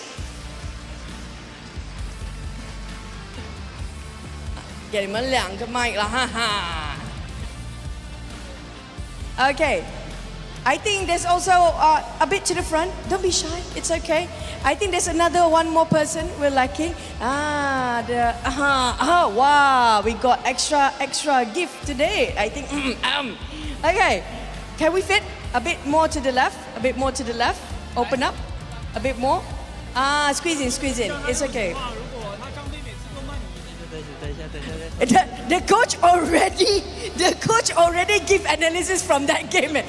Calm down, bro. We still have the interview coming up. It's okay. We can go for the next one. Okay. Congratulations for Team Secret. Can you hear a bit cheer for Team Secret? Phenomenal run, but we can have the discussion. Okay, coach, wait for it for a bit. Now, can we have introduction for each of the player or the personnel? What is your IGN and what is your role? Because there's so many new fans here for Team Secret too. 那你们可以自己介绍自己，你们的 IGN 跟你们的what's role in Chinese again 啊？位置分路对。比如来说，如果你是教练员，说也是可以讲啊。Okay, jadi korang perkenalkan diri sendiri, korang punya IGN, kau boleh dalam bahasa Melayu lah kan. IGN dan juga korang punya role dalam game. Start pada sebelah sini. IGN bagi tahu lah，可以讲出来。Okay. Hello， 大家好。Hello， 大家好，我是玩对抗路的，我是轩，我的 IG 是 TRY041。TRY 041 0411 ada macam announce pula. You play as 你是 Clash Lane. Clash Lane Okay, next one. 你可以讲中文没关系。对。你不是 Malaysia tapi你 coach 的 OK。你也是要自己讲的。大家好，我是 Team Secret 的教练。你叫什么？我叫凯凯，然后来自中国。 nama dia Kai Kai. Dia ada coach daripada negara China all the way. Okay, Sek 10X, your turn. 大家好，我叫天 X，我是玩打野的。Ni 10X Jungle. Okay, next one. Okay, introduce yourself. Cuba nama. Nama saya Chong Ken Long. Saya mid laner. Mid laner. Stress je nampak muka mid laner ni kan. Okay. Nama saya Ong Iso, room saya farmland. Farmland juga. Okay, yang sebelah sana. Nama saya Kan Ciong. Role saya manager. Itu dia ceria sikit. Yang hujung sekali. Nama saya Ang Ek Yong. Tempat saya supporter. Supporter tu itu kat live bang. Okay, tapi kan saya dengar tu kejap lagi. Saya nak dengar daripada manager lah. Abang manager. Abang nak nama mic dekat abang manager boleh? Ada. Abang Melvin nama. Melvis. Dia anak pada Elvis tapi atuk lain. Melvis. Melvis, macam mana keadaan tim sekarang untuk ke grand final sekarang? Diorang punya persediaan macam mana? You mean feeling? Yeah, feeling right now for the team. First of all, saya sangat gembira lah. Kita punya team form like 3 bulan sahaja. Dia orang ada performance hari ini. Saya mesti proud of them. Promise me you all will keep it on. Oh, jadi 3 bulan je. It's only been 3 months journey for the side of Team Secret, and now you're here in the grand finals. If you talked about the journey from day 1 until now, how was it, man, for you guys? Train, eat, sleep, continue, same. Train, eat, sleep, game, repeat. That's gamer's life for you. Jadi basically diorang punya persediaan dah 3 bulan sahaja sampai ke tahap ini di grand final. Cuba bayangkan kalau masa lebih sedikit. Last but not least, I heard somebody's birthday today. Birthday siapa ini sebenarnya, Mavis? Kata punya birthday Yuhan. Happy birthday. Boleh tak saya nak dengar daripada fan cakap happy birthday Yuhan, boleh tak? Boleh? Boleh. 1, 2, 3. Happy birthday. Oh, nyanyi ke? Alamak, dia orang dah nyanyi dah. Birthday to Yuhan. Happy birthday to you. I think if that's it, all the fans already said happy birthday to you. Now you have to give them back for the next grand finals. And of course, that's going to be the end of the day. Almost heading into grand finals tomorrow. So stay tuned with us. We're going to toss it back to the casters to wrap things up.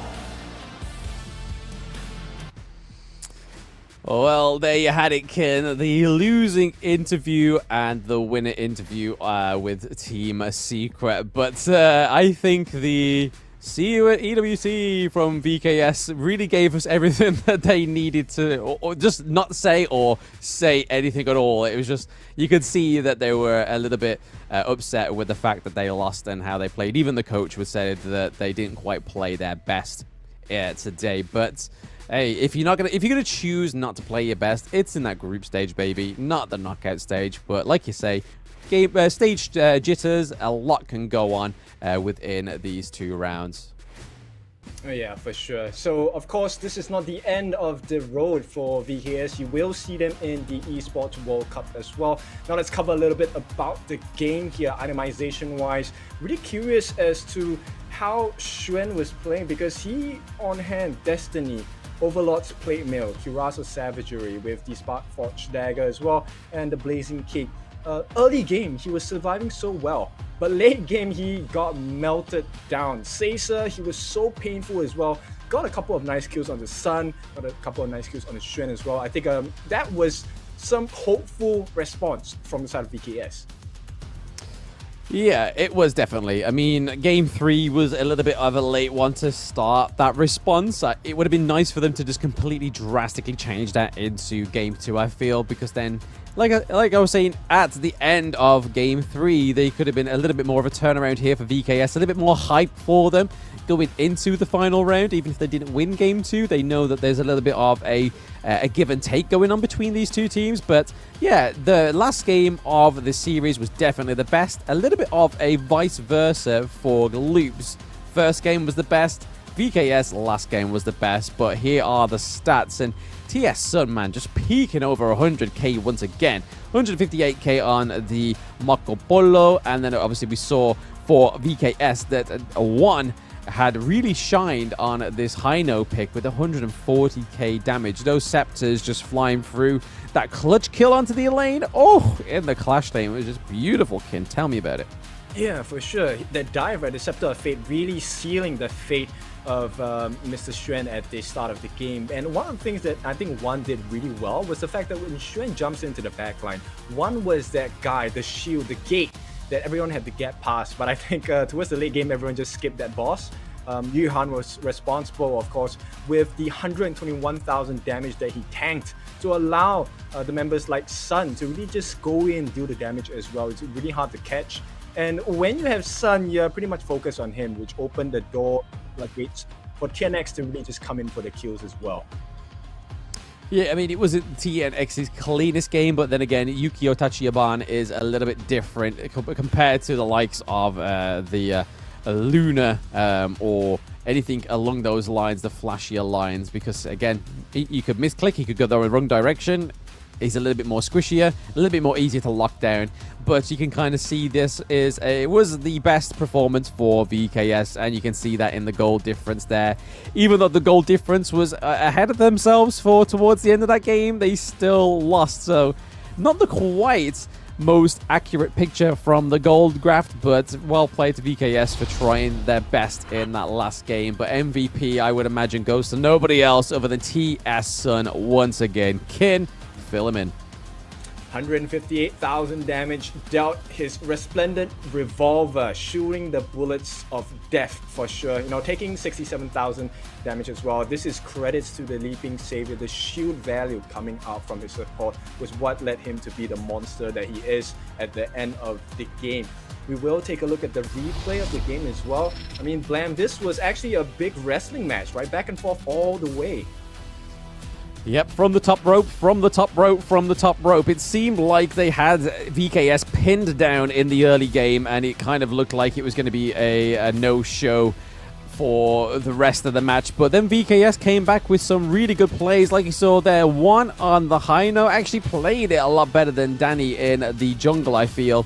Danny was just basically used as a slippery distraction of the Hino, whereas VKS 1 was very aggressive with those pokes. But in the end, the positioning from Long and also just the tankiness from Zhang Fei was just ripping aside. Like you saw here, the funneling of the team fight, completely separating the Menki from the rest of his team, who's kind of like, guys, let me back here, please, please. And then just completely left outside and pretty much taken behind the shed and shot like a dog, unfortunately, for the side of VKS. But here we go.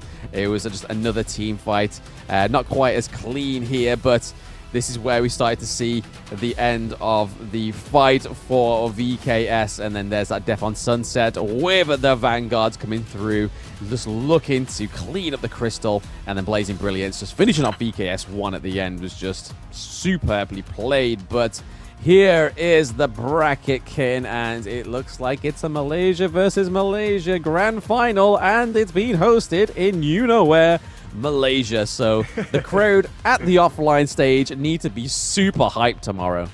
Oh, for sure. And all Malaysian grand finals, that's what the home crowd wants to see. And, you know, very deserving of both these teams as well. They've dominated in the group stages, made quick work of their opponents in the semis as well. And goodness me, with the performance they've put in the semifinals, there's absolutely no reason why they shouldn't be in the top seed right here. So right now, tomorrow's game is really just cool to see who's the better Malaysian team to be able to represent them in the Esports World Cup. Yep, I mean, they'll both be there, but it's going to be interesting to see who comes out on top and takes the crown of the Season 2 Invitational. But here is tomorrow's schedule. So, we'll be starting it off with a show match, which I'm super excited for, a little bit to break up the means of the full intensity of what this Grand Finals will be. You'll be seeing some very notable KPL players leading these two teams, which I'm super duper excited for. And then obviously LGD going against Team Secret as your grand finalists of the Season 2 Invitational. And again, that will be a best of 5. So hopefully not another 3-0. We'll see a lot more tit for tat with these two teams, I think, Ken. Yep, just fighting not only for the trophy of that $100,000 as the final prize, they're also fighting for the pride of their nation. It will feel a major difference, right? With people calling you, hey, number 1 of the country versus number 2 of the country. A lot to play for. The money is the perk, but the pride is the joy. Yep, the pride is definitely going to be one of the things that these teams have on their minds. But hey, I don't even know what's going on in LGD Pride's mind, because they definitely seem to just be stone cold killers on that stage and execute it pretty effectively. But speaking of executed things very effectively, the EWC will be taking place for Honor of Kings towards the end of this month, and all the top 8 teams are going to be going through to Riyadh to show themselves against the KPL Dream Team, and then see some other teams from the rest of the world there as well. Obviously Team Falcons will be there, and obviously we have the last chance qualifier happening after tomorrow as well. So thank you for EWC for partnershiping and sponsoring the Season 2 Invitational. It has been a fantastic stretch to get there. Yep, for sure. And of course, our last bit of glory here comes in the form of Infinix GT 20 Pro. So we talked about the frame rate, we talked about, the professional players use this, but there's one personal benefit you can benefit from, and that is the flashy lights of the RGB on the phone. Imagine getting a kill, getting an assist, getting a win, and having your phone announce it to the world. That's one of the benefits of the Infinix GT 20 Pro as well. So get your hands on it as fast as you can, because it should be running out pretty soon. I do recommend you though, Kin, don't take it out in public. There may be a lot of red flashing and people be like, hey, I watched that Season 2 cast. I know what that means. This guy, if you approach him, he's more than likely going to smack you. So the amount of times he's died and the amount of red I've seen on the back of that phone, we'll stay away from this bull. Well, hoping to be like a shining star, you could be part of that experience as well. If you haven't gotten your hands on the Shining Star Yao just yet, it's time to open up those game UIs. Take a look at Yao, press that buy button, and get into the Hero's Gorge as well. He's not going to be just helping you out with the stars, he's going to be helping out with the highlights as well. Imagine getting your personal highlights in the form of circling around your opponents. That's what Yao offers you. Guys, go and get this hero if you have it. Yes, very, very fun hero to be joining the rest of the roster onto the Gorge. Obviously, won't be joining us in Season 2 Invitational. But speaking of the hero that was before Yao, Luara, we haven't seen her in Season 2 Invitational at all. It'd be really nice towards the end of this Season 2 Invitational if we actually did get just one little match. That's my only pray now. Just the Malaysian teams be like, hey, look, we've got your Brazilian hero here, and we're going to show you how to play this hero at least once within that best of 5. I think that's all I can really hope for, Kin, going into this grand final. Yeah, I think we will expect a lot of different things from both teams of Malaysia at the same time, right? So I'm going to be prepping myself. Likewise for you, Blam. I think we had a very fun day. It's been nice to see you join us. We'll hope to see you tomorrow as we go through the show match and the grand finals. Goodbye for now, and we'll see you tomorrow. See ya. Take it easy.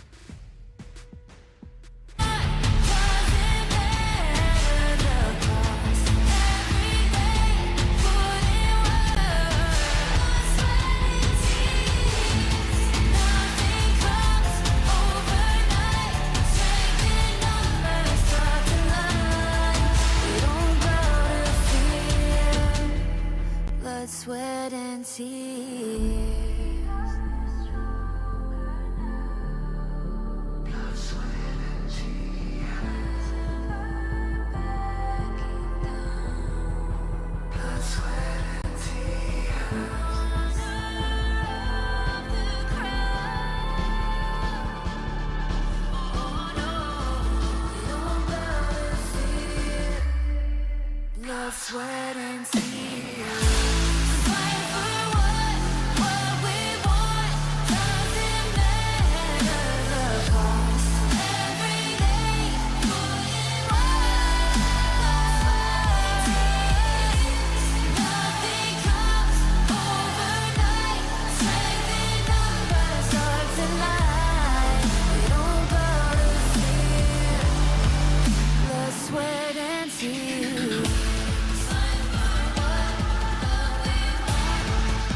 the sound of the rain.